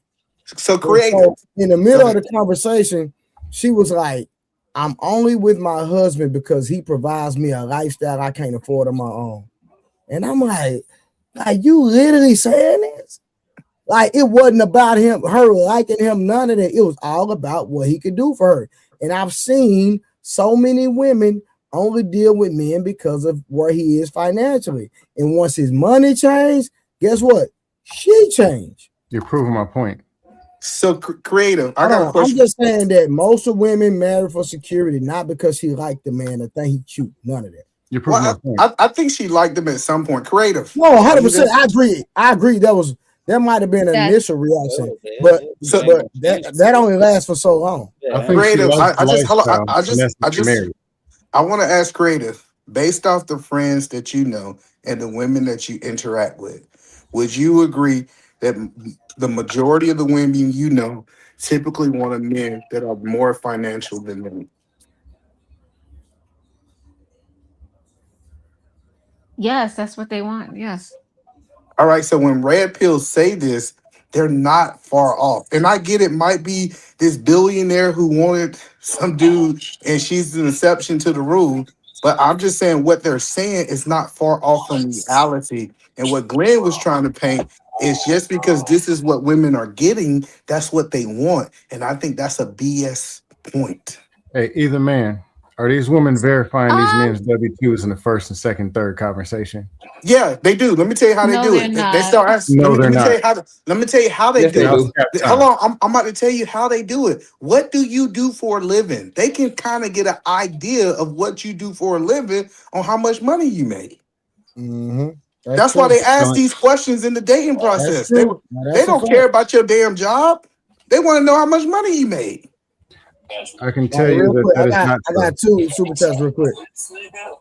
Hold on, what's that Noah? Hey, man, that's why. So let me mute him real quick. All right, so Juan Solo said, can't say men broke when the EBT ones want a guy with a job. A lot of them are looking for a stepdaddy. The ceiling really be the ground floor. And then Shiesty Bum came back. Nobody love a rich man like another man. Okay, whatever that means. All right, so listen, she just being funny, and she always in the comments being extra and negative, respectfully. And then her profile picture is ridiculous, but you know, it is what it is. Shout out to Sugar Bomb. And I think President. I think men put themselves in a Shut bad up. situation. You a simp, nigga. I said I just He a want to simp. Like what? hold on. We about to go. I think it's nothing wrong with men typically trying to get with women that they make more money than. The relationship typically work better. Mm-hmm. Hey, What? Say that again. I think it's nothing wrong with a man getting with a woman that he out earned. The relationship typically work better. Hey, Eater Man and Trey. I agree. Eater Man and Trey, both of y'all. I don't talk to simps. Cool. Question. Talk to me. I'll talk to you. Because y'all said I love simps. it was like when you were in the army, Eater Did Man. you just say you love Sims Creative? I think a lot of women do. Why wouldn't she? Yes. Yeah, cool. When y'all were at times, This or is Aunt crazy said, work. when the money wasn't right, were y'all still stepping out in the club and riding around Dallas, Memphis, Arizona, and still Absolutely. getting Absolutely. Listen. Yes. What the hell are we talking about? One night stand. Listen, one night stand, you don't have to qualify financially. And most dudes do. Even when they go to the You club. you didn't have a steady woman, unemployed or struggling? Never? Have I had a woman that was When I was a teenager, nigga, that's it. When I was grown, hell no. So what I'm trying to help you understand, I when you ain't talk never had about a broke woman since I've been grown. Now, when I was a teenager, yeah, but not since I've been grown. I want to answer Scam. Listen, I don't deal with broke women. Just like women don't deal with broke men, I don't deal with broke women. No, listen. So Scam, hold on, Scam. I want you to What's wrong with understand. that, Trey? Typically men that are broke deal with women that are broker. So there's still hypergamy. No, if I only got $20, she got $10. That means that she's still digging up. No, Eater Man was saying business not doing so well. Hard times, transition, whatever. Short period of time, possibly. Yeah. These women, what y'all was saying is all they do is verify your W-2s. It's all about what you talking about, Sam. Would you deal with a broke woman? More than likely not. So Temporarily broke. So what? Checkmate. That's not what he was asking. That's not what I was asking. But if you want to make it some bullshit, we can. No Scam. I'm just trying. Reason. What I'm trying to take is he had to make it some down. bullshit. He was right. So Say you down. And this is why men lie. I know men who was down on their luck and they didn't have the money and they was portraying that they had more money than they had. They was faking the funk. I was talking reality. In reality, money questionable. Can you still get a woman? Yes or no? Yes, men lie. Absolutely. I want someone lying. Eater Man, do you need to have a briefcase full of cash to get a woman? No, you personally. Listen, men, no. Trey, do you need a briefcase with cash? No, I answered your question. No. Chain with rich on the side of it to get a woman's attention. No, I'm not saying only rich men. How about you, Glenn? Reason. No, I get. You have to carry your W-2s around, and they won't talk to you if you don't show. No, that's not. Scam. Having a conversation with one woman and being in a relationship with a woman is two different things. Cool. That's why men in those status try to hit as quick as they can before she figure them out. What you mean, yes or no, Scam? It was a question. What do you mean? What's the question? He said, Reason. Did you understand the question? Yeah, he said, can you pull girls without money? Yeah, you got mouthpiece. Yes. Then what the hell are we talking about? There's guys out there they ain't got it like that. Yeah, I'm saying there's dudes with the briefcase can't get no women either. Can you keep a woman being broke? Can you get a woman to marry you? Yes, do you have a mouthpiece like that? Yeah. Y'all keep saying that they're doing it every day. Y'all keep pulling up the examples. People are not saying that they're getting married. We saying that the woman's giving up a lot, and then she might invest in him to make him better. Well, I'm trying to understand. That's what Hold on, Skinny Scam. Hold on. Do you said. think women settle? No, they don't settle. Y'all say anything at this point. Dude, yeah. Y'all pick one. Do you need a damn briefcase or not? That's crazy. We're not Do you need saying to go to briefcase. cruise or not? Nobody said that. That's why a lot of people don't listen to what you be saying, Scam, because you do make a lot of sense. But in this situation, man, Dude, you talking about women dating dudes hijacking them at gas stations. I just said, nigga, I said something about is that a good woman or not? What I'm saying is, at the end of the day, bro, women still want a man that's better than them in every goddamn regard, bro. I say it all the time. If you ask a woman to describe a dude that she would have a choice with, she gonna name a super nigga. Cool. Go to the mall and Get show me where all horny. these super. But Scam, I am right. Once Go to she the mall get tomorrow and prove horny, hold on. When she get horny, she will sleep with a broke man. We're not making that argument. But we talking about long-term Usually, living in these one let bedroom, me ask Scam a two-bedroom question. apartments. So, Scam, when you watch these pop the balloon shows, right? I don't watch that stupid shit. But you have to have seen it, yeah, passing by. What I'm saying is usually when a woman asks, like when they even Kendra G, right? Let's go Kendra G. This is When our they ask- example. You say what? How about going to the mall, going to the grocery store, or the apartment complex in your city? Hey, That's the real example. I could, hey, Hold Scam. on. That has nothing to do with what they want and desire, though. No, that's the reality of what they're doing every day, and it's their real life. I Pop the agree balloon with and you. Tinder G, they I say anything. agree. Hold on, listen. I agree with you, but it still did not affect what they desire and what they want. Cool. I want to be in the NBA. Is that realistic? But that, Yes, it work doesn't hard, take man. away from the fact that you want it, though. Possibilities different. No, we're making a conversation based Go on go get your knee NBA. extensions. Go get your knee extensions. If you had the opportunity to be in NBA, would you take it? If you had the opportunity, they said gave you a contract, would you take it? NBA? Sure. Would you take it? All How right, long and will that? that's, No, hold on. that's all that NFL, either hell man no. is saying. That's all that either man is saying. Is What the I'm woman saying, has no, what I'm the saying is option we're making the whole conversation on the bullshit that ain't hypothetical, that they don't even fit in, versus the real thing that they fit in and what they're doing every day. They They're might be driving with this Nissan man. Altimas, parking in 1-bedroom apartments, You right. 2-bedroom. And they might They be work with in a the man that's office, and the taking care of boyfriend them. working the office across the street. That's what's really going on. And she's stepping out on him with what? But the celebrities with all the hypergamy money, they stepping out too, with sleep with men, women, and dogs. What are we talking Because they about? got the money to do that. What is No, the women that the celebrities are dating, because they supposedly super gods, y'all gonna put a thumbnail up tomorrow of how they getting ragdolled and they women cheating too. You making three different conversations. Yeah, I'm not sure. Yeah, what's your point, man? What's your, Stick like, to you just one. made three different conversations. And the fact Stick to one, please, that I just called it out and I like to talk in rambles is crazy.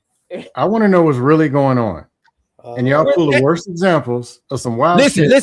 Two people don't add up to 13 cents. Scam, go on my Facebook and see where I do street interviews when we have events in Memphis on Beale Street, where I'm literally doing interviews with men and women. Cool. No, and these are all women from all walks of life. And listen to what they be saying. Go to their house and see what's really happening. Fellas, hold on. So Glenn wants us to read this right here. All right. So can y'all see that? Yeah, kind of small. Yeah, but yeah, I can see it. All right. Creative, you want to read that for us? Let a lady read this. Hold on. The red pill gets a lot wrong about evolutionary psychology. First, it takes general patterns and acts like they are hard rules. Science looks at big groups of people. It does not say every man or every woman is the same.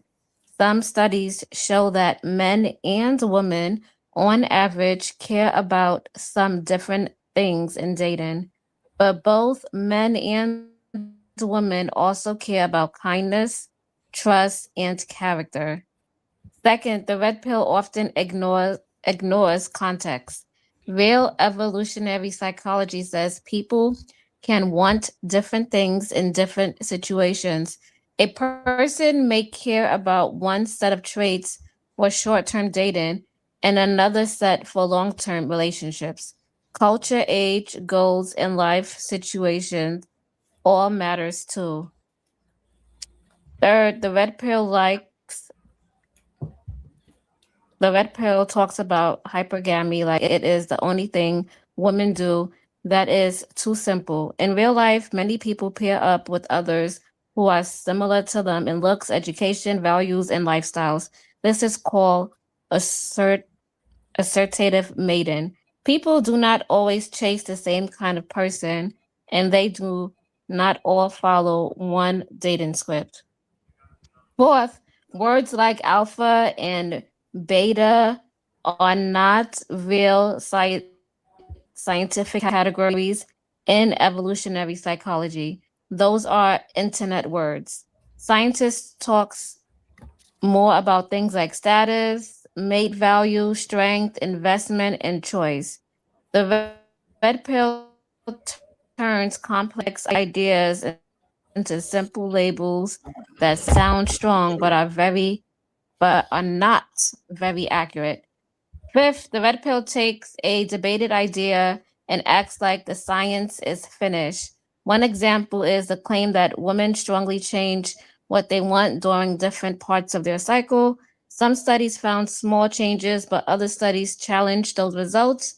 That means the issue is still debated, not settled. Last, the red pill often turns science into a moral excuse. Evolutionary psychology tries to explain why some behaviors may happen. It does not say those behaviors are always right or good or unavoidable. Explaining something is not the same as approving it. So the big problem is this: the red pill takes parts of real science and leaves out limits and turns them into slogans. Real evolutionary psychology is more careful, more detailed, and more honest. Okay, Glenn, are you there? Glenn, are you there?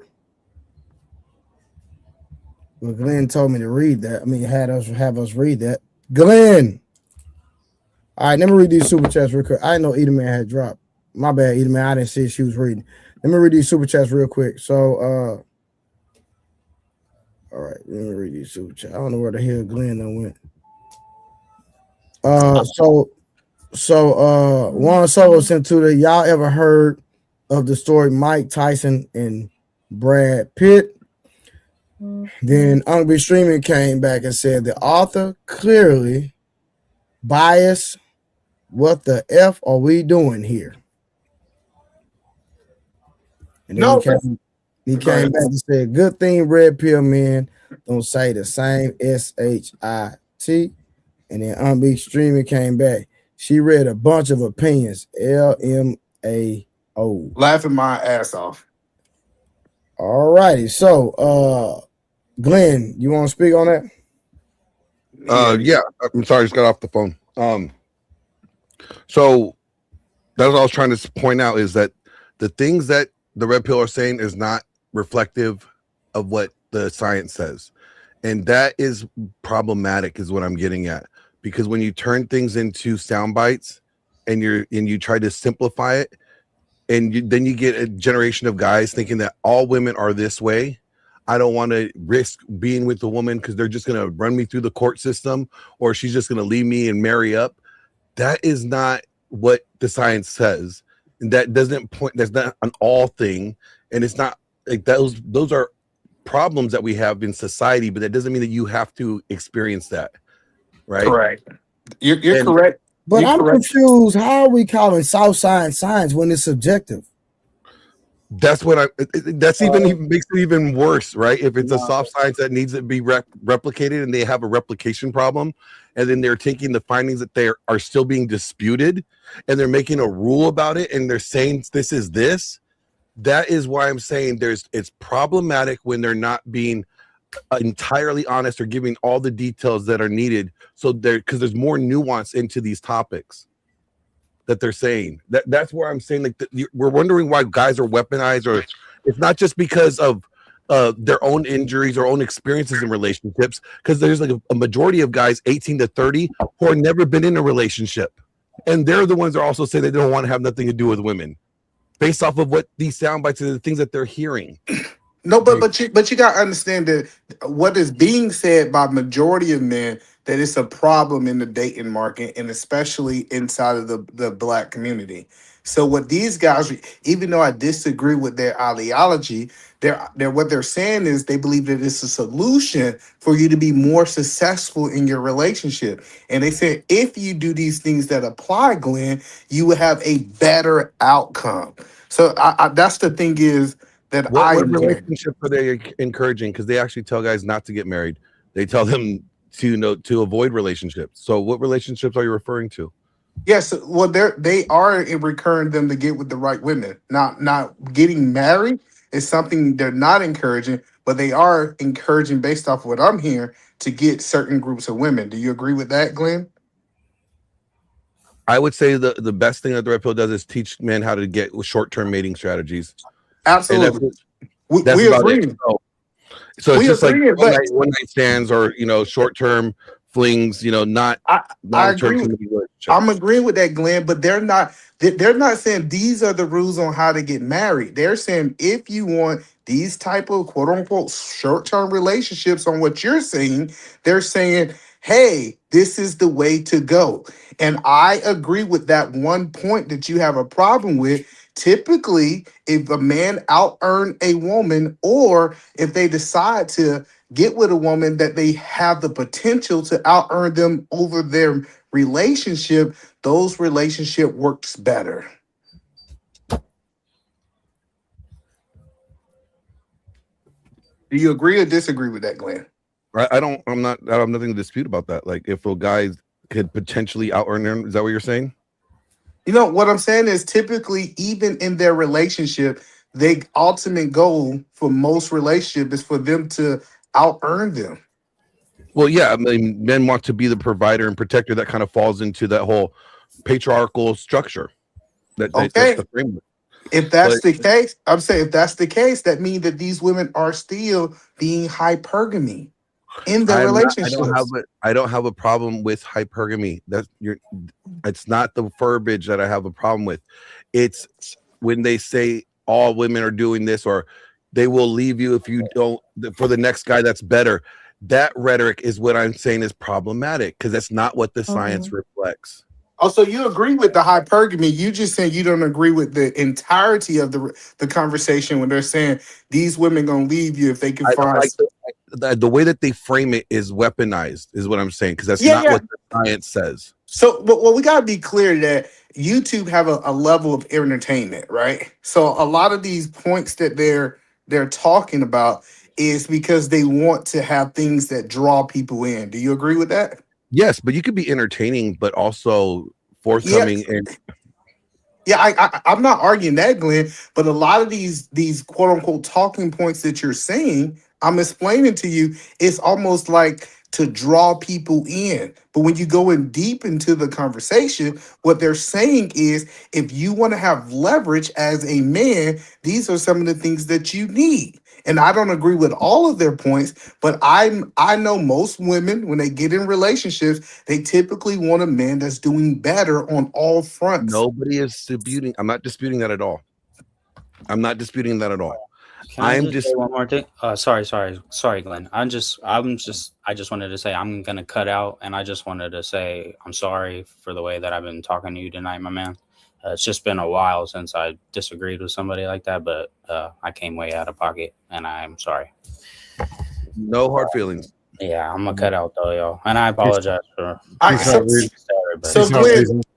So Glenn, I just want to make sure, if I made a statement that majority of men want to be with women that are attractive, would you agree with that statement? That's an objective statement that we could say that is universal. That's different than what the data is saying, though. So how about you think most men don't want to be with attractive women? No. I'm saying that we know that there's an objective beauty standard, and most men would like to be with an attractive woman. That goes without saying. Right. Okay. But what I'm saying that when they're saying that women are hypergamous and that if she finds another guy that's marginally better than you, that she will monkey branch and swing to the next one.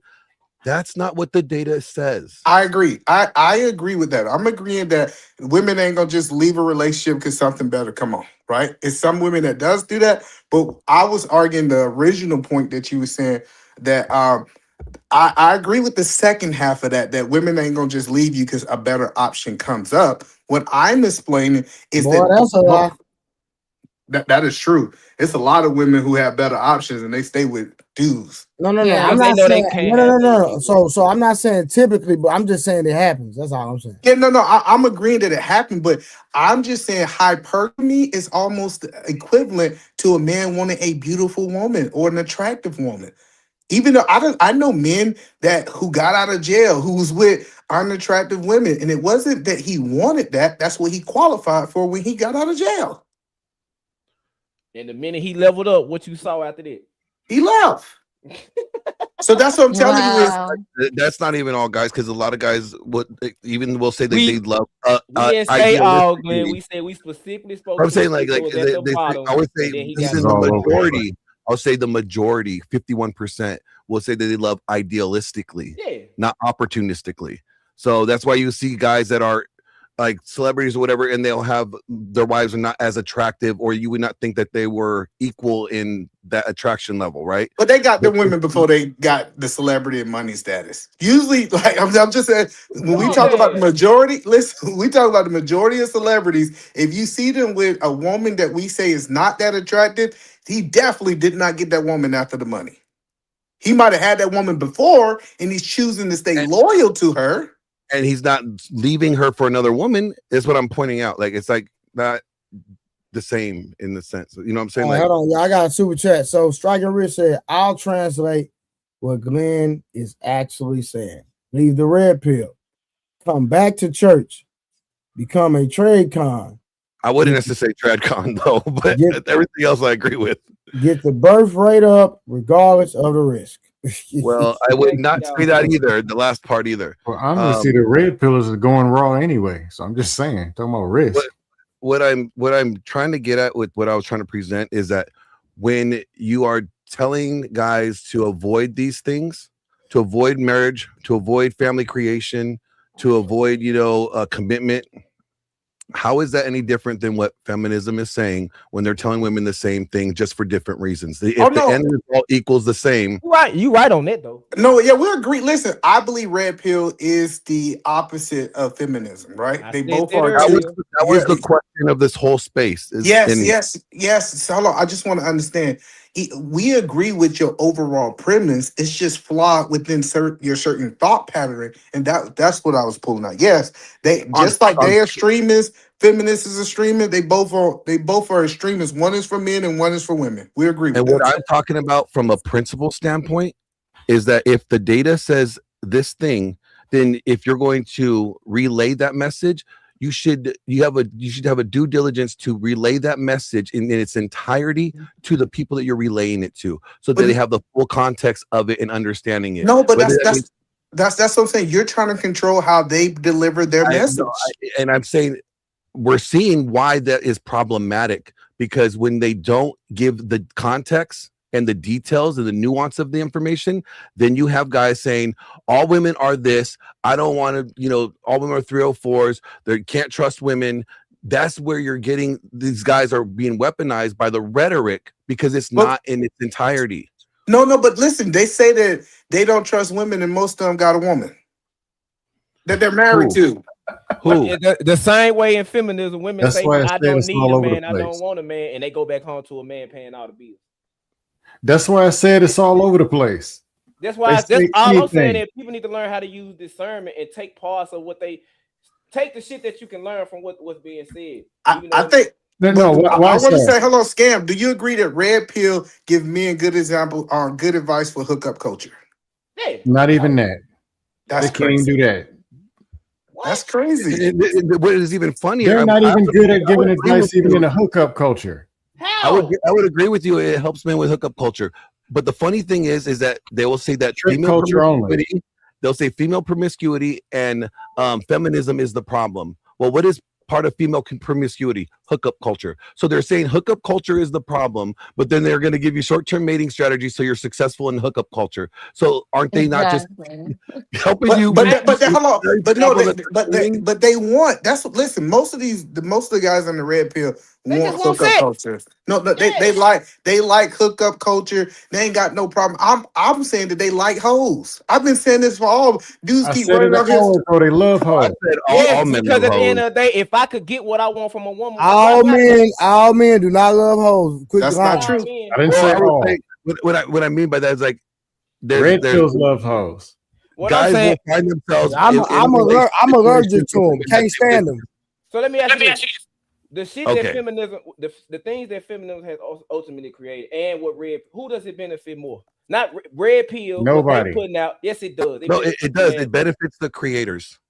Yes, No, it I'm benefits saying, the content creators talking, collecting not super the I'm chats. talking about as far as out in reality. If women are It out here, screws up everybody. The Listen, men it doesn't matter. Look, I'm not saying that. What I'm saying is, if the women are out here opening up their legs for little or nothing, and then the red pill spaces is they telling niggas how to get the women to do it even quicker than that. Who is it benefiting? It's so hold on. Let's be clear. Hold on. I want to ask. The perfect. Hold on. The perfect pill is a purple pill. Is a mixture of the both, right? Yeah. It's hold on. Look. If we talking about blue pill, when I think I call blue pill feminine, the feminine movement, the blue pill don't really benefit nobody. Red pill doesn't. What I'm saying is that something I understand that women are hypergamous. So I'm telling, if I take a little bit of both of what they're saying, somewhere in the middle, truthfully and honestly, that's kind of what benefit people. So that's why we got to have people that can exercise discernment, be able to listen to multiple sides to be able to make a perfect purple pill. And that's what I All right, so real quick. Hold on. Big Streamer came back with another $2. He is $2 us today. And Big Streaming is the sponsor of the show. And I'll get his a total amount in a minute. Everything real red pill says happens, but they wrong. And then he came back. Even if it don't happen, most of the times it's real. Let me see if he can. Let me get one more. Let me see one more. All right, that's it. So yeah, so that's all I'm saying is I'm not saying that I agree with everything they're saying, but it is some truth into what they're saying. And I don't agree. The truth, like the part of the Hypergamy truth that such they're a saying. bad thing. But it's not what I'm getting at is if I am withholding details of this message to you that I may think that is not necessarily important to you for you to have, but then you take the message that I gave you, that's just a fragment message, and you run with that, and then you find out that you didn't have the entirety of the message, you're gonna feel that something I withheld information from you. And I got you. I got that what point. I'm saying is problematic overall from a principle standpoint.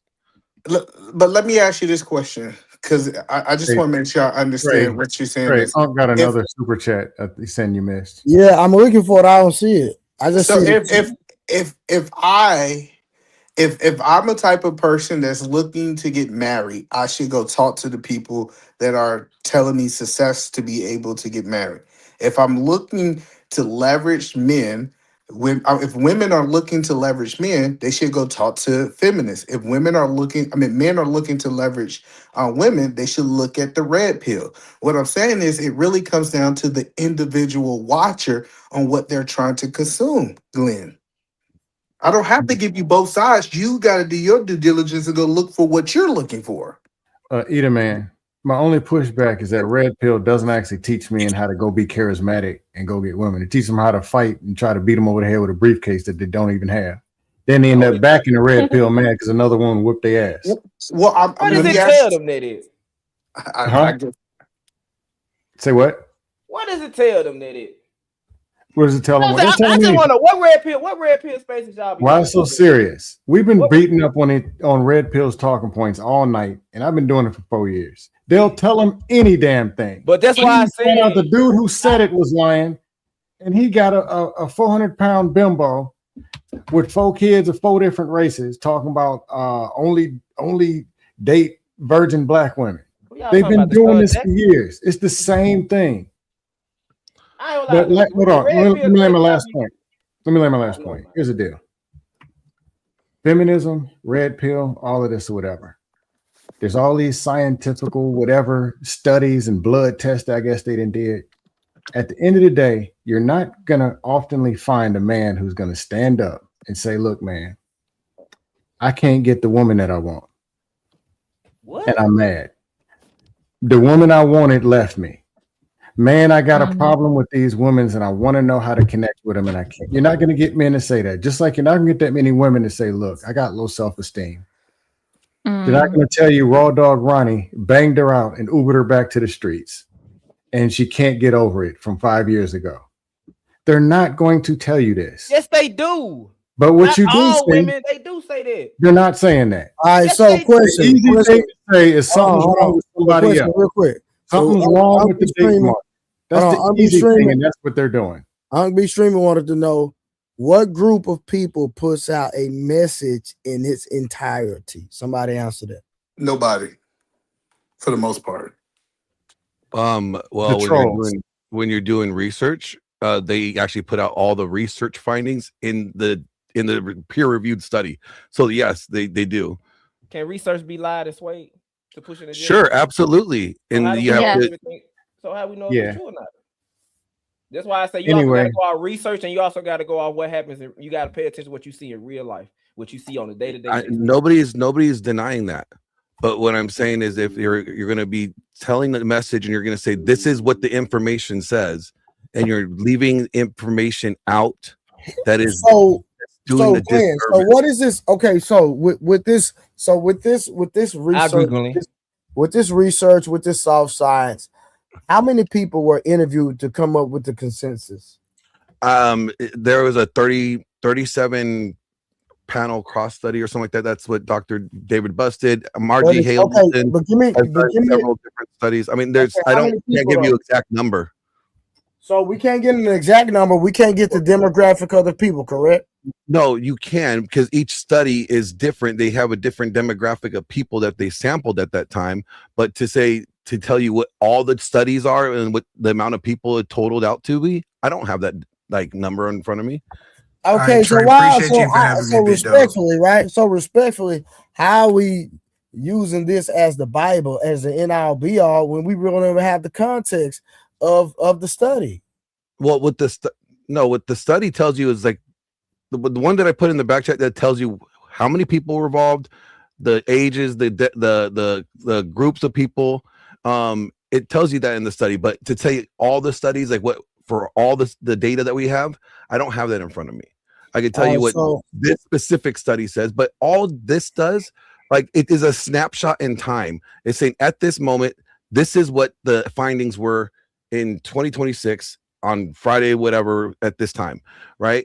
That doesn't mean it's not universal law now, because it just tells you this is what was the findings. It doesn't mean that's all this is a solution now, right? Does that make sense? Like, it's statistics don't prove anything. It just kind of give you a snapshot in time of what the findings were in that moment under that controlled, data set. Okay, so Uncle B Streamer sent another super chat. I need you to read that and give him an answer, please. Read what and give what? I said what group, Matt Glenn? Christian, liberals. What are you talking about? Group? Like grouping in what? What do you mean by groups?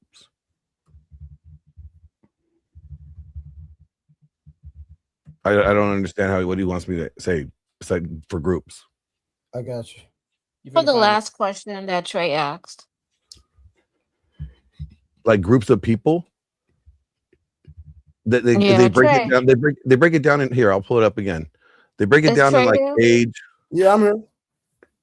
What was the last question you asked him? And No, I was just trying to because we've been debating this topic for a while, right? And I actually like the topic, but Glenn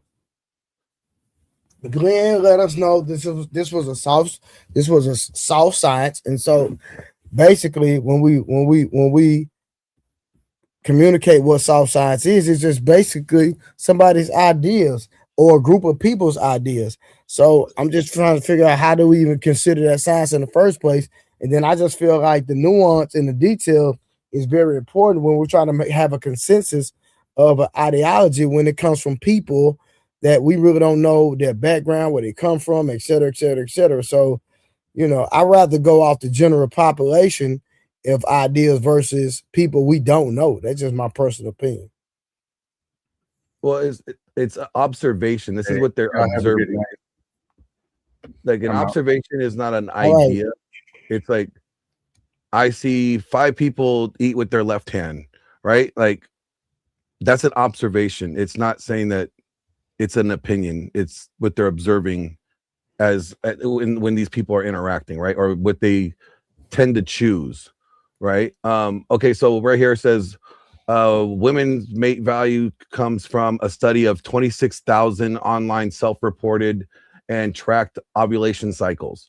So there's that study there was 26,000 women that they did for ovulation shift theory. Okay, like the difference. I mean, they're gonna just keep on going if you read it. All right. So one soul over $2 said, "Girls, stop messing with bad boys. Isn't she red pilled?" Girls, stop messing with bad boys. Yeah, I don't know. I think he's saying girls that stop messing with men that give them the butterfly, the short-term effect, and then they start dealing with men that give long-term effect. Is she red pill? I don't understand that because I don't classify as any. I don't even think women be on this like that. No, because look, it's like if a woman is dealing with a fuck boy, a niggas in the streets, a street dude, a gangbang, a drug dealer, their relationship ain't gonna last long because he either gonna be dead in jail. Well, this actually kind of goes back to the importance of fathers, right? Because fathers used to play a very vital role in the selection of their daughter's, mate, right? Like if the dad didn't approve, like it wasn't going down. And as time has gone, fathers have lost that position or role in the decision making for their children.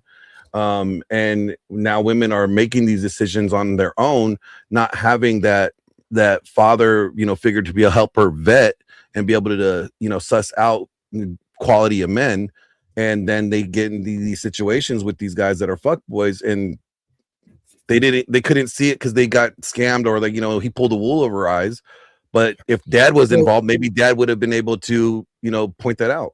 So Glenn, so we can agree that there will be different reasons a man is not inside of a woman's life, and we could appropriate that blame to some of the men and some of the women, correct? Absolutely. There's enough blame to go around for both parties involved. Okay, right? I just want to make sure, and it's not even. I want to make sure we have a balanced concept of why men are not in the picture, because I've seen men that want to be in their kids' lives, and because they have to go through the mother, and the mother is basically controlling the man and using the child against the father. Some men don't want nothing to do with it; they walk away. You know what? Here's a perfect example. There's a study that talks about fathers that are active in their kids' lives, right? And although they'll say that African American families are families are more broken homes, right? And that they will make that seem like, oh, that means their fathers are not active in the children's lives. But the actual data will say that actually African American fathers are more active in their children's lives than white fathers on average, right? And that could be either due to work or whatever the case is. They're more hands-on in activity with their children than white fathers are. That's what the data showed at that time, and I think it was like 2022 when that came out. Yeah, I remember that. And that's why definition is like words people be using words for their own definition. Like you just said, they'll say a broken home is a man is not dealing with exactly. Or they'll say a broken home is an unmarried, relationship. Normal, exactly. Traditional nuclear family, right? They'll say like that's a broken home. But if the father is just as active and more active than the father that's in a nuclear family, how is that worse off? Isn't the kid with the father that's in the nuclear family who's not as active probably worse off than the child that has a father that is active? No. Hmm? Hello? Juan, Yo, y'all hear me? what's going on, Juan?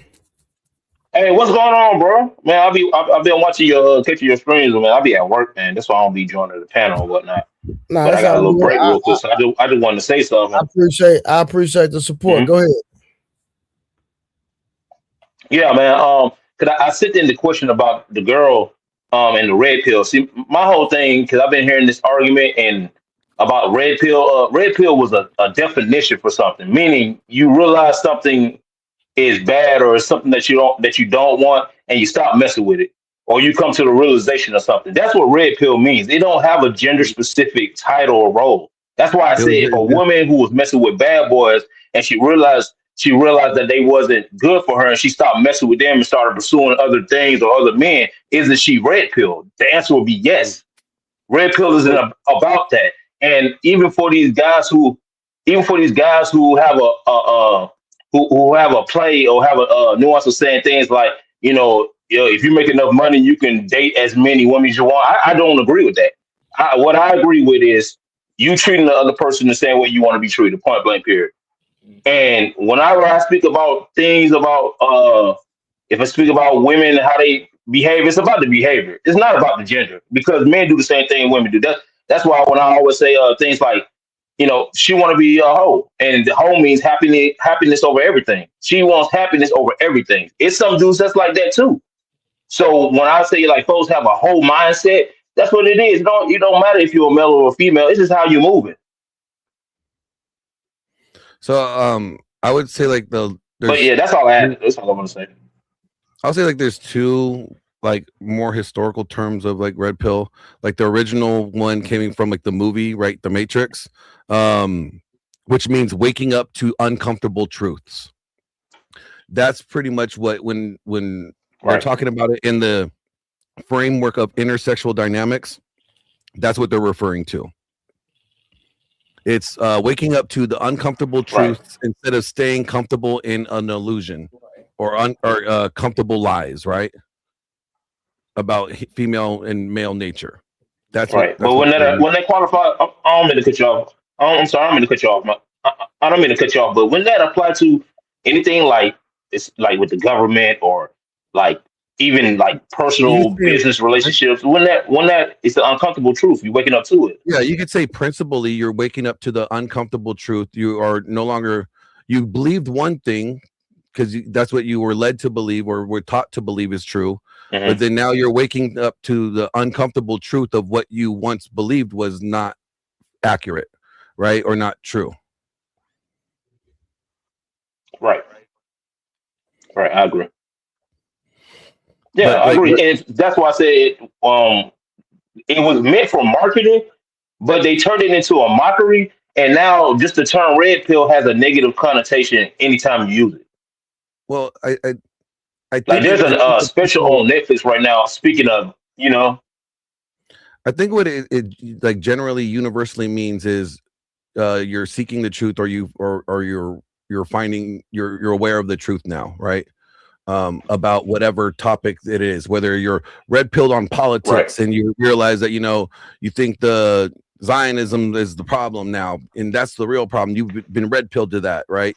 It's this being now made aware of factors that you weren't previously aware of that are playing a role, right? That's what I think. Like you could say on a general term. And also, one more thing, and I'm about to leave. I promise you, I am. Go ahead. You don't. I just wanted to say this though. I was trying to when y'all.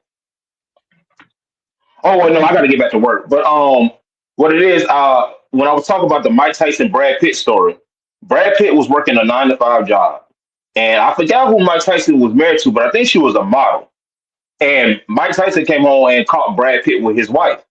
So that proves that it don't matter how much money you have, even if you like the baddest guy and you can put hands on a dude, they gonna go for what they want.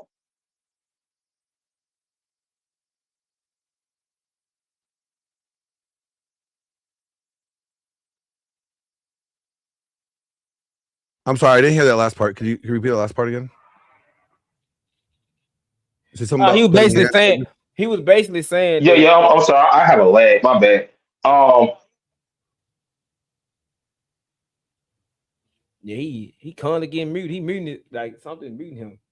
Yeah. But he was basically saying that my Brad Pitt was beneath in the social economical status of Mike Tyson at one point. He was cheating, and Mike Tyson came home and called his wife cheating with Brad Pitt. But we already know that though, because the saying the milkman rings twice is what's they saying. While the husband is away at work, the wife is having sex with the milkman. But here's the question though, like you may think that Mike Tyson was above Brad Pitt, right? But she didn't at that time. Mm-hmm. So in her eyes, Brad Pitt was above. It was worth cheating with Brad Pitt, even if Tyson found out, knowing like the risk of it, right? Because Brad Pitt, in her eyes, at that moment, was somebody that she was looking that was the better option at the moment, right? Maybe she would regret that decision later on, but in that moment, she thought it was worth the risk.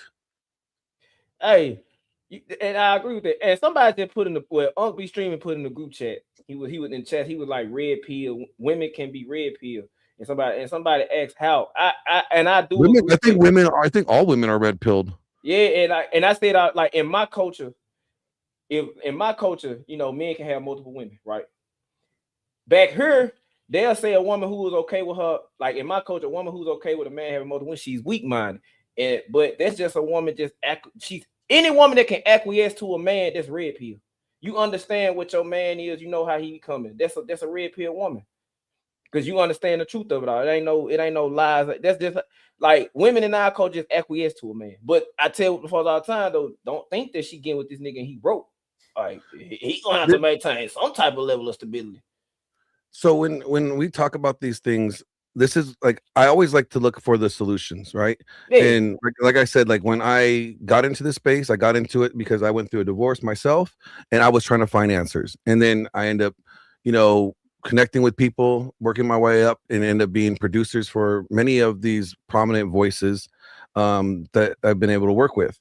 And you know, I have learned a lot of things. And I see a lot of the studies and I know what they're talking about, but then the inconsistencies, as I see the inconsistencies and the information that is being left out in the disseminating the data, I believe that those little pieces, they add up, and that plays a role in how men view women and how men choose to interact with women.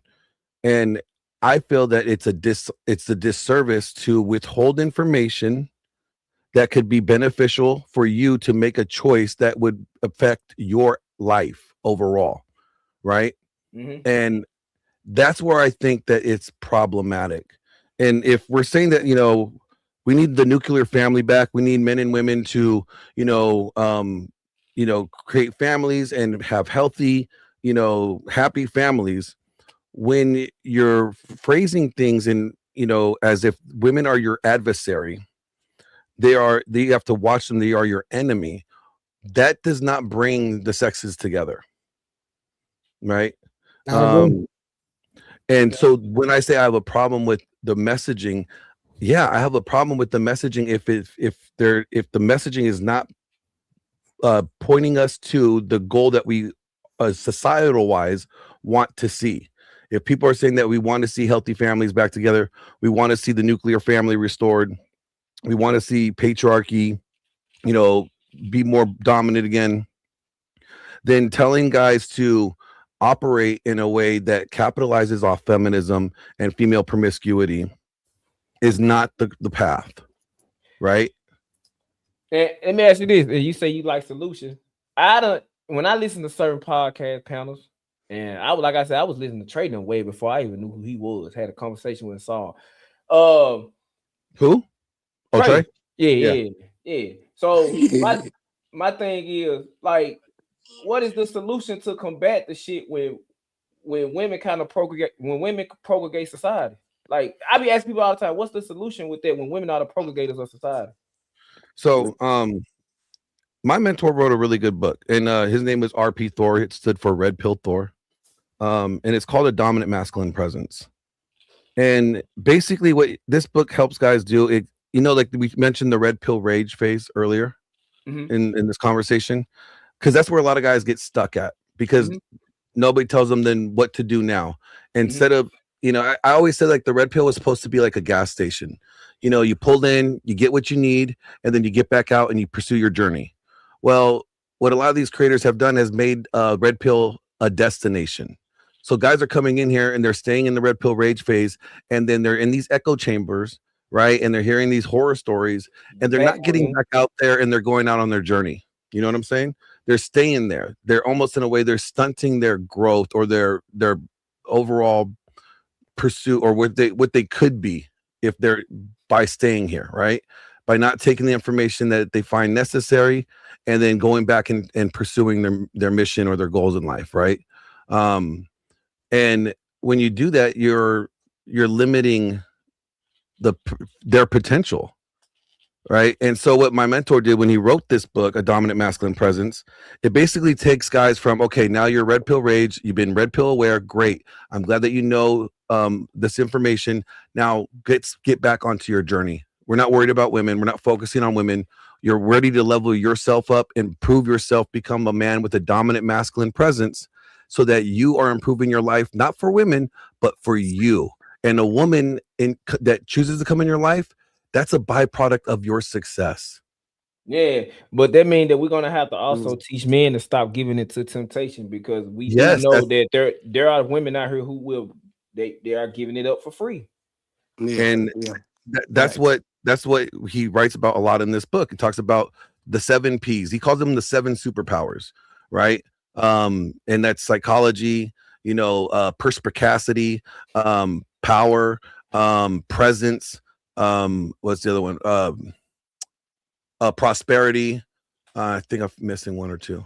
But he's like, if you learn these 7 skill sets and you tailor them to you, then you could be successful in creating this dominant masculine presence of your own, not a cookie cutter of Andrew Tate or what everybody perceives or projects to be alpha. You are just you, and you're owning you. You're not trying to mirror somebody else. And the problem, my mom and my pops be saying it, the way the world is, everything is for the bottom line dollar. So men and women being at odds at each other. Physicality, that was the other P. I'm sorry. You said physicality? Yeah, physicality, that's the other P. The thing is, though, ain't nobody finna drop their bottom line dollar. Women joining the workforce makes the economy double the workforce. It makes the world more money. Women are fending for themselves, and they see that now that they can get what they want just by, you know, going to go get it. Men gonna do what they want to do, so they're gonna still stay in the workforce. Kids are able to do what they want to do. The TV shows kids watch is not supplemental for long-term effects. It's crazy, the shows that they watch. Everything in society is based off of bottom line dollar. And yeah, we can come like until the society beat that solution. How do we give back? Like, how do we stop buying into what society is telling us as a whole? Then I believe it's gonna go back to that's the path of getting back to the natural order thing, in my opinion. Well, we need people to stop acting and operating hedonistically and thinking about themselves. That's what I say that all the time. The West teaches everybody individualism. Well, I mean, that's exactly what feminism does for women, and that's what, you know, you could say does for men. Yeah, Because when they say that, like, women are thinking about themselves, you need to think about yourself too. Put yourself first. But see, what's up, fellas? I just want to respect. Damn, man, when the hell you just scared the shit out of me? What's up? No, I've been there. I was going on in and out for real. My audio was messing up. But what's up, fellas? How y'all feeling? What up? Doing well. Yeah, man. I just want to interject and say, like, I think the issue is the age gap and what you just said about the red pill. Like, I think the women are what's the word? They are indoctrinated. They're the consumers of they the consumers of it. So we have to remember that they're already indoctrinated. So they're working against.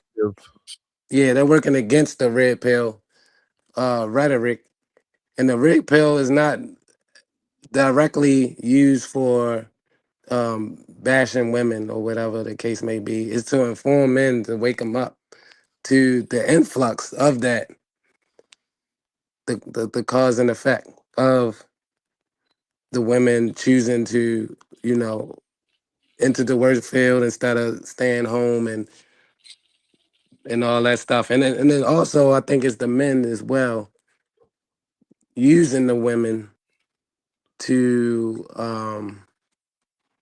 Get what they want out of them. yeah, that's and exactly also what escape happened. accountability too as well. Yeah. Yeah, and like okay, I'm gonna just give me like 2 minutes. Let me just I'll land the plane pretty quickly here. Yeah. Like recently, there are certain creators who are talking about red pill pragmatism, right? And how and I'll just read it a little bit here. It says modern discourse around marriage and dating and masculinity keeps pushing this idea that pragmatism over morality is a superior operating system for men. If you hear it everywhere now, the laws are stacked against you. Divorce incentives favor women. The sexual marketplace has shifted permanently. Marriage is a bad contract. Adapt or lose. And then they land the plane with what they think is an intelligent conclusion. They'll say pragmatism over morality. It sounds sharp. It sounds strategic. It's detached. It's intelligent, right? What does But it mean? What does I never understood what pragmatic meant. I'll explain it here explain it here in the essay. I've been told so many different definitions of pragmatic. Yeah. So but it isn't. It's actually fear dressed up as being utilitarian, right? It's like it sounds like they're being smart, right? They sound like they're being analysis. A man who says pragmatism over morality in relationships is usually not being pragmatic. He's actually being afraid. He's afraid of accountability or afraid of a sacrifice or afraid of judgment or even afraid of getting hurt again. So he hides behind a cold utilitarian story that he lets himself comfort himself with while pretending it's wisdom. But the masculine argument is simple. Morality is courage. Pragmatism without morality, well, that's cowardice dressed up as intelligence. So when we're saying like, oh, guys are going to just pump and dump or like, don't commit to a woman, right? Don't, these women are not going to commit to you or they're not thinking with your best interest at heart. So you need to, be aware of that and just be pragmatic, get what you want out of them, but don't, commit to them in marriage. Well, that seems like it's not pragmatism. It's not working though. I will say that exactly. It ain't working because now these men are putting babies in these women they don't really see long-term effects with. Now I do agree with that. Like, so when it needs to be, because I'm gonna say like, cause I've been taught, man, if you having sex with a woman, you have a baby with her, whether you with her or not, you still gotta take care of her. Yeah, it's like that's not being pragmatic. That's operating out of fear. Yeah, let's be real, right? And so what they do is they also reduce marriage to a legal contract with risk metrics and exit clauses, and they'll have a spreadsheets, and something foundational has already died inside. They don't even realize it because marriage is actually a covenant. The Bible says, therefore a man shall leave his father and mother and hold fast to his wife, and the two should become one flesh. Covenant implies binding structure, a sense of permanence, responsibility before God, right? It does not imply hedging your bets. The moment you approach marriage purely based off of ROI calculus, you're not being strategic. You're entering from a defensive frame, and a defensive frame is not leadership. You don't stabilize civilization by asking, what do I get out of it? You stabilize civilization by asking, what am I responsible for? So do you think that the women that are choosing to divorce these men, you think that the men are using those tactics? So I'm glad you brought that up because I actually had a conversation with divorce attorney James Sexton, and when we asked him about the divorce statistics, I said, what's the real number here? Like, is it really like all these women are just moving on and like, fine, I just want something better, or you know what, I don't need him no more, I'm tired of him, whatever it is? He says, no, that's not realistic. He said about half the time when women are filing for divorce, they're actually going in there to see what their options are because their husband has left. And a lot of these women may be stay-at-home moms, or they only work a part-time job. So they're not the primary breadwinner. So and what's the other 50 then? If it's 50-50, if the man is because he so wants, what's the other 50? It would be because women want out, right? For whatever reason. What they call it, irreconcilable differences. Yeah. That was So the it's like, fuck so when he said about half the time these divorces are filed, it's not because the woman actually wants to, but because she doesn't have any resources because he cut her off financially.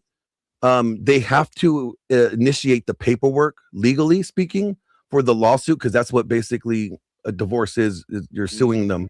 In order for her to receive any type of assistance, they have to have a paper trail established.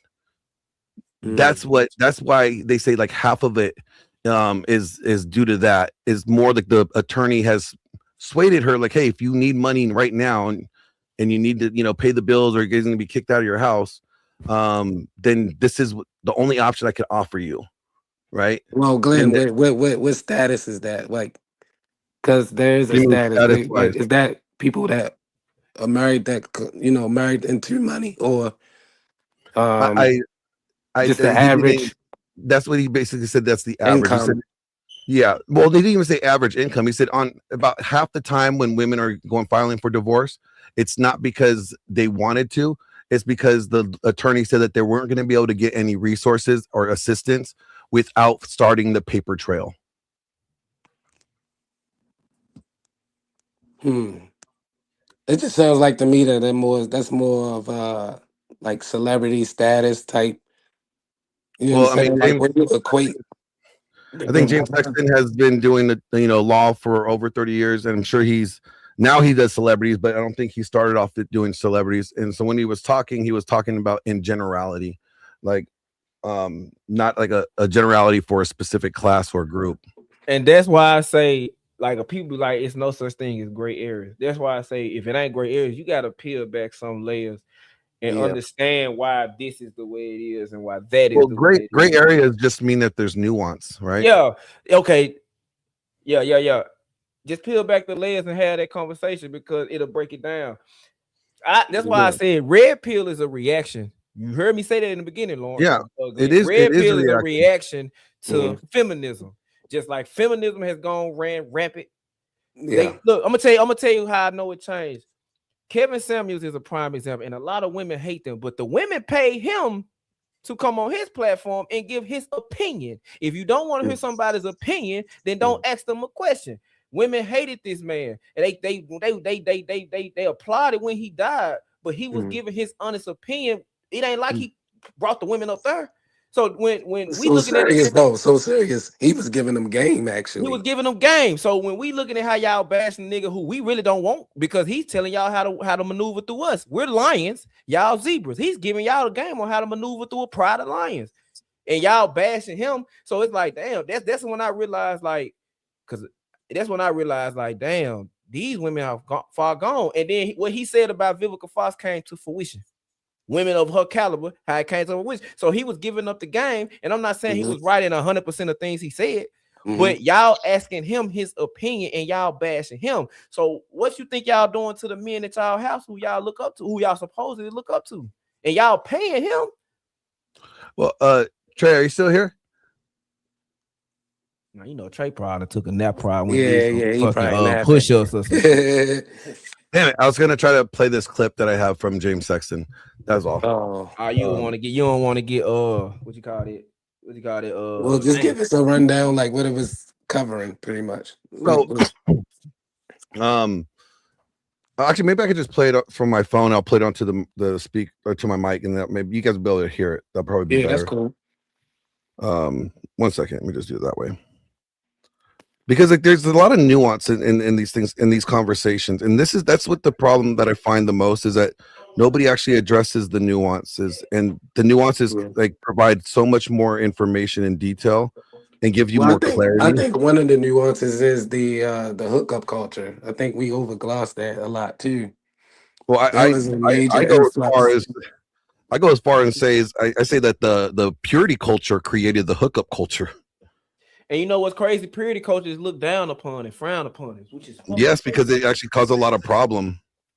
because Caused I a tell you lot of right now, problems. What is purity? What is purity? like when Remember, like the basically promise ring, like you have to have a promise ring, and yet you're promising to remain a virgin, and if you don't, well, it's bad, and you get shunned, and so what would happen is it's just Eastern theology. It's just I just call it what it is. It's just Eastern ideology when it comes to culture and relationship. And if when it comes to the difference of it, you really can't make money it won't really be no capitalism without if you got a purist society, because the women are, because at the end of the day, when it was basically like the man going to work, woman staying at home, the country made money, but they making more money now that we have two incomes in a household. Well, the purity part was just to keep yourself abstinent from sex. That was basically what the whole and when you derive yourself around sex, you're gonna make money. You go to the bar to get some sex, you spending money on drinks, you get Ubers. Like the hookup culture makes a lot of damn money. Got it. Makes sense. Makes sense. Okay. So I'm gonna play the clip real quick. What would you say is like the most uncommon or the most common unspoken expectations that detonates marriages today? So I think the problem in marriage today is a problem that we're having societally, and that is that nobody knows what's expected of them anymore. So I think growing up as a man who's now 53, growing up in the 80s, a man could either be Richard Simmons or Clint Eastwood. Those were like your two choices. There was nothing in between. You were either gay or felt nothing and were like a ninja. And the truth is, like, I don't think either one of those fits the majority of men. Like the majority of men, we have stoicism in us, we have all those other things in us, but we also have sensitivity in us and compassion in our hearts and love in our hearts. So I think that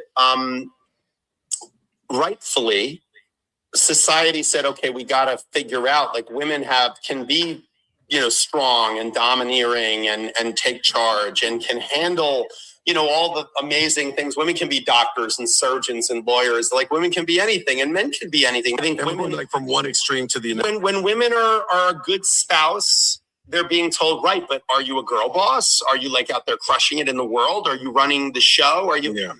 Or if you're running the show and you're a CEO and but are you a good mom, a good wife? Are you good at home? And if you're a good wife, are you being submissive to your husband? Because that's terrible. You should never be that. And, but also don't be too domineering of your husband. So it's like everyone's just going, I don't know what I'm doing, but I know I'm doing it wrong. And there's a chorus of people on the internet telling me I'm doing it wrong. And men, it's the same thing. Be tough, but don't be so tough, and be compassionate, but don't be such a pussy. There's so many people telling us we're doing it wrong. And now we're looking at our spouse, and it's like, oh, they're doing it wrong too. They're doing it wrong. And if they were really my soulmate, if they were really my other half, my seashell, whatever you want to, then they wouldn't be doing it wrong. They'd never fail me. They'd be perfect, just like in every movie I've ever seen, a person's other half is. And that's what's happening. What would you say is like the most uncommon? So, I mean, I think like he does a really good job at explaining the problem. Like there's a lot of information out there. They speak red pill and feminism basically speaks to the vast extremes. Like they on a total what's the bell curve type situation? Total opposite ends. On one end with feminism, you got a woman who's getting beat on, slave. She ain't got no voice. And on the other end, you got a woman that's a CEO, able to she's able to command what she wants out of it. But they never talk about the women in the middle. I work when I want to, but I ain't got to. And my husband, he's a good man. He go to work, come home, we go. They don't talk about that. And it's kind of looked down upon in feminism. It's also looked down upon because I heard men say like a man is married. About men that actually that actually are compassionate to their wives, and they actually they call them even in the man space where a man is happily married with his wife, he does what he does. He might take on 2-3 trips out. He's a simp, but I be asking him, is the woman giving him the equivalency of that? If she, 9 times out of 10, no. Like I do a lot of equivalency. Nothing's equal. Yeah, that's why I say I be doing a lot of rage baiting. Troll. That just just. But I want to just play one more clip real quick for you guys, and then that shit is not. They don't talk about it. This is what people don't talk about, and this is why I work with James Sexton. because he's very not one side. Criticism from Rolla Tomasi. Glenn Lawrence, my hero. What's funny about that is it's coming from someone who wrote a book called The Rational Male. Almost saying to me that it's bad for men to be rational. But I was like, wait, what? I thought you were the person who was pointing that out for so long. Because I was asked by Jack Neal on his podcast, he said, what advice would you give to a man who's going through a divorce or going through a breakup? So there's something very paternal in me in this conversation. Yeah. I said to him, I would hope that you would be the kind of man that you would want if your sister was being broken up with, or your daughter was being broken up with, that you would be that kind of man. You would be dignified. You would take the higher ground. You would not allow your emotions to get away with you. And I got pilloried in the comments and like all this about, so women can just do whatever the hell they want. And my answer to that was, I'm sorry. So you're saying that when a woman is being irrational, unfair, illogical, the solution is that we should be exactly like that. That's insane. That's an insane prescription. People seem to think that taking the higher ground is like a sign of weakness or capitulation to the demands. It's not. It's the tricky strength of the individual. 100%. I just took a lot of criticism from that. Rolla Tomasi. Sorry, hold on. Apologies. That to me is something that's really missing in this space. That sense of nuance right there. Well, they call that emasculation. That's why. Yeah. And men used to men speak up. They say that the women tend to emasculate the man for speaking up. Like when men used to do what was right because it was the right thing to do. Now we're hearing messaging saying, just win. Yeah, you want to be right, but you know what? Winning is more important than being right. Because we've seen a lot of men do the right thing get fucked over. Yeah. That's what I was getting to. And we see that a lot. We see the good man go to work, come home, love his wife. She don't have to work, but she's stepping out on a dude that got to catch the bus to her house. We see women be bitter because this man, they broke up. She might have left. He might have left. He's moved on, and she's bitter about the stuff. And she moved on too, got other men, but still trying to leverage the kids over him. Not saying it's all the time, but for what we do see, we see that you got to be a good dude. I said all the time, you got to be a good dude that's rough around the edge. You got to be able to take a step back from it. You got to be able to tell a bitch, hey, shut the fuck up. You don't know what you're doing. If she don't shut the fuck up, I'm finna roll. I think we have a warped understanding of what good means. Good doesn't mean like letting bad things happen to you and letting people walk all over you, right? I like to use this quote from the movie The Lion, Witch, and the Wardrobe. And I always butcher it. Actually, it's a scenario, like a scenario of I'm gonna give it to you. This is pretty funny, all right? And this is I call it the Glennism because I really fuck it up. Like, you don't want your kids to listen to this version, but like, okay, so little Lucy's like, I'm quite scared to meet Aslan because he's a lion. And then, she asked Mr. Beaver, Mr. Beaver, is he safe? He's like, no, bitch, he's a fucking lion, but he's good. Good does not necessarily mean safe. And that's the whole point. But good is good. You're good to yourself, right? You're not going to let people mistreat you.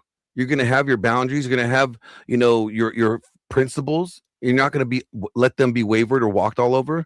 But you're also going to be good to those that are underneath you, that are under your governance or under your care, right? You're not going to mistreat them. You're going to be a benevolent leader, right? You're not going to be domineering. You're leading from a place of, this is what's best for our family or our unit, right? That's what we ought to be, is good.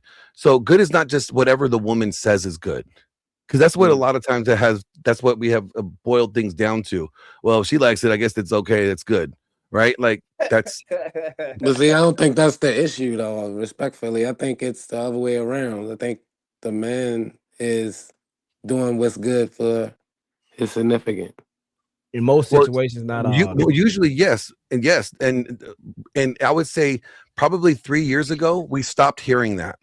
I remember Rich Cooper said that, women are told to do what's good for you, girl, and men are told to do the right. No, women are told to do what's right by you, girl, and men are told to do the right thing. Yeah, and Right. it's the saying. Women are being told you don't need a man, while the Women boys in always the feel household, needed. they're telling men, they're telling their daughters, you don't need a man. Go get this, and a man gonna get on your program, but simultaneously telling their son that all women are queens and you should treat them equally. Yeah, and that's detrimental. And so when we have, this is why I said like some of the rhetoric that's coming out, it's causing more problems when it's being weaponized, or people are putting an emotional response to it as if like all women bad. Glenn, feminism has been out for almost 60 years. This is new. Red pill is. And that's what I'm finna say. So when Red Pill first came out, what should have been the trajectory? Shouldn't you saying Red Pill is a gas station? I don't think Red Pill should have never been a gas station. It should have been the moon. So no, I think Red Pill should have just stayed what it was, which was a data set. This is the data of how men and women interact, and you make the determine on how you want to move, or utilize this information, without any like moral or like triggering words, right, to try to paint a narrative. If you just left it as like, this is the data, this is how men behave, this is how women behave, this is how they behave under these contexts, and this is how they behave on average under these contexts, and if you just left it at that, that would have been fine.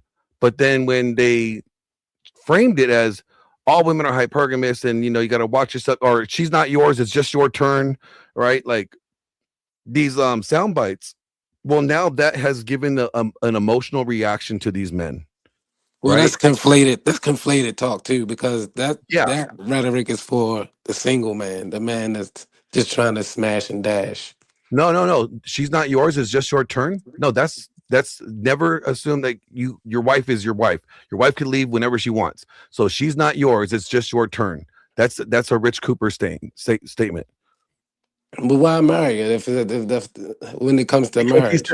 Because the way that they say it that way, so that you're not like if she leaves, you're not like destroyed, right? That's how they think it is. It's like if you just like, okay, well, she could leave whenever she wants, and I have no control over her, right? Because she has her own choices, she can make her own decisions. It's just my turn. My turn could last as long as as long as we're both in agreement that she likes this relationship, right? But she's not permanent. She's not going to stay. There's no guarantee, right? That's what he's saying. But when guys hear that, like, oh, it's not mine, it's just my turn. So that makes guys not want to commit or invest, right? And it's these things that could be problematic, is what I'm saying. And it's like but where the simps come from? If that's what I'm saying. Like, which one are we addressing? Like, which one is problematic? The simp or the one that's not? I would say both are problematic, right? If you are approaching women that all women are gonna be bad, or could harm you, then you're gonna be operating in a way that could be more guarded or more suspicious of, right?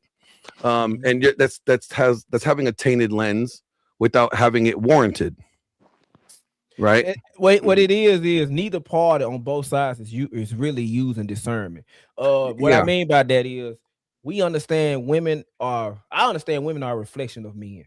So yes, they're just like, there are some good dudes out here, because men talk about them all the time. There are some good women. You just got to use discernment on the front end and be like, do I really want to deal with this woman and get what I can out of her and have her stress me out? Or do I just want to wait around until I find that good woman that fits that can be symbiotic with me? On the other end, with the simping, they don't use discernment, because she's only like, they'll dangle money over a woman's head. They'll try to do all this. They'll go above and beyond, be running off at a pace they know they can't. Or they'll be running off at a pace they can't keep up with, and then turn around and complain that she used me for what I got. No, so you pretty much saying there's a modern woman and there's a modern man as well. Yeah, like simps are mad because they have covert contracts.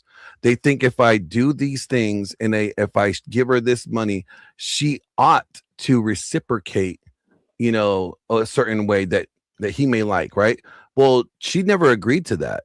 Not at all. So when the guys invest and they do all these things and they don't get the outcome that they were expecting or they desired, Now they're mad at her. Well, And you did that's not do this. That's called a covert contract, where you had this contract with them, or a belief or agreement with them that they never agreed to. Well, that's kind of tricky because that kind of falls in the traditional aspect of things, How like so? because a lot of men are approaching the dating field in a traditional way, while the women are acquiescing to the modern style. I mean, but that's just because women have. I would say that probably My bad. I would say probably like the millennials probably were like maybe the last generation to do that. I don't think the Zennials and like the younger generations are operating that way, because I think they have been they have grown up under this new indoctrination. This new form of dating that we do. Before, in the 20th century, right, men were operating under this 20th century rule book of how men and women are supposed to interact. Well, we're no longer there, right? So women have thrown out that rule book and they're playing by a new rule book, while they still want men to play by the old rule book, right? And men are now starting to wake up to that, and they're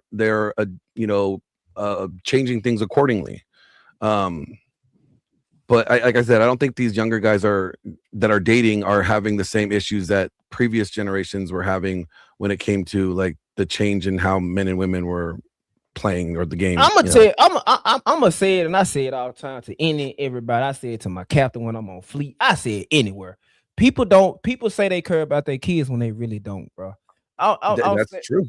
Because in order, like I'm gonna say it all the time. Somebody in the comments I just responded to, she said it doesn't matter what wave it is. I'm happy that this era of freedom is for women. Okay, cool. You happy that it's for the women? But how is this? Okay, but how is this helping community?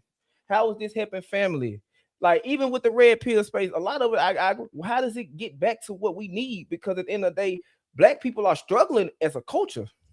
Yeah. Like, it's the Western. It's not even Black now. It's the Western. It's as a whole. But then Black people Black people tend to, we gonna talk about us.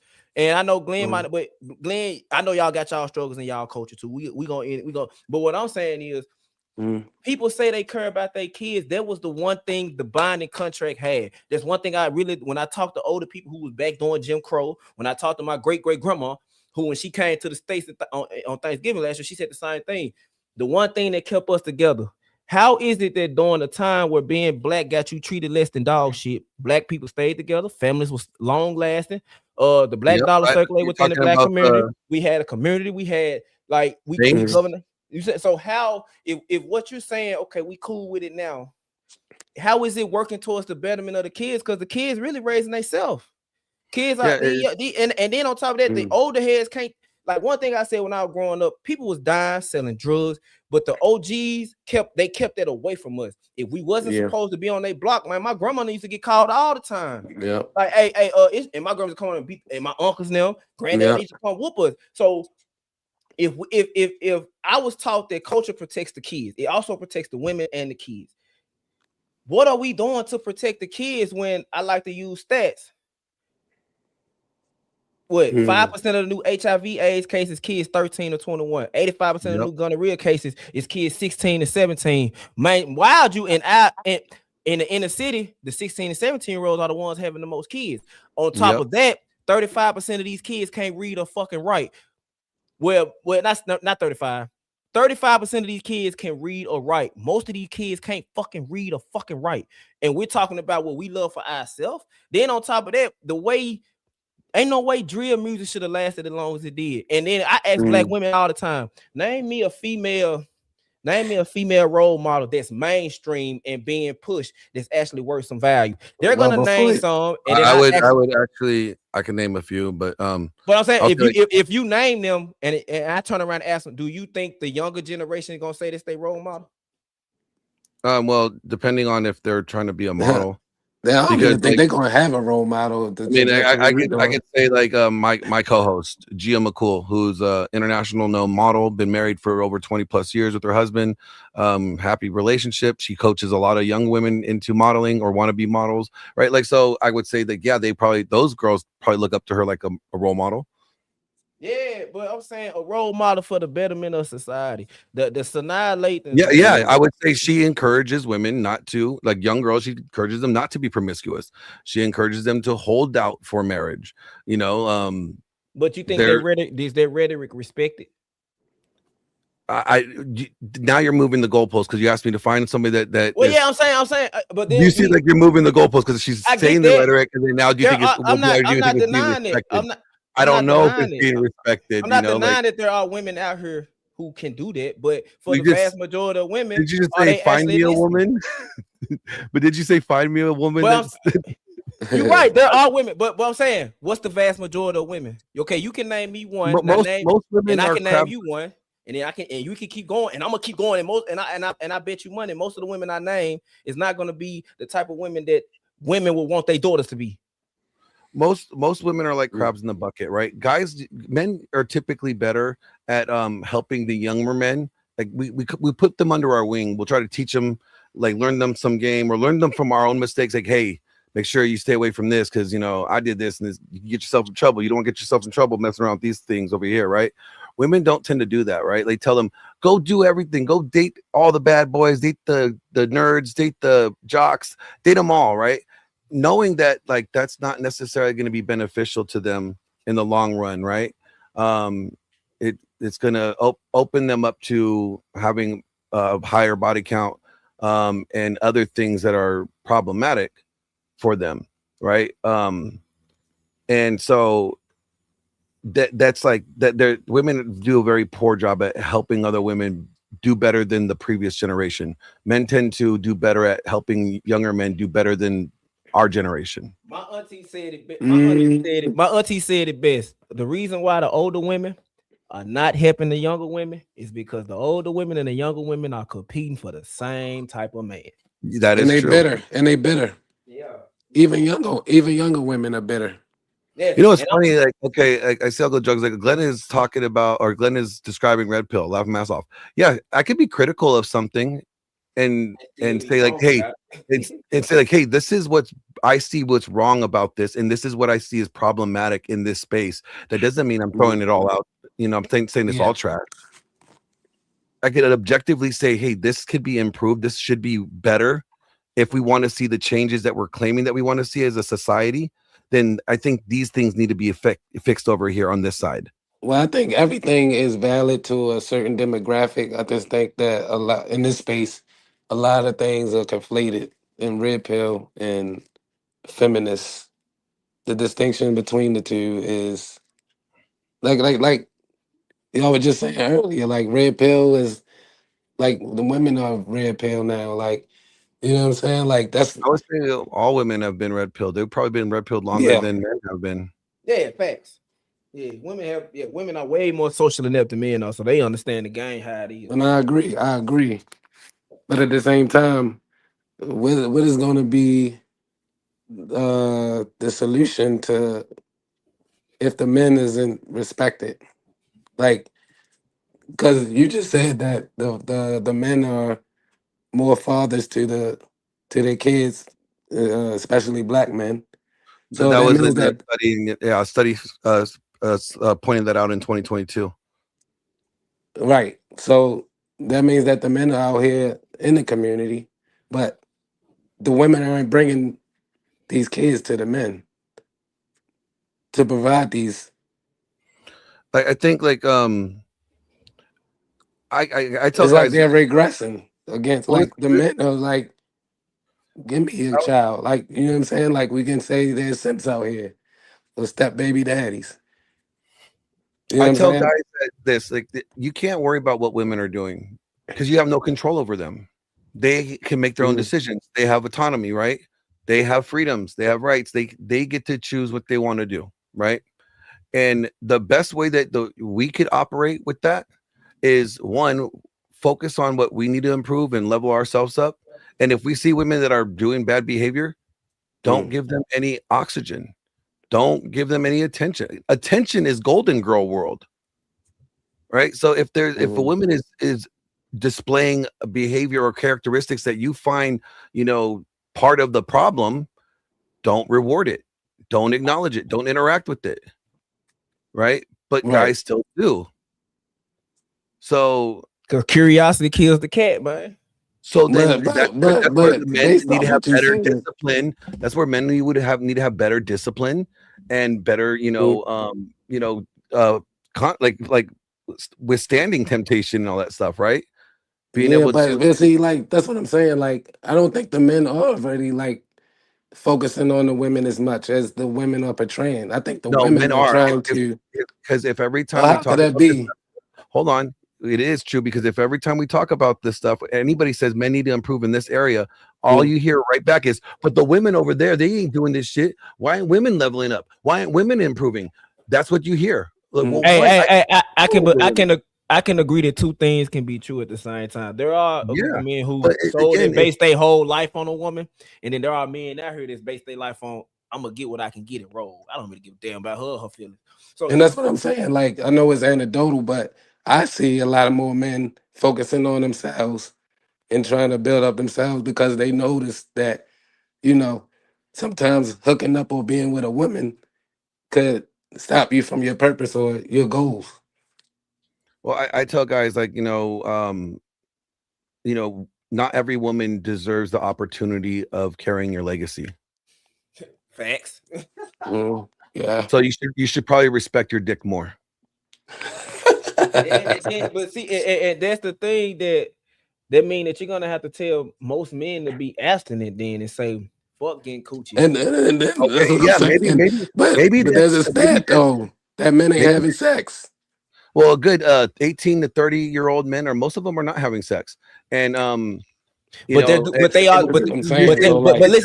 That mean that they have to be that they need to withstand coochie. Maybe that's what men need to do, because if they're ruled by it, then you're saying that you're giving women the power to control you by it. Yes, you are.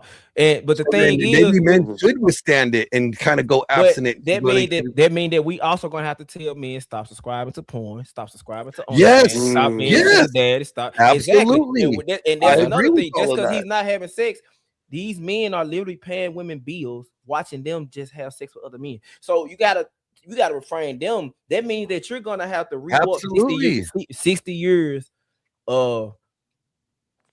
like what they call, it's not indoctrination, but Yes, 60 years of bad habits. We have gone down the road and we are falling off track for 60 years of over sexuality, over everything. You remember Carl's Jr. commercial, the hot chick eating the burger, and she's like, if it doesn't get all over the place, it doesn't belong in your face. Remember that? Like they even sexualize burgers. Okay, like they sexualize male, like they sexualize stuff like the shaving cream, the shavers, everything. Everything Yeah. is sexualized because it's parallel to the women, because women are the more consumers. They'll buy for their husband more. And what I'm saying is that, and I've talked to a lot of women, and even this is funny because one thing that porn stars and like strippers have all told me is that they will never date a guy that they meet in a strip club, or that they knows has like an addiction, or like has a plethora of a library of porn, right? They just will not date those guys. And I found it interesting, right? Because like, wait a minute, you're in this industry. These are your audience, basically, right? You would never date them. And they're like, no. And the reason why is because they see that they find it, it's an insecurity that guys are easily persuaded by a woman's sexual charm.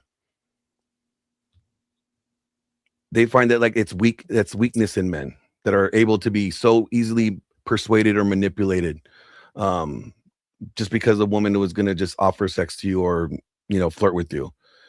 And that's telling, right? That's kind of telling a lot, right? It's like, oh, men need to have more fortitude, in this area, because if they're easily persuaded here and they can't tell a woman no sexually, especially if they are attractive, then that could be the downfall for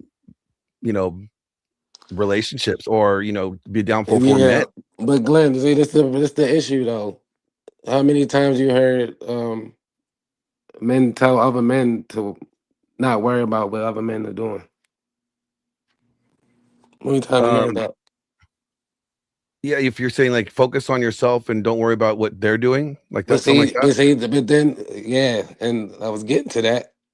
And you just It, said it. Like, so that but goes back to individualism. That goes but back to that the still doesn't. individual. That still that doesn't mean they can say as a collective, men need to improve in these areas. And then while I say that, I can still say, and I need to focus on where I need to improve. But that doesn't mean I can't say, like, hey, objectively speaking, looking at this, men need to do better in these areas and level up here overall. That's not a nothing wrong saying that. But like what So Serious was saying about the community, like how you going to build the community if nobody is everybody worry about themselves and nobody is giving back to the community, like putting back in. Well, right now, nobody's doing that either. Everybody's just worrying about Well, themselves. Guys are worried Because about what that's the problem. because nobody wants to be a martyr. Nobody it wants. has nothing about being a martyr. Nobody wants to do the hard work. Yeah, I mean, I speak on a lot of things, and trust me, I get a lot of backlash from men and Like, women. well, I yeah. speak on culture. You said I just like to talk about culture. What Why is so our serious? culture? You said something about kids just a minute ago, right? Yeah. And you're right. Nobody cares. Like parents today, they don't give a shit about their kids because we're leaving our kids this earth or this culture, this country worse than we found it, than it was given to us. If we do not put in the work to improve it, even if it doesn't improve it for our lifetime, but it may help improve it for our children's children, that should be our focus. But people are like, nah, let it go down. You know what? Enjoy the decline. Stupid. But and when people say that, that right there just tells me enough. Like they don't care about the children or even their own children. I've been saying I got videos on. Yeah, that does YouTube, help. Yeah, I got TOS on TikTok for saying it. And If we're not willing to put in the hard work now, even though we may not get any reward for it, and we may just suffer, but our suffering maybe help improve the next generation's quality of relationships, I think that should be enough. My only question to everything I just be saying is, if we're gonna do it this way and they're gonna do it that way, what about why do we care what women are doing? Kids that's watching this and kids evaporate everything and they suffer in silence. They'll never tell you what's going on. So I don't have a question. I have a solution. But you know, you will see it with their actions and how they react to society, how they react to the world. But what are we gonna do to protect them? Like the TV shows not protecting them. Okay, not why are you letting your them. kids watching TVs? You got why are you monitoring it? With money, they're saying that, you know, if you was born one way, you can be another. That's the nuance, Glenn. Like you can't say that now because you got laptops and cell phones and I'm gonna put why do your iPads kid, does your kid need a cell phone? Does your kid need all these things, or do they have them because they want to keep up with the Joneses? No, it's not the issue about you your kid having it. The other kids got it. If your kid don't have it, the other kids got it. And you also have the older women not saying nothing. They just letting it be known. And then I had went out to the fair with my wife one time. Why are you focused on things that you can't control? You can only control the things that you have control over. But I heard the daughter say, "Mama, we finna go ride this." I'm like, "Damn, that's your mama. I thought that was your sister, or your friend." Like, so why do they matter? Everything that's embodied in the community, especially our community, is trash. Trash begets what? Somebody's gonna have to rise through like a phoenix, but ain't nobody, like you said, ain't nobody gonna want to do it. Well, that's what I'm saying. I got a solution for it. I have a lot of solutions. I have written numerous solutions. Like when we're talking about marriage laws earlier, I wrote a bill for legislation.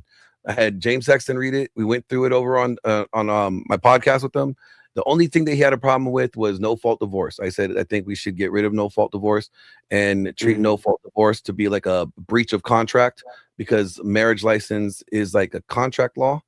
And I think if there's no fault and somebody just wants out, then that's a breach of contract by principle. If I wanted out of my Verizon plan without waiting for the contract to, the time of the contract to exceed, then I would be at fault for breaching the contract. Therefore, I would have to pay Verizon a penalty for breaching the contract. So if no fault is a breach of contract, then the breaching party would have to pay the other party some form of restitution for breaching the contract. That would mean requiring people to divorce. They just want to say that's what prenups are for. Yeah. That would be requiring people to divorce for a fault reason more than just saying there's no fault. But I was made aware that, you know, all that would do is be create probably more false allegations against men in family court, like abuse or sexual assault and things of that nature. And there are already high allegations of those in that area that are found untrue. So that would be just more problematic for men. And I was like, okay, I get that. I guess we should keep no fault, but then we should probably make no fault meaning no money then. I just Well, I think was people going to say need to no get fault married in to the child church. support. Well, I that's what just I mean think by no money. Like if there's no fault, then there's no reason why he should have to pay you anything then, since you want to leave. I just think people need to get married through their church or through their mosque or through they need to get married through religion. Well, You're not getting that married through commitment. would be good if all churches actually operated that way, because most churches will not do that because So they ain't of gonna their get paid off of it. well, because it's part of their 501c3 status that, you know, they have to push or encourage marriage license. And I think in some states it's actually required. Yeah, that's what I'm saying. One of my homeboy got married. He said he had to pay to get the priest to come talk at they what. I said, for real? I said I was gonna pay anyway, but the priest said even if he had the priest like, I gotta take this minimum amount is in my bylaws or whatever he was saying. He was like, I said, damn, for real? He said, yes. He said, this money that I'm making is gonna go on my W-2s and my 1099s at the end of the year. I was like, that's crazy. You can't even jump. You can't even, because back then, what was the priest when we was getting married? Anybody, everybody got married in the church. It wasn't no Well, you marriage. can't duck the IRS. That's for damn sure. They want their money. And you know, I hear a lot of guys are saying, well, what do men get out of marriage today? You get a lot, bro. You get a lot. I say it's the same thing that they've always gotten out of marriage. Legacy. I don't think men want to get married. I think it's the women that don't want to get married. That's why they haven't built babies. That's why they haven't, babies before they get married. I would agree with you. A lot of women, obviously, just by looking at the abortion rate and how many abortions have been taking place since it was legalized, it's been more than soldiers that we lost in all the wars. That's pretty sad. That's over 60 million, lives. But men also help encourage that. We can't blame it all on women. And that's what I said. A lot of times guys are like, I'm not going to be in this picture. I don't want to be a dad. You better go get an abortion, or they drive them there. So you can't say, oh, all women are this thing, all bad. It's not all on women. Well, I'm not saying all women, but it's the majority, and that's the problem. Like, and I do agree that most men are degenerates to society, and most women ain't worth 10 pennies. I agree with that. So that's what I said earlier when I jumped on. I don't like the fact that in one instance a person to be like, well, the women are the problem, but then they'll turn around and in the same sentence say that they're focused where the men need to be doing this and the men need to, and I get that, but we gotta both say the same thing. Women need, this is what I tell women, y'all need to stop giving up a lot on the front end. That's the problem. Women give up a lot of their value on the front end and expecting the man to do this and do that once you give it to him, and then men going like, and men need to realize that, bro, sometimes, bro, it ain't worth just fucking this bitch, bro. Like, you're gonna have more hell fucking this woman than you're gonna have just walking away from her. Like, a lot of men don't think like that, and I agree with that. Just like a lot of women don't understand their value. They like, you ask a woman what she care more about. She care more about her money, and they don't really care about their vagina like that, unless they would have dudes they like. But then that's when they want to care. See, but then with the man, I'ma just run through these, and then men don't really understand that. Yes, women having multiple bodies, it affects them mentally, but it also affects men too, bro. Because at the end of the day, when you step out, when you're having sex with a woman that's cheating on her man, you're gonna look at that and internalize that too. Well, you just said it too, and I was getting to that. You're gonna internalize it too. When you're with women who did it bop around, you hang out with women who get money from men, you hang out with women who deal with women. Here's the problem. Let's take it a step further, though. Let's take it a step further. Hold on. Before we go any further, let's stay right there. Hold on. Let's stay right there with this. The women that are going after the money, right, with all that stuff you're saying, It's because guys lead with it. Yeah. Guys have made the interaction with them transactional. And that's what I was getting to, Glenn. That's what I was saying. I agree. So you can't be mad at women solution, going though. after the bag. You can't be mad at women for going after the bag when men have been dangling the bag in front of them. Not to change the subject, but like, just to dabble, to use the example, like Donald Trump, for instance, like when he came into presidency, he signed off on the women sports and stuff like that. Men, trans, and all that stuff, right? Yeah. You know what I'm saying? And you just said it, like, and then we look at like what's going on now, like the war and stuff like that.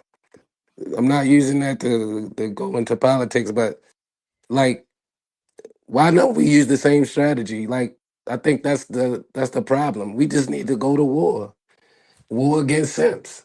Like, well, it's not even simps. Like, I mean, you have to realize you're gonna have to beat the men at the top too, because even the top men said, man, you don't pay a woman. You don't they pay are a woman simping to too. shut- Yes, you pay her yes. to leave. You pay her to leave and shut up. So Well- that's why I always use this analogy. In the Mhm. middle of nowhere, Nebraska, people like that 10. If you grow up with a person, you marry that person. Mhm. If that girl turned 18, the next day after she turned 18 or the following weekend, she gets flown out to Dubai, Miami, or anywhere like that.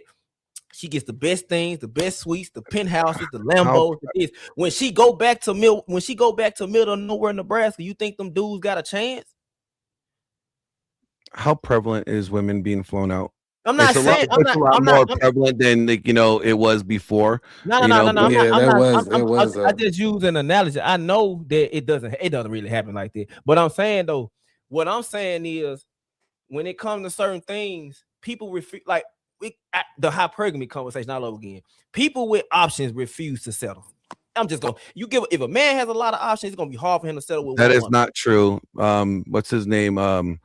The guy that's known for having a bunch of women. What's his name? He's in Vegas. What's his name? His name started with an I, not an I. Dan Bilzerian. Dan Bilzerian. He settled down. He has one woman, and he's done with all the. He said he can't. He's like, I was done with it. He's like, it was childish. He explained why though. But what I'm saying is, if we are teaching men, hold on. I just wanted to point out. You said guys that have options are not going to settle down. Yes, they do. And I just proved I'm gonna stop saying that. I'm gonna stop saying most. I'm gonna start saying when most give most men options to do what he want to do, and he's able to get away with it, and his woman might be okay with it, or he can pull the wool over her head. He gonna take that. But gentlemen, answer this question though. Do you think that we're gonna go that route, Glenn? You right? Do you think that men are ready to go to war against simps? And do you think that would curve some of the things that are going on right now? I don't think we are, because at the end of the day, the women are not gonna give their munchies up. The women are not gonna give their sugar daddies up, and the women are not going to give their simps up. They're not gonna give the men up in their friend zone. So while we are going to war with them, we also have to go to war with the women. And a lot of men are not willing to go to war with the women, because if you piss your woman off, she's gonna take sex from you. No, because they won't have that option if you. But then are men willing? And it go back to what I said about the abstinence. Are men willing to really be abstinent and accept it? Was when you go chase these simps, you're gonna have to deal with the women that come behind his back in the simps. So are you gonna deal with the fact that for about a couple months, most of the men are not gonna be able to have sex? Are you think men are willing to subscribe to that? But see, like this is why I use the politic thing as an example, because he also said that our military is getting softer. Based on the data and the statistics that's going on right now, and the way things are happening, the relationships are a result of that. Men are not joining the army. Men are much more softer, and they're not fighting. They're not battle. You right. Hey, I will agree to that. I am a Navy. I am a CB in the Navy. Them DEPs coming straight out of high school, they're not joining the front line. Them folks are yeomans. They're going to Japan right now to be HR people. So what was the question? I'm just presenting the analysis of like us going to war, and Mhm. and I was using the example of Donald Trump when he addressed the military. Like he's saying our military is softer, which is mostly men. And I was saying like, all of our fighting forces are men. yeah, well, I was saying No like women in the special forces. relationships and the red pill and all that stuff is a result, is a part of that. Why the men are soft. Well, the reason why men are soft is because men today, the men that we have today, women have created. All right. And the women that we have today, guess what? Men have created.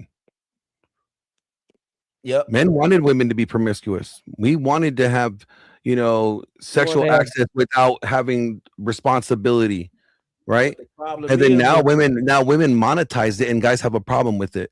And the problem is when you find your wife and then she got 2 kids in tow, you find a woman you actually like and get along with. She got 2 or 3 kids in tow, 2 or 3 baby daddies. She might have a significant high body count. She might got permit. It's a problem. It's like you give her it becomes My question is this is my question. Anytime people bring up the whole body count thing, is this like, why are you worried about a number that you can never prove? You should be more focused on what you could observe, right? So how does she treat you? How does she interact with other people? Does she flirt with everybody, or does she just make sure that like she gives attention to you? Does she treat you the way that you want to be treated? Well, I think the body counts is used as an assessment of the woman and her behavior.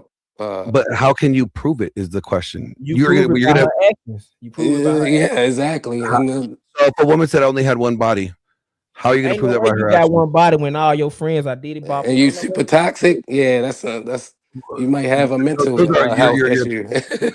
you're pointing out like potential things, but nothing definitive to help you actually come to a conclusion, I right? mean, but it's just like doing That's why I said like why obsess over this number, right? And rather than focus on what you could actually observe and actually, see with your own eyes, right? And that you can say like, I know for a fact that when she treats me this way, whether you like it or not, like that's something you could objectively, observe and judge, right? Hey, I got a question. Side note. That stat that you showed, because somebody, I don't know what they're arguing about. When you showed about the fathers in the country, did it say that, Glenn, did it say that black fathers are like the most involved in their household, or did it say any other race? No, it said like out of all the single fathers, right? Or they were the most active in their child's life. What was the number percentages? I don't know. I think it was 77. I don't recall exactly, but I think it was definitely north of 50%. I think we said like 60 or something like that. But I know when I read it, it may have been like 67 or something like that, but I don't know exactly. I don't have it on the top of my hand. I know when I it's just because what the conversation they're talking about. I know when I read it, it was black first, then white, then Asian, and then I think Indian, and then Mexican was last. Okay, hold on. Is it Uncle BB streaming? When you're saying I'm full of shit, how am I full of shit? When I say the women that we have today, men have created, that doesn't mean they had to fucking raise them, you dumb shit. We created them by incentivizing them for bad behavior. I agree. I agree. Oh my God. We kind of do incentive. What I mean by that is It takes two to tangle. Yeah. We kind of do incentivize it when a woman, like if a man say I prefer a woman to be like this, and all she got to do is just suck your dick, and then you be okay with her doing what the fuck you doing. You incentivizing her to do what she want to do. When a woman tell you got to pay me this and pay me that to even get in my messenger, and you do that, you incentivize her. Yeah. I mean, if you reward poor behavior, if you are rewarding women for being promiscuous, then the women that are not promiscuous are going to say, "Oh, I want attention from men. Oh, I guess that's what these other women are doing to get attention." So now, they're seeing the reward is not going to the girls that are holding out for marriage. No, the women are being rewarded are the ones that are making it clap and that are twerking, that are being promiscuous, right? And that's what they're seeing. And so that what they're going to do, they're going to adopt just that behavior. It's the same thing with men. What you say, Glenn, the other day? If what? Since women say they want vulnerable men and men to be open with their emotions, if men could cry in front of women, all men would and still get sex. All men would be crying in front of their women woman. thought men was sexy, or if women thought men crying was sexy, every man would be fucking crying that get laid. If crying would get men laid, men would be fucking crying all the time. So right? It's a push, it's a give and take. He said their behavior comes from their upbringing. True enough, I agree with that. With how everybody's perspective on life comes from their upbringing, but Nobody's saying that women are not responsible. Oh my god, why are so people? Listen. Only thing I say to that be streaming is the women and kids naturally look for men to leadership for leadership and guidance. So yes, the household might be telling her this is the one thing, but when she gets out into the world and looks for men or her father or this and that, the men kind of reinforcing what's already been put in the household because we want what we want right now. We don't want what we want long. Like we're not finna, you see what I'm saying? Like, because men are looking at hookup culture is I'm gonna get what I can get now and I'm gonna get out of there. Most men are willing to just give the woman what she want up front. Yeah, I care about your I care about your career. Yeah, I care about your degree. Knowing damn well he don't. Yeah, I care about your kids. Yeah, I'll be the stepfather for now and then get what he want to do. Men are kind of the man's job is really to be either reinforce what the culture is teaching their kids or to be counterproductive against it and tell their kids to go against the grain. But most of the men are telling the kids to. Most men are telling women, it's cool. My bad. I didn't mean to cut you off, but can you see the members in the super chats or super stickers, Glenn? I can't see. Oh, wait a minute. Yeah, I can see the super chats. I can't present them or anything though. Shout out to Juan Solo, man. He joined. Yeah. Juan Solo one, got one, and then brother Numbies did send a super sticker. Yeah. And this the You thing. go ahead, brother. This the thing that when it comes to what Glenn, I don't agree with everything. It wouldn't be hookup culture if it wasn't for men too. Like, oh my god, why do people think it's just one? This is so fucking hilarious. Yeah, guys but, are not. but listen, women are not. Hold on. Women are not fucking without dicks to fuck. So guess what? Guys have to be involved in the fucking hookup culture for there to be a fucking hookup culture. Like this what I'm saying with Moon Lace. I don't agree with a lot of what they said, but she said men don't stand on nothing. And that's a fact. Men don't have no backbone, no Today, boundaries. they don't know what they stand on. They don't even know what their principles are. Be streaming. The only thing I can say, okay, just because the devil throws the temptation out there at you as a man, I don't have to bind into it. So the women are out there participating in hookup culture. The men, it's the same thing where, like, what's the saying? A lot of women get on the man for cheating, but they don't get on the women that's out there knowing this man is cheating on his wife. If women weren't out there willing to have sex with us and cheat on our wife, knowing that we got a wife, we wouldn't be cheating. So if the men wasn't partaking in hookup culture either, women, it wouldn't be a hookup culture. Two things you gotta like. That's all I'm saying. Like that's the only thing I'm saying. Be streaming, bro. Like the men are participating in this and then complaining about it when they find out that the woman that they love participated in it too. You can't participate in something and get mad when you find a woman that you like to have participated in it. Like, you know what I'm saying, Glenn? If that makes sense. Like both are responsible for the hookup culture. I just hate when either side puts one at fault. Like the that's what I say. None of this is binary where it's like all women are responsible for this mess that we're in today. No, it's not true. Yeah, that's crazy. I don't agree with because that. Well, the reason why nobody wants to get married is because women and divorce laws. Well, guess what? Men made the divorce laws. Men are the ones that put them in the law. They voted on them. They wrote them, right? Like the majority of men have been the ones ruling and governing this country. You do got to blame the men in certain aspects. Because it's like, every goddamn law that we ever got was based this is the biggest problem that I hear with men and women, but it really pisses me off when I hear it from men, is that they demand women to be held accountable while ignoring the failures of our own accountability. They say we're not making sense, bro. Look, I'm a man then I can acknowledge that most men are not productive or good citizens of society. Most men are just winging it through life. Most men are just they wait till they have kids to have their mindset together. Most men are not where they need to be, and we already know most men, like the way women typically want their man. Most men don't qualify for that. So like women literally have to go through multiple men to get what they want from one man. And I'm not saying that's a fault on women. I'm not saying it's a fault on men, but we got to acknowledge the fact that most men are not where they need to be, but they're, and them same men are still having sex with these women, putting babies in these women, knowing they're not ready for that. Yes, women need to learn discernment too. Understand Absolutely. that women But need to no, learn here's the discernment thing. too. Now But that men women need to also understand that once you knock this girl up, she got you, nigga. Come on, and man. here's the thing, that women are not fucking men a lot. Look at the number of incels that are bitching about not having access to sex, right?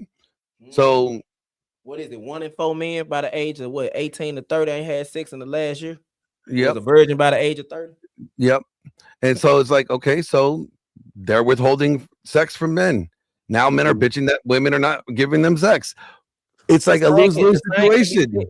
Well, yeah, but that's what I was saying earlier too about the red pill, is that like it kind of gets misconstrued because a lot of men, some men don't. I don't agree with that entirely. Can't Like, make so an a lot of men don't irresponsible have man. issues having sex. It's the maintaining the relationship, I think, is the issue. Is You said what? You said what? I ain't hear you, JR. You were breaking up. Oh, my bad. I was saying, I think it's more of the I don't believe in that entirely. I think it's more of damn, what did I just say? The what was it, sex? Yeah. Oh yeah, the sex thing. I think it's more of the men damn, I forgot what I said. My bad. I should never cut you. I just couldn't hear No, what you you good, you good, you good. It'll come back to me. you. It'll come back, yeah. I don't know, but though, man. These conversations, like, I'm gonna tell you a conversation. I'm gonna tell you a conversation that I say men need to have more. My wife stepped out on me. My wife stepped out on me, and I ain't gonna sit here and say I took her back afterwards. I didn't. It took me a minute, but I realized though, man, I had to take this shit on the chin because I was doing some terrible ass shit. Terrible. She stepped out on me. I didn't take her back initially. We got back together like 8 months after, and I ain't stepped out on her since. And niggas be coming to me like, you a simp. I was like, nah, I just understood the game. I broke that woman. It took her what, 4 years to do that, and I had to take this shit on the chin because I was doing some terrible things, and I'm saying the terrible of terrible. So especially when it came to other women. So men need to be honest and say, I'm like, people like, well, people be coming to these internet spaces and speaking on their personal life. You got to, because a lot of people portray themselves on social media like they not. Men need to be honest with themselves, bro. That's why I talk about the stuff I That's talk why about. men gaslight themselves more than anything. Yes, Well, I don't think that like it's you get what it's a balance. It's a balance. It's a all I'm balance. saying Not, is, I'll explain it this way. Hold on. with themselves, Here's bro. a perfect example. Everything that we've been saying, or anytime I've said anything negative or saying that men need to improve or own up to something, right? That people want to pass on to men or women. What has the chat been saying? What has been the predominant response of the chat? No, it's women. No, it's like you can't even acknowledge that there's accountability It's the same thing. It's the same It's like thing. you're demanding women to be accountable for their bad behavior while you're supposed to be the leaders and the standard bearer, and you're not even showing how to be accountable for bad behavior. So how do you expect them to be able to be accountable for bad behavior when you're not displaying what that looks like? well, I can tell you this: there's a lot of trolls in the chat. And that's what and that's another thing that I be saying. The spaces ain't doing them but creating trolls. And a lot of people who be trolling in the chat, they don't even live up to what they talk about. Like, that's what I'm Before saying. you can lead others, you got to I lead yourself. Like, so you can't even be worried about leading others until you are being the example for them to follow. Yeah, they just trying to cause anarchy and shit. And it goes back to the culture. Like, I love to talk about my culture because my culture protects me. My culture protects my women. My culture protects the older people. And people, I used to get, like I said, yes, I used to get bullied for that. But I'm saying though, what is like? I'm gonna ask black people this, and I'm a black man because I'm of the melatonin. What culture are y'all having that y'all need to back? Because the culture is supposed to protect the women and the kids, but like I said earlier, the kids are not protected, and neither are the women, because the women are fending for themselves, and women aren't built to do that. So, what culture are y'all producing while having these back and forth conversations about men versus women? The men are at odds with the women are at odds with the men, and the kids looking at the man and the woman in the household like, who the hell do I supposed to listen to? But then when they go out into the streets and get that fatherly love from a gang member, and they get that womanly love from he's 16 and this woman is 32 years old, manipulate him, having sex with him, then y'all want to have an issue about it. Yeah. What is funny is like I want to talk a lot about leadership, but never talk about followership. I'm trying to raise leaders, trying to encourage men to be better leaders. Yeah. And I just want women to understand the value that they have within themselves, bro. Every war we had has been waged based off women and money and religion. Women have way more power. A quiet woman, like I be trying to, the women who be talking about the women overseas, the African women, the Italy, have never been over there. And if they do go over there, they only been on the resort. Y'all only seeing the good parts of it. Go talk to the women who live in these neighborhoods that's not on this damn resort, and they look down upon y'all. Y'all working y'all ass off. Man, I ain't gotta do nothing. And y'all Hold on, so serious. How you getting there? You taking Carnival? Said what? I said, how you getting there? You taking Carnival? No. I'm Sudanese. I'm saying I'm African. So like I come from it. So it's like people. All I say is people really bash what they really like, and I say that a lot. The trash women are gonna bash the women who are virgins. They're gonna bash the women who are married because they can't get that. They can get short-term commitment, but they can't get long-term. The men are gonna bash certain type of men because at the end of the day, he's getting the type of women that I want. He's living the lifestyle that I want. That is the fucking problem. That is one of the many problems. People just like Trey said, like Glenn said, just be yourself. If you like, my wife is a heavyset woman. She wasn't heavyset when I got with her. I just put so many goddamn kids in her, and I love her. Good morning, Bjorn. Good morning, Bjorn. People gotta accept it. Accept what you are. Accept what you like. Date within your fucking league. Stop trying to shoot for the stars. Well, I mean, I would say if you want to improve yourself, improve yourself.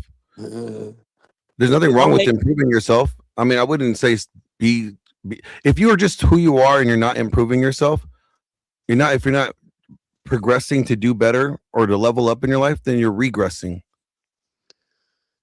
Right? Yeah, American J Born, thanks for the $20. That's my buddy Bjorn. Thank you, Bjorn. Bjorn. Nah, it's just when I first got into Red Pill space, I just finally like, damn, we got a space that men can actually speak on their frustration. And then I don't agree with everything. Like I fuck with why so I said, damn, I'm saying my name. I fuck with Fresh and Fit for the simple fact of what the content that they bring out. I can see the truth in what the bullshit, like I can see through the bullshit. So I think a lot of people can't do that. A lot of people pay attention to the messenger instead of the message. And I know Myron. I have his number. We've talked many times, and I don't disagree with, again, the description of the problems that when they diagnose them, right? What I tend to have a problem with is the prescriptions that they give, because if they're saying the overall problem that men are facing is due to feminism and female promiscuity, right? Well, then any solution that doesn't address feminism and female promiscuity is not a solution.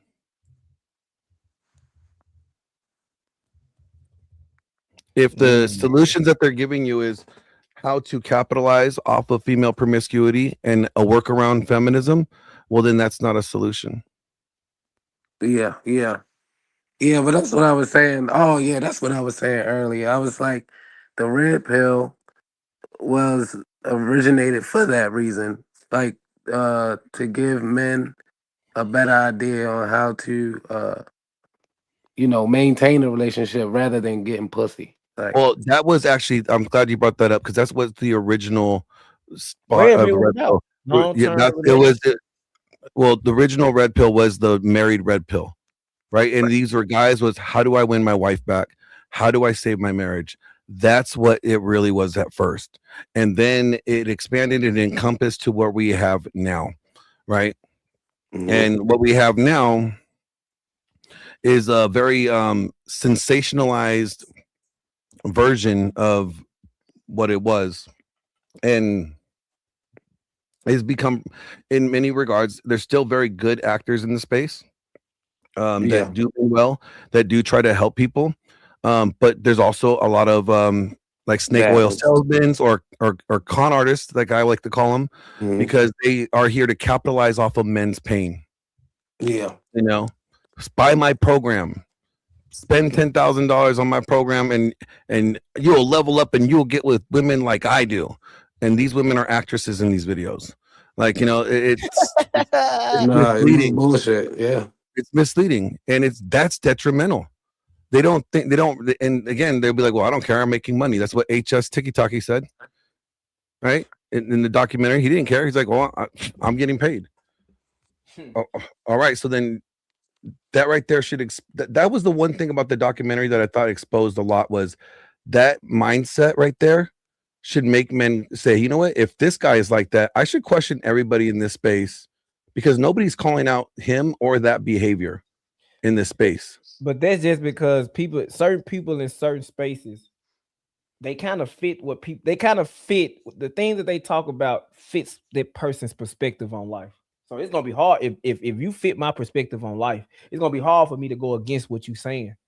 If you and I agree on 97% of the things, but this 3% where you're saying that you're just here to capitalize off men and you don't give a fuck about whether or not that benefits them or not, I'm gonna call that shit out. Yeah. I don't care if we agree on 97%. The 3% that we don't agree on, I'm gonna mention it. I'm gonna say, hey, yeah, I think this is that's right there. That gives me a reason to question his information, because if he doesn't care whether or not it benefits me or it helps me, then he's not here to help men. He's here to capitalize off pain. Now I question his integrity or what he's actually selling or encouraging guys to buy, because if he doesn't say that he has any moral to it, there's no moral standing that he's operating under, why should I trust him? Yeah, I believe in, there's not one content creator that I 100% stand on every word they say. Like, I always, even the the so-called scammers or people taking advantage, if I feel as though they have good information, I'll take bits and pieces of that and apply it to my logic, my lifestyle. But like, I don't think anybody should 100% just be like all in, like, oh yeah, like this guy, he has words of wisdom and I should follow every word. Like, no, don't do that. I mean, That's what we should tell men for sure.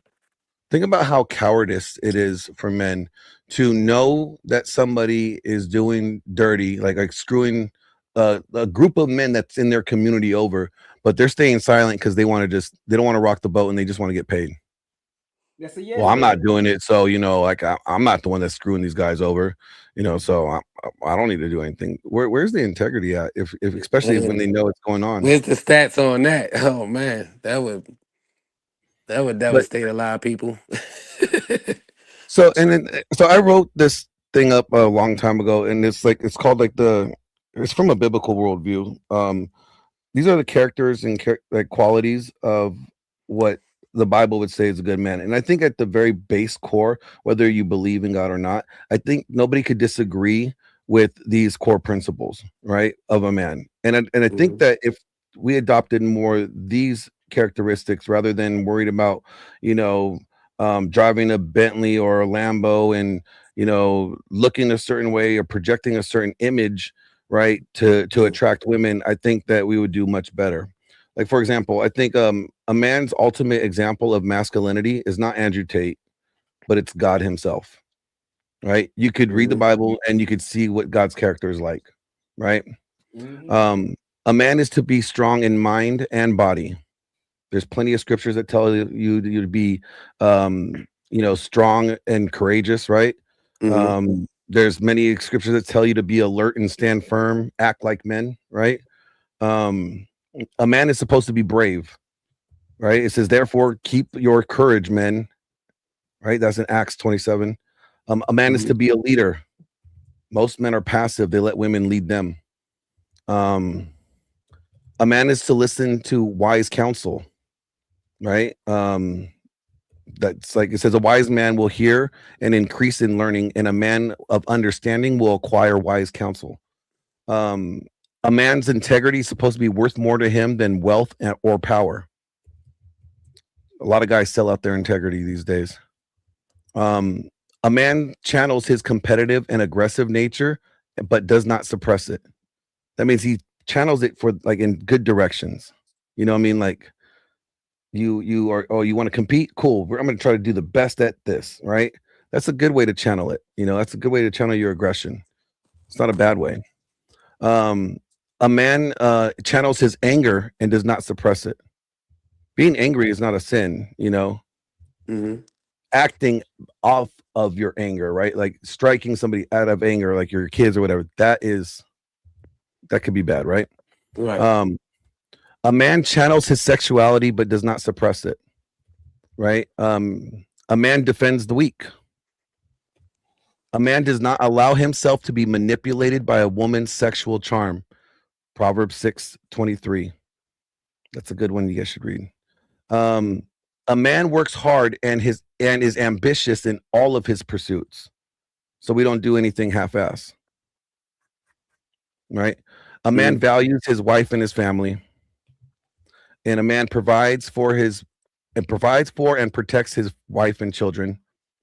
A man shows proper authority proper respect for authority.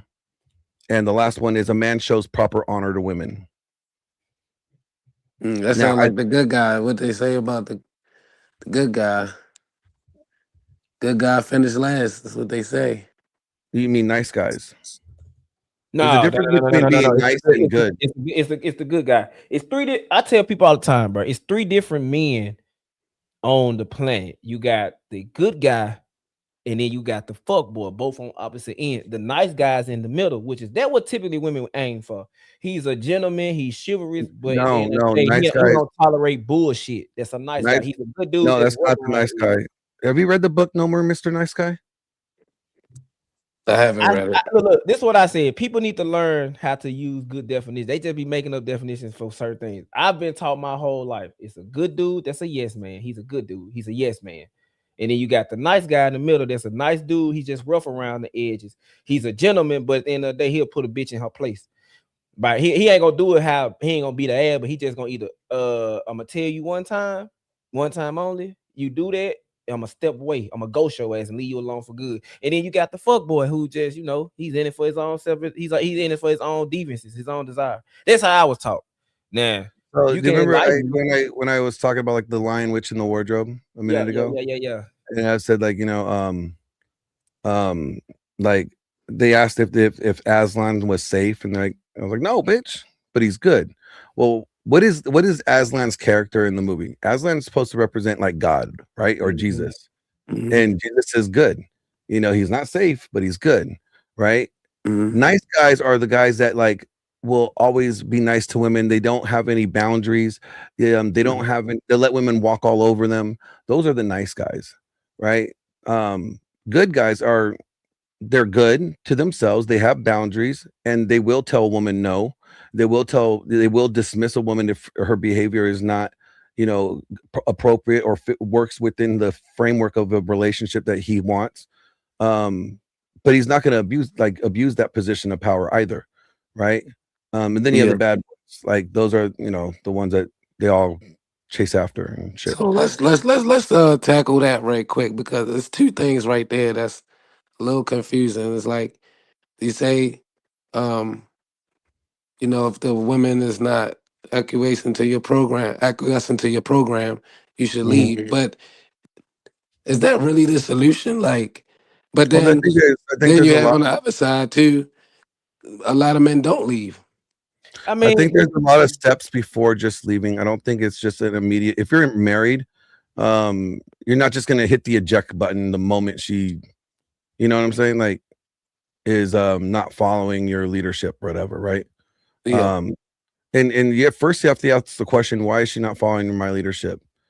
Is there something that I'm doing that is, or am I not doing that may make it difficult for her to trust or to follow my said leadership?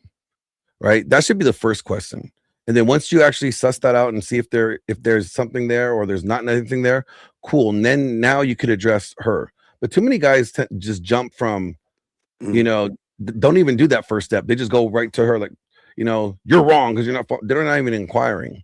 They're not even seeing if they're doing anything wrong that would cause it to be difficult or problematic for her. Almost like a build up. Like they And that's why when men be like, I don't agree. I say sometimes I say leave it get extreme. But hold on, let me respond to I just know I hear that a lot. I hear that a lot. You know what I'm saying though, but what I'm saying is like, do men I really don't think do that? men should leave. I just think you shouldn't be dealing with her, period. So if you're married to somebody and what you're gonna like the way the culture and the talking points of where people think when it comes to the men, it promotes hoe hopping, and then it does. Like you go and get what you can to get up out of her. That's a bad thing within itself because now you finna have a tie with this woman that may end up leading you to a baby, and then you leave. That promotes hoe hopping, and it promotes the same thing that we complain about. Yeah, so the solution is a lot more nuanced, man. Well, that also explains like a lot of that most men should have is just discipline. Like you in this day and age, yes, because no, in all the days and age, you know, if we had discipline and we actually had integrity and we didn't, you know, capitalize on the sexual liberation when it was going on, we wouldn't be in the mess that we're in, right? Yeah. Okay, so it's not like these days. No, we should have been doing it back in those days, so we wouldn't have to deal with the problems that we're dealing with in these days. But when it's funny when I say like Andrew Tate should not be your definition of masculinity, you know, well, Andrew Tate speaks on men improving themselves. Yeah, but if the best definition of what masculinity looks like is not going to be Andrew Tate. It's not going to be use him as an It's example. going to be the stand-up guys in your coaching community. Well, I mean, I pointed to God, right? Like God's character in the Bible is probably the perfect definition of what masculinity looks like. So why would I want to try to mirror a character of something less than the perfect one? Right? Does that make sense? Like, you know, like, I don't know. Like, I mean, sure, you could take characteristics and traits that you see Tate display and observe that are great. Fine, cool. Nobody's saying that, but don't make them your definition of masculinity because that would mislead you. Yeah, hey, that's more of a secular type mindset too, as well. Hold on. Tate is flawed himself, so I mean. Hold on. Don't be streaming. You just said no. We capitalize on something they fought for, and I'm gonna say to you the same thing I say to other women. How the fuck is that benefiting us in the long term effect? Oh yeah, they capitalizing on what they fought for. We capitalizing on what they fought for, but it's still a disconnect when it comes to the kids. It's still a disconnect when it comes to the culture. It's still a disconnect when it comes to the community. It's still a disconnect when it comes to the family. I'm not asking them that. I'm asking you because I'm having a conversation with you. How does that be by men and jumping into that? Okay, yeah, it's the same thing I say with women. Y'all know these niggas ain't shit. Y'all heard the women before you said. You heard other niggas say these niggas ain't shit. Your dad will tell you this, and you decide to deal with it. You can't complain about it. The same thing I'm gonna say about the men that's jumping into that effect too. You can't complain about what you're diving into when you saying it yourself. We know these bitches ain't shit. So you can't have one without the other, man.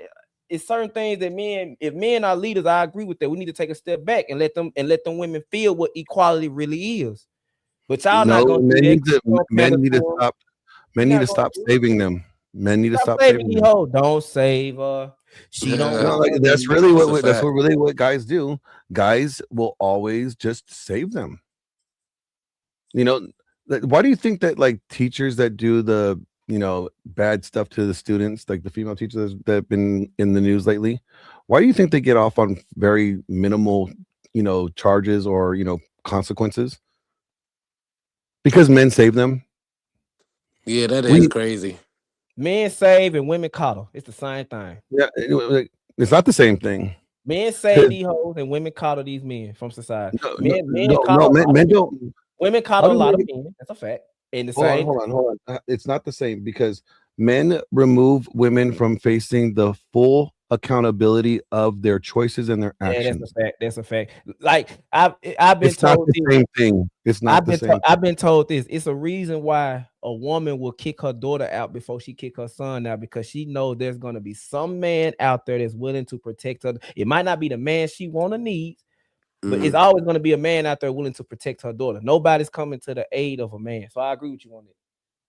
So like men need to like respect women and their choices and let them live with their consequences of their actions. So But what do too you many think about the single mothers? What do you think about that? Like, what if more men? So does that fall in Well, the I have category of simping? I Like, got hold on I have a before Glenn, nuance. before Glenn Well, go. I think men who don't have kids should get with women who don't have kids.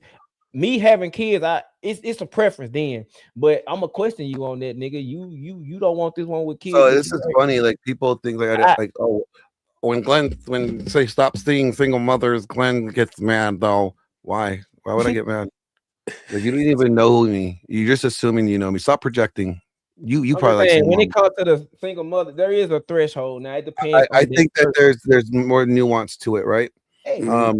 I would say like the number one single mom that's probably worth some, considering dating or whatever would probably be a widower or a widow, because she didn't okay. choose to be a widow.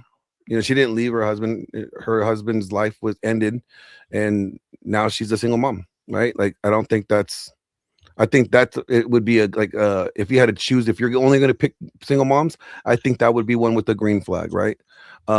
Because a lot of women, like we noticed, are getting divorced, and it could be whatever differences, right? Or they had to go on their journey or whatever. Or like we know that a lot of women say that all their exes are narcissists. And I would be like, that's kind of problematic if they can't point to any flaw or fault in their behavior that contributed to their end of that relationship. But even further, that taking it back further than that, from a biblical standpoint, if you didn't know why that woman got divorced, if it wasn't for a biblical reason, and you end up engaging in a relationship with her, you could be starting that relationship on the grounds of adultery. And I don't think that that would be a good thing moving forward in any relationship. So, yeah, I think that men should tread lightly on that, proceed with caution.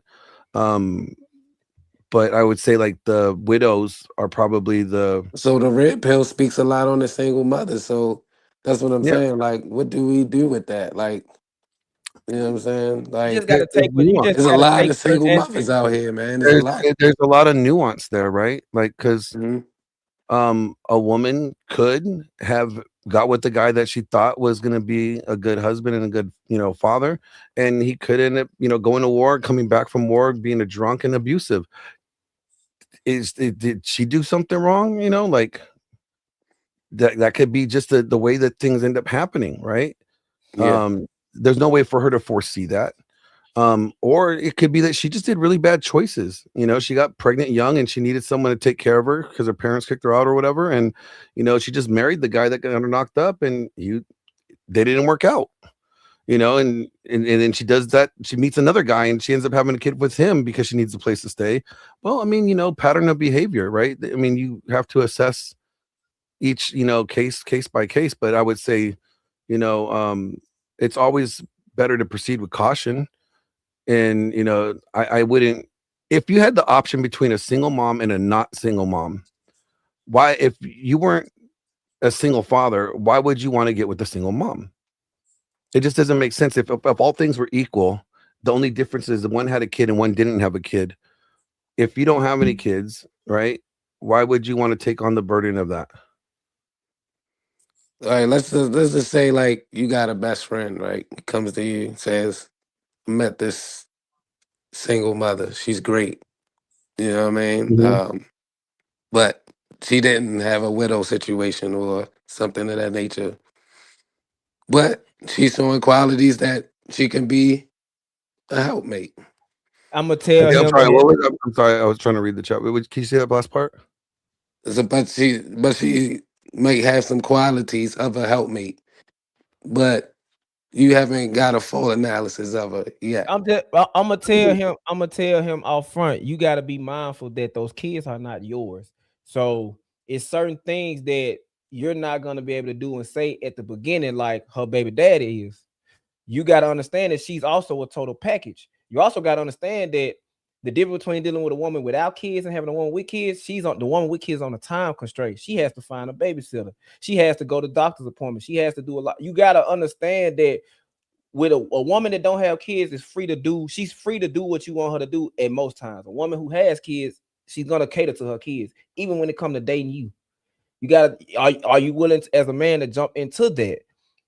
Just telling the man not to be with a woman with kids, you got to tell them real reasons why, not the reasons. Well, I think like when it comes down to, like, let's say there's a single dad and he has custody of his kids, and then there's a single mom. I think like, and this is just my own anecdotal experience because I was divorced and I had my son the full time. And the women that I dated or women that I got with that didn't have kids, it was more complicating for the relationship because they're so used to being selfish and being able to like, well, I want all this time. Like they're not used to having to share. Okay. Does that make sense? Like the father has the duty and responsibility to his kid first. So although the girlfriend, may like, well, I want some more of us time, or we should go do this. Well, no, I got my son this weekend, or I got to do this project with him. That comes first. Like they feel like, oh, like you're putting they keep on being second place because and they're not used to understanding like this. But when you get with a woman that has kids, they are more understanding of that because you're both kind of dealing with the same thing with your children, right? So there's more understanding and grace, and they don't take it offensively. So I think that in some cases, that sometimes single dads getting with single moms are a really good situation for them because they could help each other, right? And they understand each other, but more than somebody that doesn't have kids.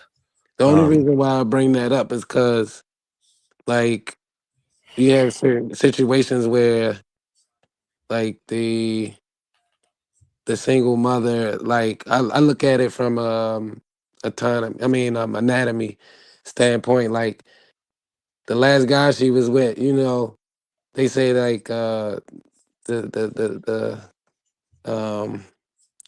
You're Java so juice, trash. the Java juice is still in her, For the marriage shop. in her body. So like, and then like some of the things like, cause you're around with women for a while, they start to do things like you, and women acquiesce to men all the time, especially if you like. they might even sound like you and certain, So it's like some of that stuff is left with, that guy moved on, but it's still left with her. That's basically the woman's alpha widow. I see a lot of that. Well, yeah, too, I mean, and I think that most people need to realize like an ex-wife is not a baby mama, right? Right. For whatever reason the divorce happened. They tried to make the family work and it didn't work, obviously. So for whatever reason, it's a failure of the marriage. But that failure of the marriage falls on both of them, not just one party. Although it could just be one party doing the filing, but because that's when women use that terminology. I'm healing. I need to heal. Like then you need to heal alone without any other men. Then because they'll go heal in the arms of a bed of another man. I need to go focus on myself, and that's what men be like. You just want some dick. That's all they be saying. That's all it is. That's what they get it. And I was always tell guys that are interested, because I know a couple guys that got with single moms, and my advice to them was like, don't take them serious until you are like, you have vetted her for a year, you've asked the right questions about, and you've observed the interaction between her and the ex, or if he's in the picture. Like these are all things that you need to factor in when considering, you know, even getting into that. I said, and the last thing you want to do is meet their kids before you're ready to commit to that relationship. I said, because the last thing you want to do is, you know, come into their kids, that woman's kids' lives, and then dip out on them. And it just could be a repetitive behavior or something similar that they've seen with either their father or maybe, you know, some other. You don't want that to be the male experience. You don't want to contribute to that. So there's, you have to be careful, you know, because I knew guys that got attached to the woman's kid. Oh yeah, Right? men get Yeah. attached Oh to my kids goodness. all the That's time. what. Oh my goodness. I see that so much. Like They them love the step kids like baby they own. daddies, man. They step in and it is like. But it's been like that even when the women went, when the men went to war back then, and the like, even I put it to you, like even in tribes of culture, I'm always go back to the culture. Even in tribes, Indian tribes, African tribes, whatever tribes, when the men died in war, the other men took her and the kids in because that's what they were supposed to do. She can't survive without them. So Right. that's natural. Men do that.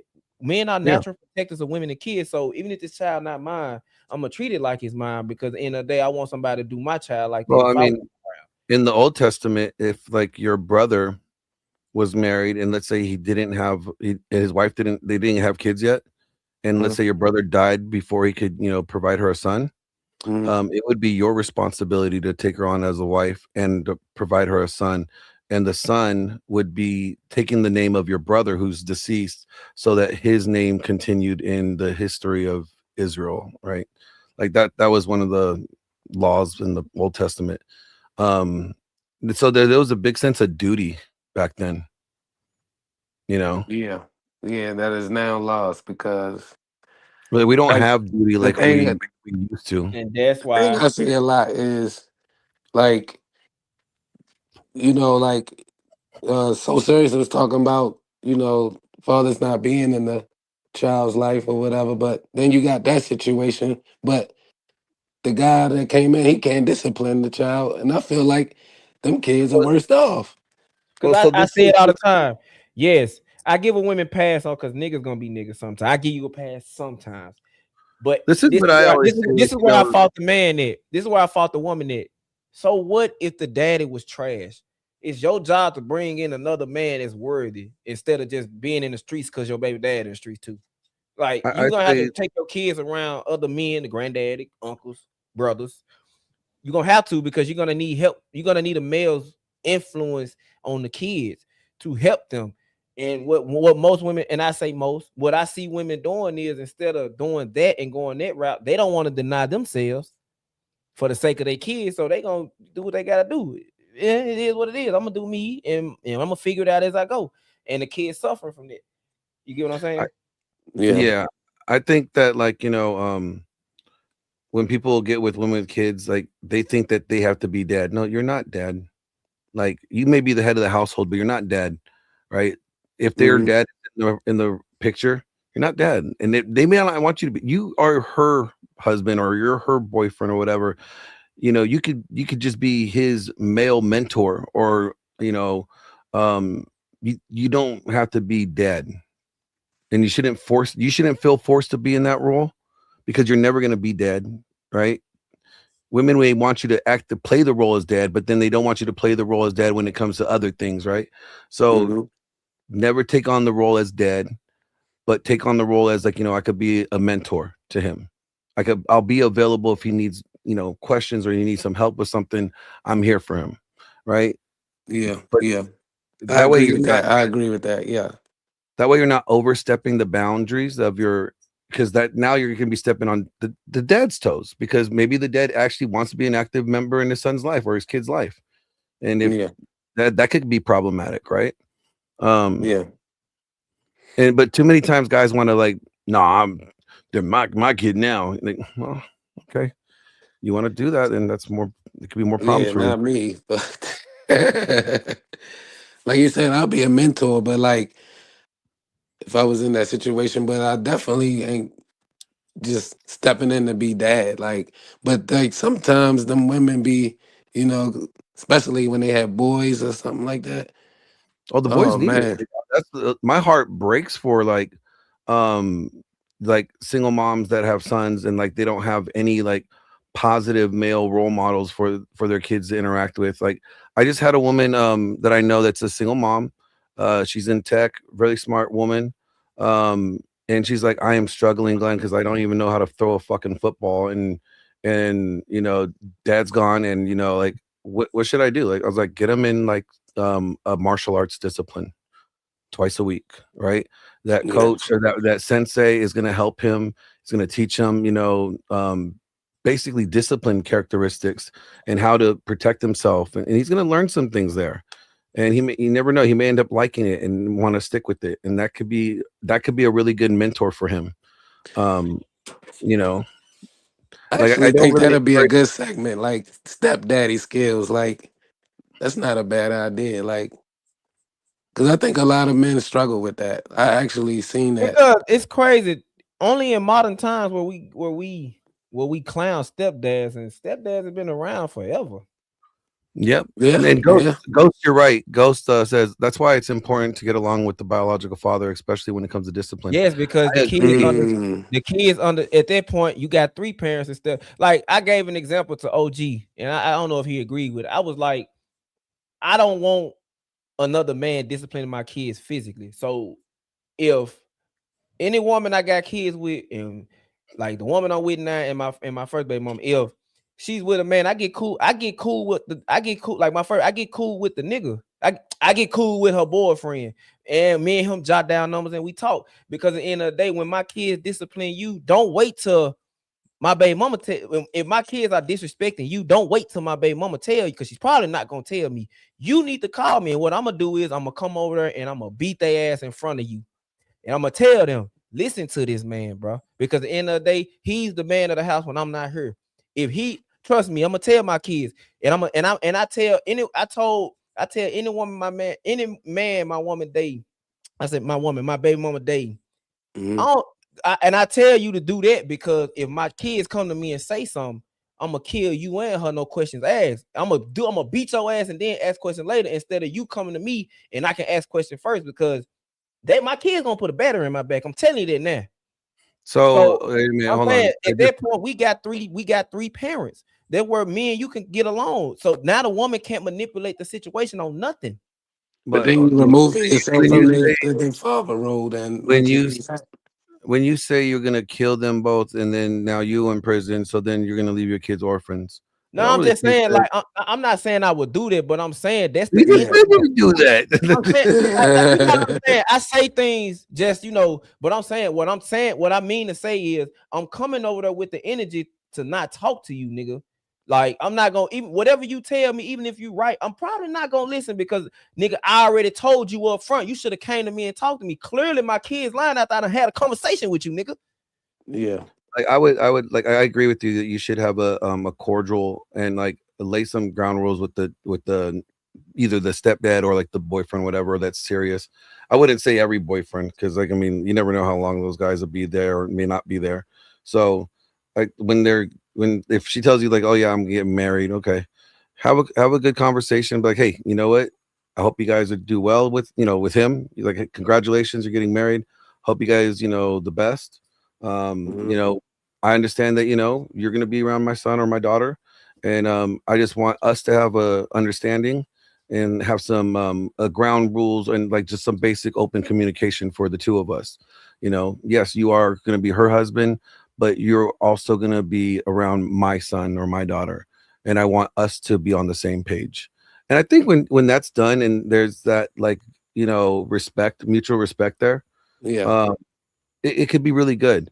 The problem that I see is when guys that like are the baby daddy are jealous or mad at the new guy, because they feel like he's taking his spot, that he's in his place where he should be. Yeah. So the co-parenting is I actually seen positive numbers in co-parenting, but I don't really hear a lot of people speaking on it in a positive note. But I think that should definitely be something that deserves more attention than all the other crap we talk about. and like stepdads do get like a really bad rep. Like, oh, you're a cuck, you cucked yourself, like you're raising another man's kid. And that may be funny, may be good jokes, but you know what? If he's a good father, that other man's kid's gonna be really grateful. Yeah, And exactly. And he might can provide. do we need to have more shitty ass men running around, or should we, be No. grateful for the men that actually will fill a role that's not their responsibility, but they're doing it because it's the right thing to do, if under the right circumstances. Now, I'm not saying that every guy needs to go fucking wife up a single mommy, okay? No, but I'm also saying that, like, I wouldn't just like talk down on or discourage men if that's what they choose to do. Like my friend Andrew Wilson is he married a single mom, Mhm. and They still together? they're still together, like they've had complications in their relationship, but they're almost 20 years married and they're happy.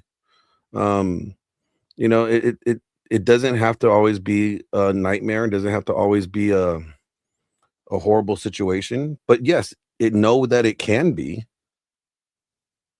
right? Know that it can be. And I think that we have to understand there's nuance to every relationship that ends, Mhm. and if we don't understand nuances and we just kind of like, oh, they're this, or they're a single mom, nope, she's all bad, she's fucked up, why aren't you with your husband? Like we always assume that it's like it's her fault, it's a bad reason, she's tarnished, she's damaged goods. And sure, you could operate that way, but that could be incorrect, and that you might be actually losing out on a good opportunity that could have been better for you than another situation. I think people need to operate with nuance and understand that, yes, adding another person into your relationship, because that's what you're basically doing when you get with a single mom, especially with the stepdad or with the dad in the role. You're inviting someone else into your relationship, and that makes it complicated. The more people you add to your relationship, the more complicated it will get, right? So you have to know that going into it. But I wouldn't discourage or look down upon anybody that chooses to do that. I just would want to make sure that they are fully aware and know what they're getting themselves into before making that commitment. And that's why I say people got to use the right terminology. Instead of going out saying, man, don't be with them. Y'all need to be saying, you need to take precaution when being with this type of person. The same way, if a dude got out of jail, there are some good men who turn their life around in jail and get out of jail and actually do good. There are some men out here who, it's two sides to every coin, is what I'm saying. You got some married men out here that ain't worth shit. And then you got some married men out here that actually do their due diligence to their community, their family, and everything else. You got some men that's been in jail, get out of jail, and they still be jailbirds. And you got men that get out of jail and be upstanding, law-abiding citizens to society. You gotta. Yeah, I mean, we have to stop doing this thing where we're like holding people for their past sins, like, and we judge them for that for the rest of their lives. None of us want to be judged for our past sins for the rest of our lives, right? Like nobody wants to be judged for our past mistakes forever, right? Especially if we've moved past that, we are no longer that individual. I mean, but you get what I'm saying. I'm saying, just because I made bad decisions in my past. That's what I'm saying. Yeah. I'm saying just because you made mistakes in your past doesn't mean that you are your past. You could have grown from then. No, that's a fact, man, and that's a scare tactic that they put on a lot of women. And you know what I'm saying? I'm not saying it's the women fault, but they definitely impress that upon women. Because it creates, and that's where delusional men and delusional women come from. When you can't understand that a phoenix was born from fire, so like you got to be able to understand it. Yes, because even the men who say to women they don't be wanting to give women grace, they be wanting grace themselves. So you got to be able to give what you want, though. And I'm not saying go with all women who are, that have made bad decisions, but understand your discernment where you are where you are in the social hierarchy of dating. You don't want this woman that's like this, but does she are you qualified to get better? Can you get better, maintain and sustain better than this woman? If not, then make better decisions and be with this woman. Because I was always taught, man, as a man, can't nobody tell me what I don't like in a woman. I don't give a damn if my homeboy don't like the girl I'm talking to. I love her. Y'all kiss my ass. So, like, I think a lot of people do certain things off what society gonna tell them, and That's a then fact. That's a I think fact. a lot of people make their personal decisions off people who don't like. What's the saying? What you eat don't make me shit, and who you fuck don't make me come. So why am I worried about what you dictate in my household? Yeah, like you know, and what was somebody? I was reading the chat here. It's not judging. It's just not accepting what you don't have to. Yeah, you don't have to accept a single mom. You don't have to accept a single dad. You don't have to accept somebody that has bad credit. Like like the women came up with their 6 6s. Hey, Glenn, Right? somebody in the back. Can you bring anybody I up? can't bring anybody up. I Oh don't have man. any authority back here. Oh shit. Oh, Trey was just joking when he said you. Oh, did he really? He Yeah, because said I you. can't even. He I said can't. I this is don't. your stream today. Oh That's what yeah, he no, said. yeah. He said like he wanted me to like host it, and I said yeah, no Okay, problem. okay. But I have no power to bring anybody up, you guys. Like this is not. We're not on my StreamYard. I'm in Trey's StreamYard. You guys are just watching it on my channel. Hey, for the last couple nights, bro, we've been up to 5, 6 o'clock in the morning while Trey been. Yeah, Trey getting snoozy. He hitting the snooze The button on conversation us. ain't done though because it's still over close to 100 people watching. No, this is a great conversation, man. We definitely covering a lot of Well, real there's aspects of. there's nuance, and then these are the topics and things that tend to not be discussed in the male space that we have, and they should be discussed. They need to be discussed at length and in depth with detailed and like clarity, not like fast. I'm sorry, Angry Casper. If Trey was awake, I would be able to bring you guys up, but I don't have any control here. Yeah, I tried, fellas. I tried. Sorry. But like there's a lot of parts of the things that we talk about or we hear in the space that we need to like get more clarity for, and not just like heed a warning and be like, oh, they say don't do this, okay, then I'm just not going to do it. I'm not going to ask why, just not going to do it. Well, Yeah. maybe you should look into it and find the reason why instead of just following blindly. I'm grateful, like, for the people that I do, like the content creators I do follow, because like they kind of do like, dabble in all aspects of certain, conversations in the relationship, or dick and pussy, what they call it. But you know what I'm saying? Like, I don't like the same talking points, and the conversation just goes in a circle. Like, I'm tired of that shit. Like, I can't tune in and them type of content. It's funny, like There would be something I consider a grifter that sticks to, like, you can't say you talk about geopolitics, but you only stick to one side. Like, I'm a conservative man, and I'm a Muslim man, but I can understand what progressiveness really is. I don't. Assalamu alaikum. Yeah.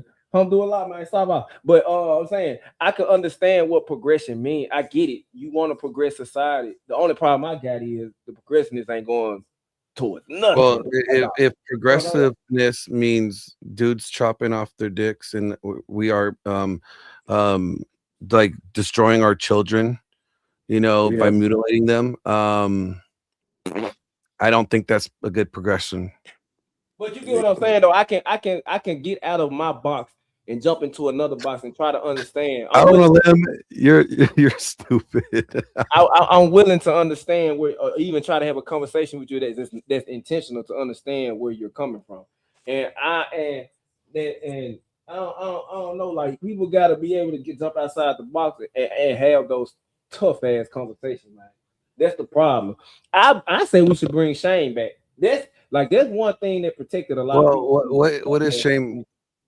Okay, so let me ask you this: with all these like podcasts that send all these super chats in for the somebody to read them and dunk on these women and shame them, has that curtailed any?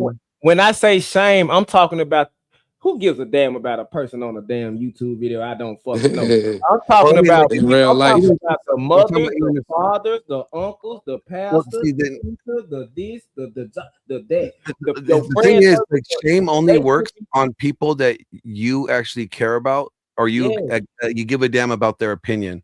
That's the only places where shame works at.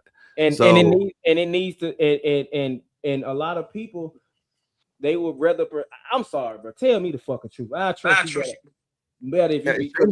Shame doesn't work the way that it used to be anymore. You know, my because best friends don't. My best, me and my best friend, me and this nigga a business owner. Like we started breeding dogs together. It got to a point. When I told y'all earlier how terrible I was, it got to a point where he came to me. He's my son's goddaddy. That man came to me and said, bro, the rate you going, bro, I'm only gonna deal with you from a business aspect, bro. I'm tired of carrying your lies. I'm tired of doing like, no, bro. He said, bro, me and you cool, you my brother, but I'm only gonna deal with you we only gonna talk when it come to dogs. And I'm like, man, me and him fell out about that. He was like, because I don't align with what you doing, brother. Like, you would sit around and do something and then complain about how she reacting to it when I'm telling you stop doing the dumb shit you doing. And me and him stopped talking. We were working together on the construction site, being electricians and all that. People like, what's up with you and him? We know we ain't gonna chop it up with nobody like that. Me and mine didn't talk. We had to work together. If it wasn't about the job or dog, we weren't talking about personal stuff. And that hurt me. And that's that's my homeboy holding me accountable to my ex, and a lot of people don't do that. And then he one of the main reasons why, you know, I work things out with my wife and we back together and we rocking and rolling. But just like while my other friends were saying, nigga, you better enjoy the time that are gone, he was telling me, is that really what you want? Do you really want another man raising your daughter? Do you really want that? Because you ruined this relationship. She had nothing to do with it. She gave you everything you asked. And that's why I can't fuck with you, nigga. Like, he was telling me that. And we fell out for about 2-3 months. And that's my brother to this day. And I fuck with that. And that's why I'm saying your inner circle ain't holding you to the fire, your dumbass decision. Then they yes men. You're gonna end up like King Von. Yeah, I don't think that's necessarily shame that's holding you accountable. But for me, I have a rule. I will not get into business or collaborate with people that I know that are willing to cheat on their spouse. Right? Like, I'm not going to break bread or, you know, get in any business with somebody that will cheat on their spouse. Because if you're willing to cheat on the woman that you say you love, oh, you're definitely willing to cheat me on something. And because you don't love me, you didn't make those vows to me. So if you're willing to cheat on her, you're definitely willing to cheat on me somehow in business. Yeah. And That's so, like the saying, stand for nothing, fall for anything. Yeah. And I see somebody in the chat says, like, nowadays people don't believe in church. Yeah, you're right. And part of the reason why is because, unfortunately, the one place that I would say feminism is thriving more than anywhere is in the church. It's in the church. Man, I want to speak on that because that's one thing I was going to say that earlier too, because it's starting to get to the Mars. Like, it's literally, like, I'm telling you, my man so serious to say he's Muslim and I'm conservative, but I'm more on the Christian side, but I prefer to call it spiritual because so many people are so weird about that now. But I don't have no I do know a bunch of single mommies out on a limb. Hey, JR, I just think conservative is people that care about the kids. That's all. If you care about the upbringing of the next generation, you're a conservative person because you're gonna do whatever it takes to protect them. Yeah, but I still have respect. So, like, it don't matter like your religion, though. Like, I still respect you, like, as a person. Like, you know what I'm saying? That goes for anybody that has a different, belief. Religion ain't nothing but your culture. That's what I believe. It's just your culture. Like, But people be trying to shame you on here when you bring up a scripture or you speak on God, like, because most people, what's the saying? Most people are I just had it in my head. Like, you trying to force feed them or something. Like, I'm not trying to force you to do anything. Like, I'm just giving you a basis. Like, like, I'm just sharing with you my worldview or why I will operate this way or why I see things the way I see it. I'm not trying to tell you you have to see it the way I see it. I'm just telling you why I see it the way I see it. And it's based off of this worldview that I have, and it's whether my religious worldview or my religion dictates or frames my worldview or whatever, how you want to word it. That's why I will allow certain things or not allow certain things in my life. And then I see a lot of the people that like do, you know, whatever religion, like they don't really practice like, or they don't really know what they're saying like in depth, like so they can't explain it, like they can't, you know what I mean, like articulate the meaning of Well, whatever most they're like saying or they're quoting. It's so annoying. well, like most And that's where you realize it's a talking point.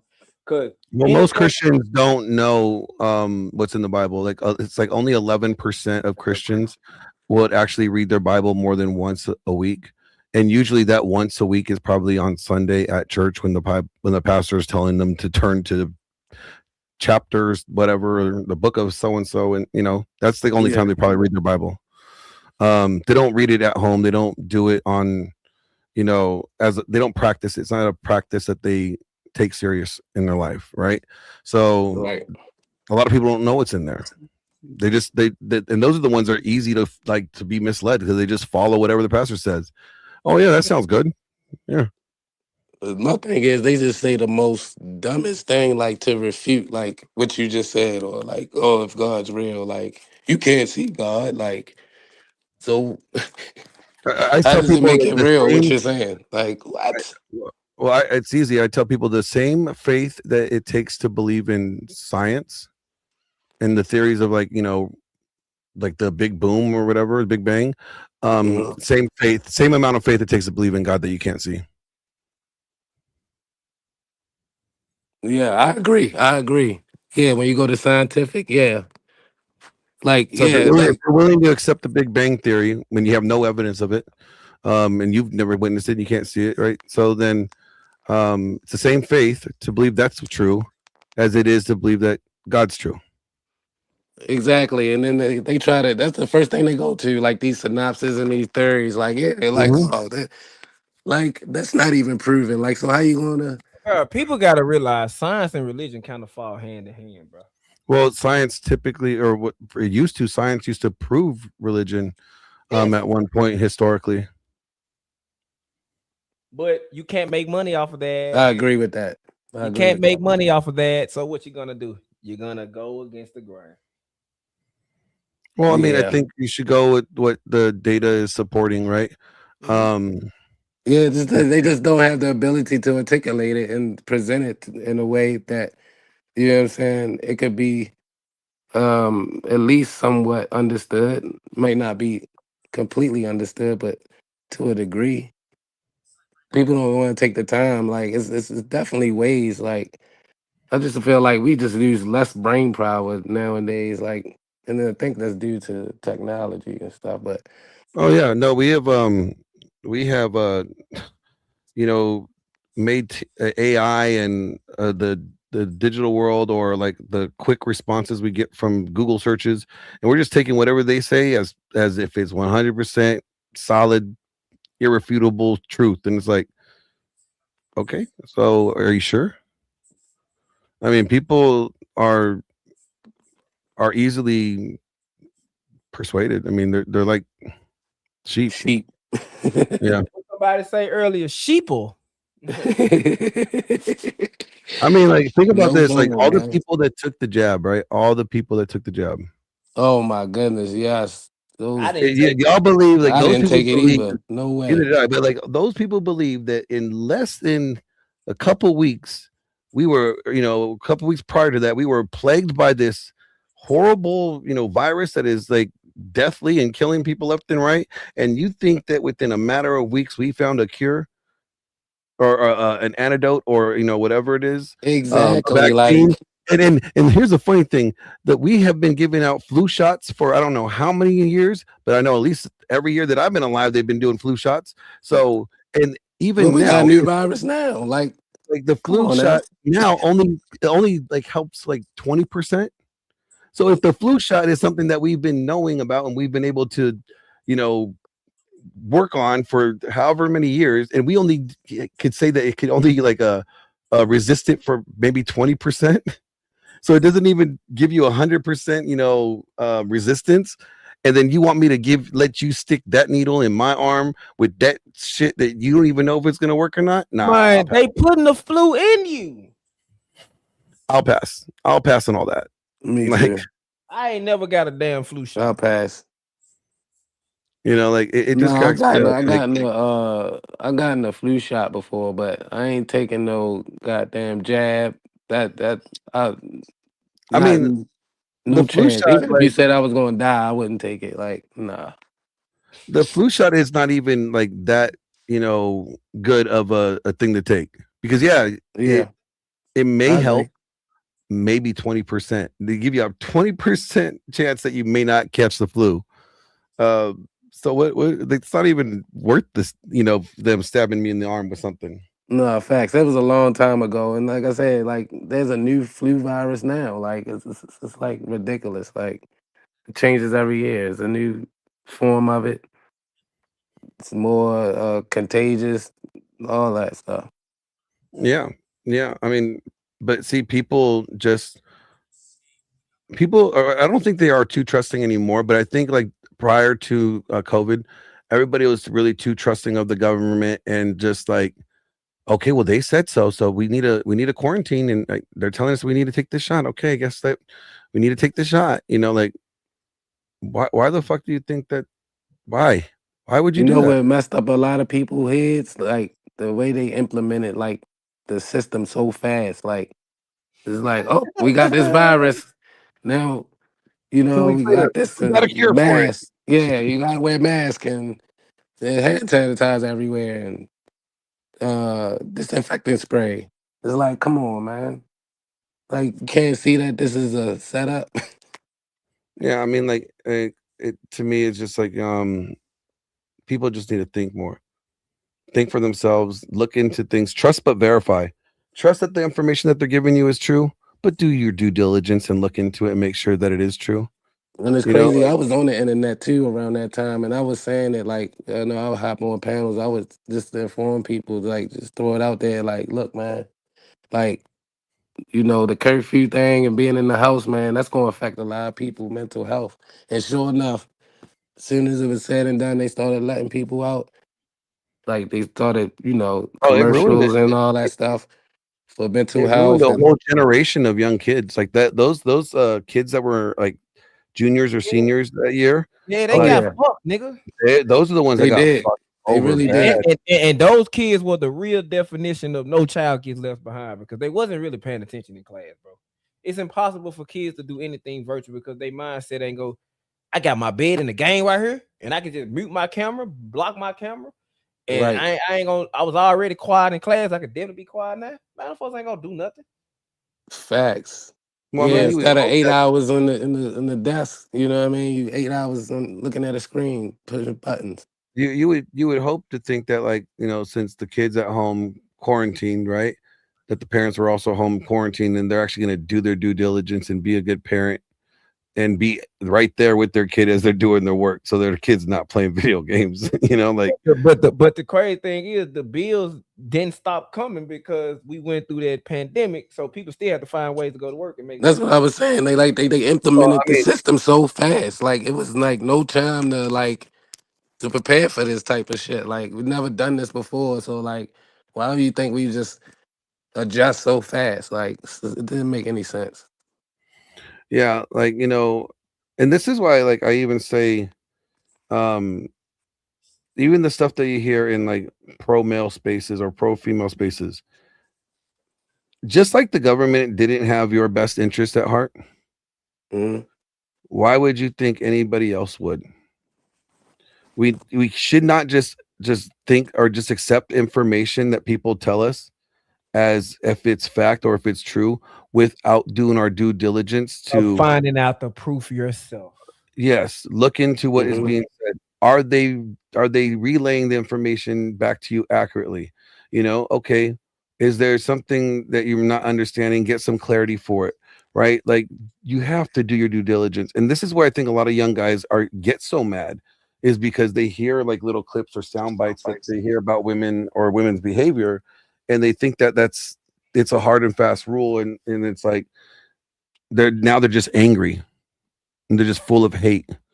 And like, like, I mean, some of the times I hear what some of these young kids refer to women, or especially when they're mad, when they're debating a woman on the talking point, and let a woman say something that is about poor male behavior, right? It's like that bitch is about to get ran up the flagpole.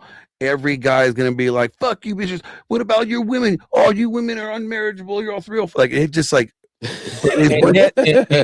and that's what Trey be saying. and I'm like, well, wait a minute. I thought you guys were supposed to be the stoic ones, not the And that's what emotionally Trey be reactive saying. ones. That's why Trey be saying when That's you debate funny. with certain people, sometimes you gotta not react and just let them talk themselves into a goddamn ditch. Because you let a person talk long enough, they're gonna fuck themselves up. Well, the question always, when people are talking and they're saying something to me, and let's say I'm upset about it, I ask myself two questions. One, am I upset that what they're saying is true? And if it is true, then okay, then there's something I could do about it. Like if you're saying, "Oh, Glenn, you know what? You did this, and this is how you're fucking up." I'm like, what is he telling me? Is it true or not? It is true. Yeah, I am mad about that. Now, guess what? I could actually do something about it because I have the power to address that, right? So I could fix Right. that. All right, cool. Now, or ask myself, am I mad about what is being said to me is false? Because now if it's false, that means you are trying to make me believe something that is not true and trying to mislead me. And I have a problem with that. I have a right to be mad at that. But I don't think a lot of people these days actually pause when they hear things that are getting them riled up and asking themselves, do I have a justified reason for being angry here? Why am I angry? Too many people just lash out. Yeah, probably because they took the jab.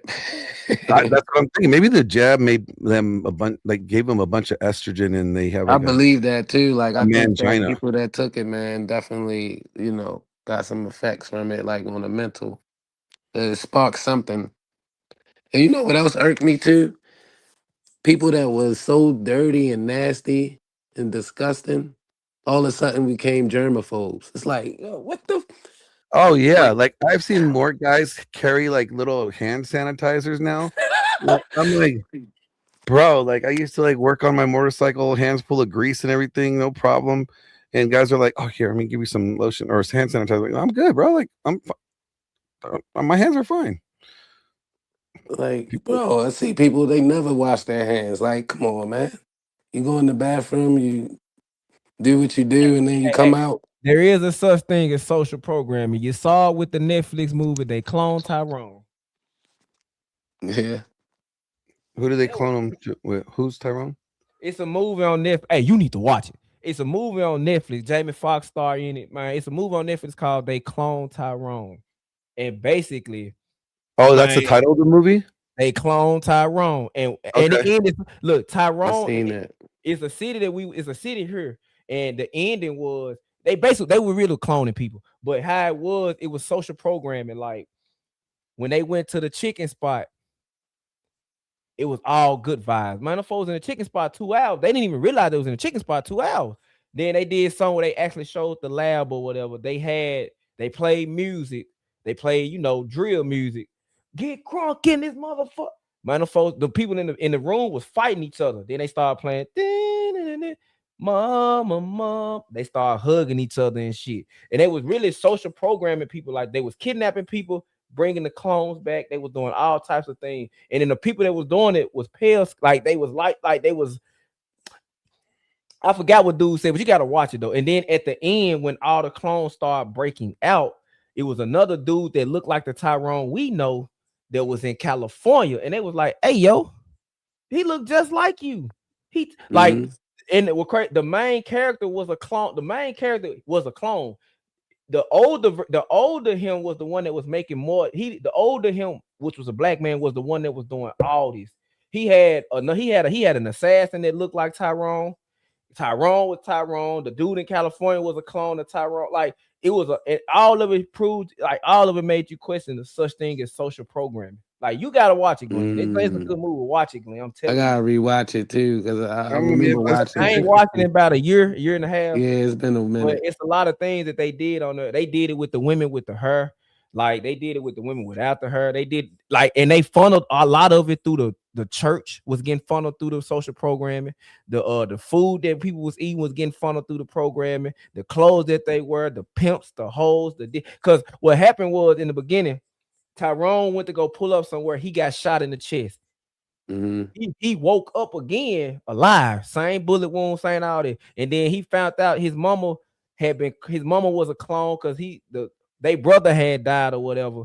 His brother had died, and it was like he was talking to his mama every morning, but he was really talking to a recording every morning, not even knowing. He found out that the memory that he had of his brothers dying was the memory because he was a clone. It was the memory of the dude that cloned him, like the dude that was cloning himself. That was my brother that died. That was my mama who secluded herself. You got my memories because you my clone. Like, it's crazy. You got to watch it, bro. Wow.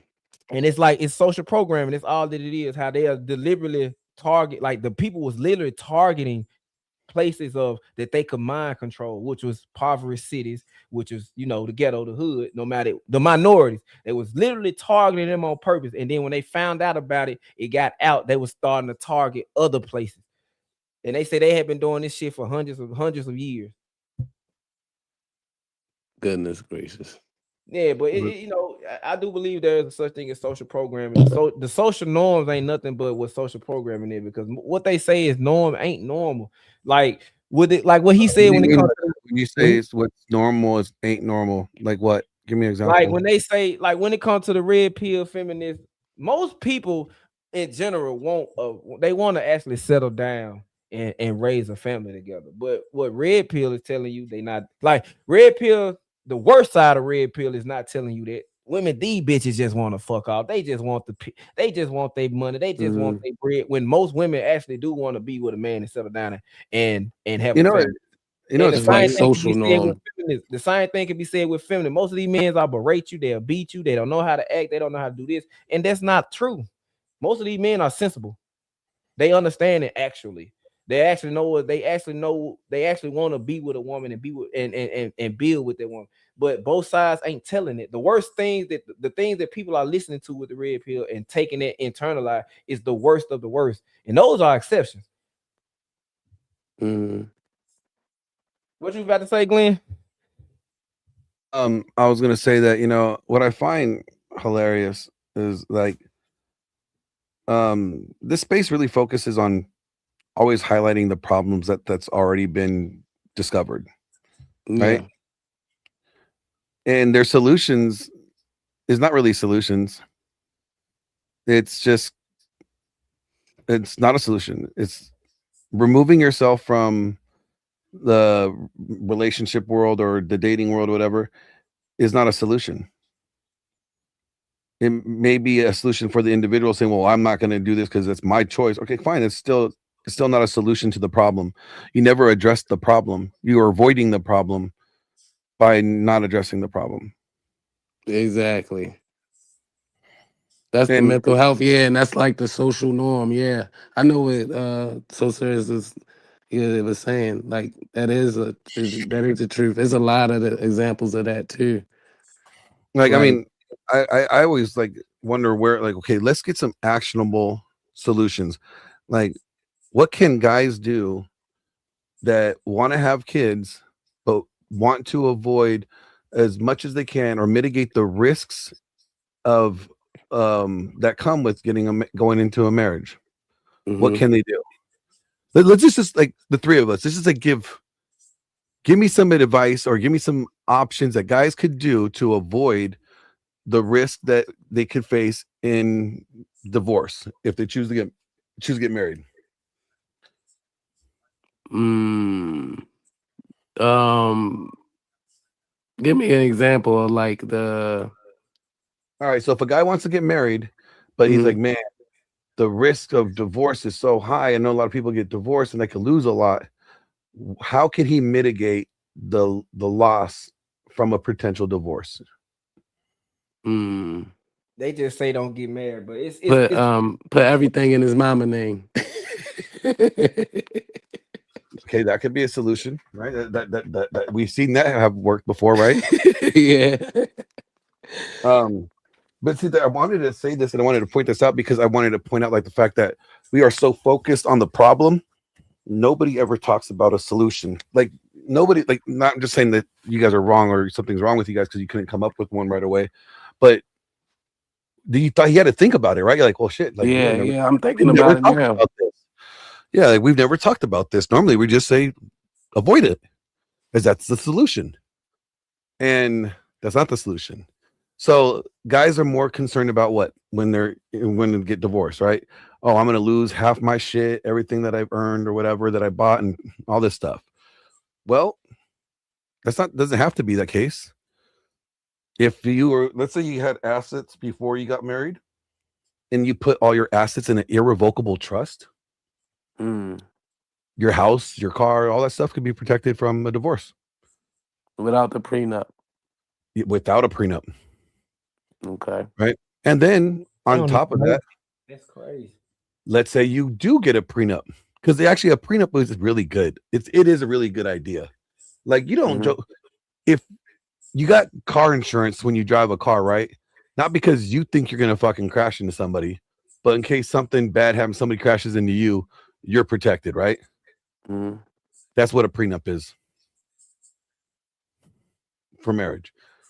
You're not going into it thinking like, oh yeah, like this is not gonna work, so I want to have this insurance card. No, you're saying, hey, I know that I'm going in this with good intentions, but you know what? I can't speak on behalf of everybody involved, and I can't speak about the future. So what I'm going to do is let's get some insurance for both of us, because insurance, the marriage law is already built in an insurance policy for her, right? Why would you? I understood that there are a couple types of prenups. I think that there's one that they still get money, but they don't get like. It depends on. It really depends on. No, it really depends on what is written out in the prenup and the terms of it.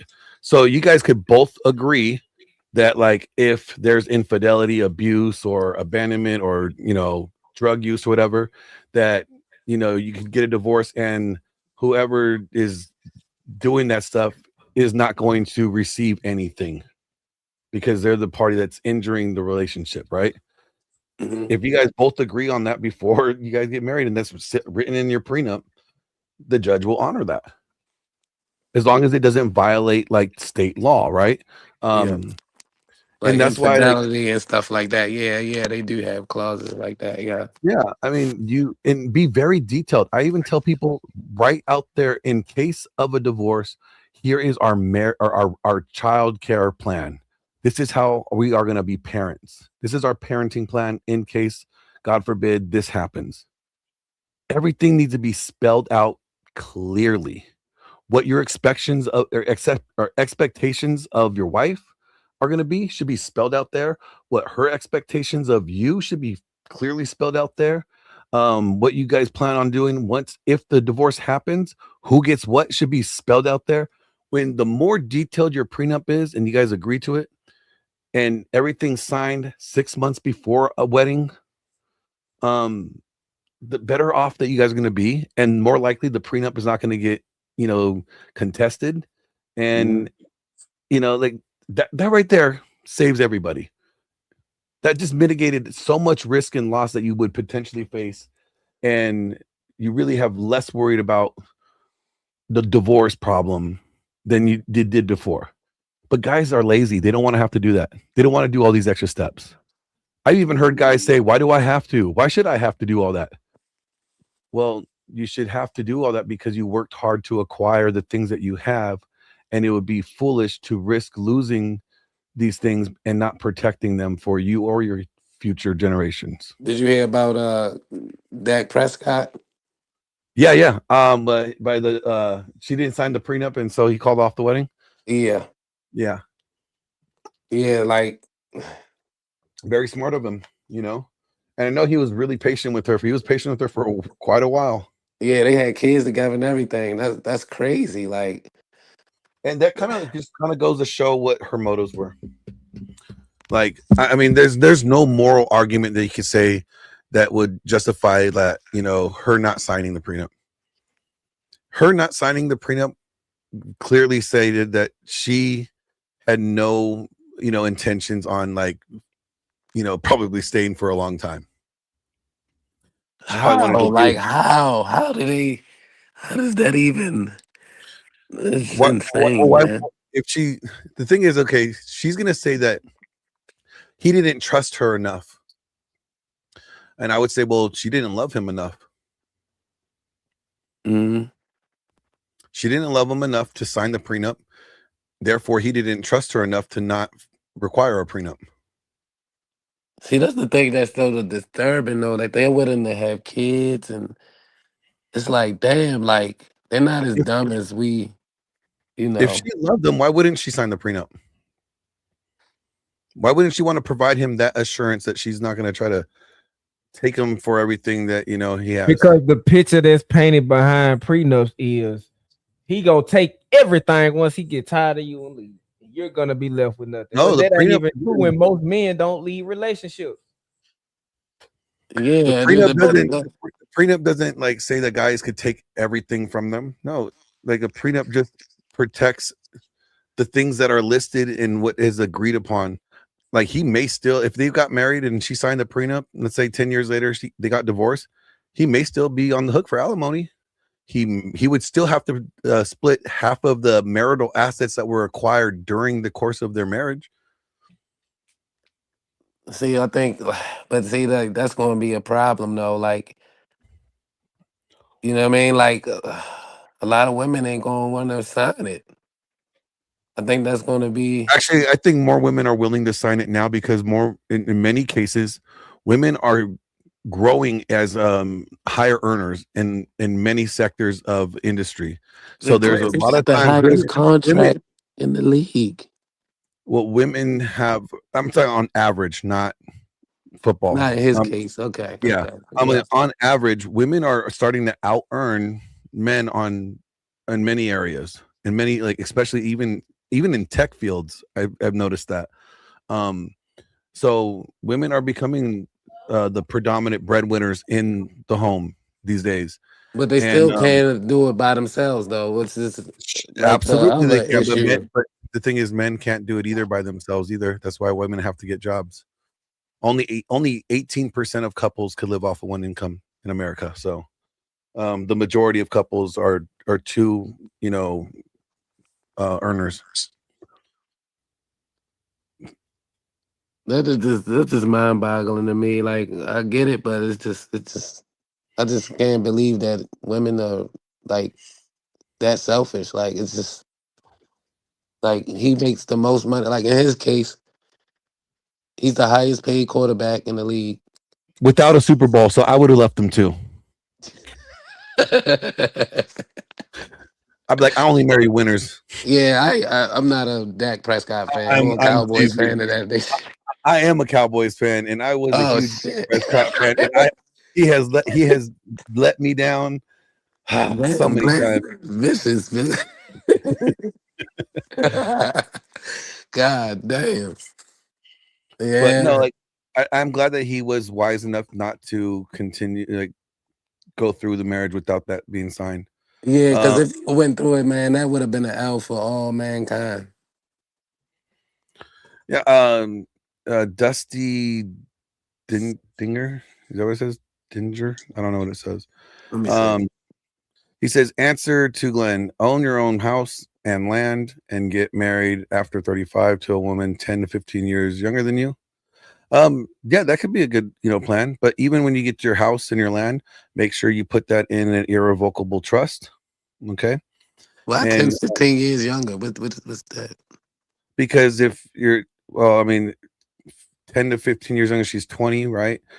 She'll be youthful, like she'll be a good she won't have geriatric pregnancies, right? She would be in her best fertile years if you're wanting to have kids, right? So that would be why. And that could work. You have to set it up. And the only way that works is if you put in the work in your 20s all up until that time, to where you're able to work hard and to acquire that and facilitate that for yourselves. It's not you have to learn how to deal with self gratification in the sense of like, or self validation and delayed gratification. If you need like instant gratification, that's going to be hard for you. You're going to have to be disciplined in order to reach that goal. But if we could tell, if we notice in our society, we're not very good at that. Okay, what's the other solution? Well, so I said, if you have assets, put your assets in an irrevocable trust, right? Trust, yeah. That's number one. You could, if you're even worried about your income, you could create an LLC, right? Make yourself an employee from your LLC. The money you make from your 9 to 5, you basically would put into your business, your LLC, and you pay yourself a portion of that, right? That way, if you are getting a divorce and they ask you for your W-2, there you go. You work for yourself and you pay yourself a fraction of what your overall income actually is. So on paper, the business owns more than what you actually earn, right? And then have your LLC be the truster or the trustee of your irrevocable trust. So that way you're protected in that sense. But I would also say, just because once you protect your assets, that doesn't mean you shouldn't also think about, it's not thinking about like, oh, I want to make sure that she doesn't get anything from me if she leaves me. It's you don't want her to take anything that is beyond what would be, fair. See, me, if I was to get married, I would actually leave her with something. It just wouldn't be like half my money, nothing like that. But I would make sure she good. Like, that's what I'm saying. Like about the Dak Prescott thing. Like, how did she didn't know? Like, it was set up like that. Like you don't have to. Give up half or just leave them with nothing, like or whatever they came in with. Like and this is what people are like, oh, they're trying to. It's when you're getting divorced, it's really about what's fair. Like, I mean, if you just go in there like, yes, you're hurt, she's hurt, or somebody's hurt, and you just want them to suffer, you don't want them, get over on you. And this is where people get muddied and their emotions are getting involved and they actually make it worse. This is where a prenup actually really solves all that problem ahead of time. It's we got a super chat in here that says, own your own house and land before marriage. I agree. And then I would put that in irrevocable trust. And then after 35 I think he meant marriage after 35 to a woman and at least 10 to 15 years younger than you. Yeah, especially if you're wanting kids. The worst thing you could do would be wanting to have kids and then you end up getting with a woman that's have gone beyond her youthful years or her better years for child rearing, and risks her health or the baby's health in that sense. It's just not wise to do. Why would you want to put anybody in through that potential risk if you could avoid it? Yeah. And like I know a lot of women that are older, like they'll be all mad about it. Like, well, wait a minute, you're telling me that he shouldn't marry me? Well, honestly, not saying that he shouldn't marry you, but if you're wanting to have kids, why should you go through a risk that your health could be jeopardized, because of age, just because, children, like, I mean, isn't your life valuable too? Yeah. That's why you need to have counsel too, like somebody to besides the lawyer, like a minister or something like that. But I also think that before people get married, they need to go to 2 years of marriage counseling. Okay. And 2 I think years? I think the first year should be like for the husband, it should be called husband school. and he has to learn how to do all like these like little home repairs, all the man shit that he probably didn't learn because maybe his dad wasn't around, but maybe all the man shit that he, you know, he should have learned, you know, just from being around other men, right? I think that will really help him be competent in certain things, right? And then the wife, while he's going to husband school, she needs to go to wife school. That's right. She needs to learn how to cook more than 6 dishes. All right, more than 6 dishes, and ramen does not count as a dish. Yeah. And sandwiches. I don't want no sandwiches all the time. Yeah, like she needs to learn, you know, what men look for in a wife, right? And then after they completed that first year, they go to couples school that's together. So now after he graduated from husband school, she graduated from wife school. Now they go to couples school, and then this is where they get hit with all the fucking crazy, weird scenarios. Like all of a sudden, your mom needs to move in because of her health. What do you guys do? You know, like have these weird conversations that nobody are planning for, right? Because they do happen. And what happens is when people don't talk about them in advance, or you know, have these conversations, they don't know. They just kind of wing it, and then things get messed up. Having an idea how to address these things will be a good idea to work, you know, to plan for. And after that second year, then they'll get their marriage license, and then they should be able to be allowed to get married. But marriage should not be as easy as it is these days. Like you could go down to the Justice of Peace, pay $20 and get a marriage license. You can't even do that for a driver's license. And who you marry will probably be one of the most decisions and most you know, either beneficial or very detrimental choices that you would make in your life. Yeah. So but it's like that like see that like the ideas we have, like which are good, you know, things to use. It's just like, how do you know like that, you know, falls in the right hands? Like what the falls in the right hands? the majority gets to, you know, experience that information. What do you mean that information? What what Like what majority? you like all the things we suggested as far as like, you know, Oh, the preventive. most people won't even do it. Most people won't, or most people are lazy. They want the faster way to do things. They don't. That's what I'm saying. Like most people won't even probably be receptive. Like, cause I'm thinking like I'm a DJ. You know what I'm saying? So like I do weddings and stuff like that. You know, me as a random DJ. You know, I don't think it would be wise for me to go up to one of my clients and be like, you know, maybe you should do this before you, or did you do this? Like, you know I what I wouldn't, mean? like, if it's a client, I wouldn't do that. But like, you know, if it's a No, I friend or a I'm not going brother, to do that. But I'm just saying, like, you know if what I it's like a mean? Like, friend or a brother or somebody that like, you know, I'm close with, I would totally advise them of this. Hey, make sure you do this. You know, make sure you guys, you know, you get this prenup, and you guys really like get really detailed with it. Work with a good lawyer. For both of you guys, you know, and spell out every little detail that you want to talk about, you know, with your marriage or what you guys want to plan after in case of the marriage does dissolve. You know, be very specific.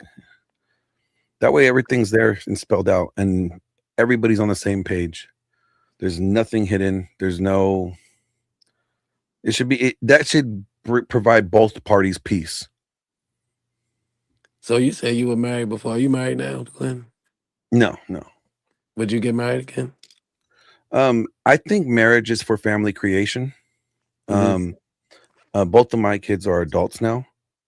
And so since I do not plan on having any more kids because I got fixed a long time ago, okay, getting married for family, no. Like, I mean, especially the women that are like my dating pool, right? Like, obviously I date women that would be younger than me. So anywhere between like 27 to, you know, 37. And some of those women in that age group, they want to have kids. So for me, being seriously dating is not, no, I'm not dating anybody. And because they may say they don't want kids, but then a year or two later, I want to have your babies. Can't do that. Not happening. Yeah. So no, I'm not considering marriage anytime soon. I enjoy my peace too much. Like, I value my solitude, but that doesn't mean I don't have good relationships with women. I have a lot of great platonic relationships with women. Yeah. I haven't been married. And I'm not like totally against it, but I'm not like.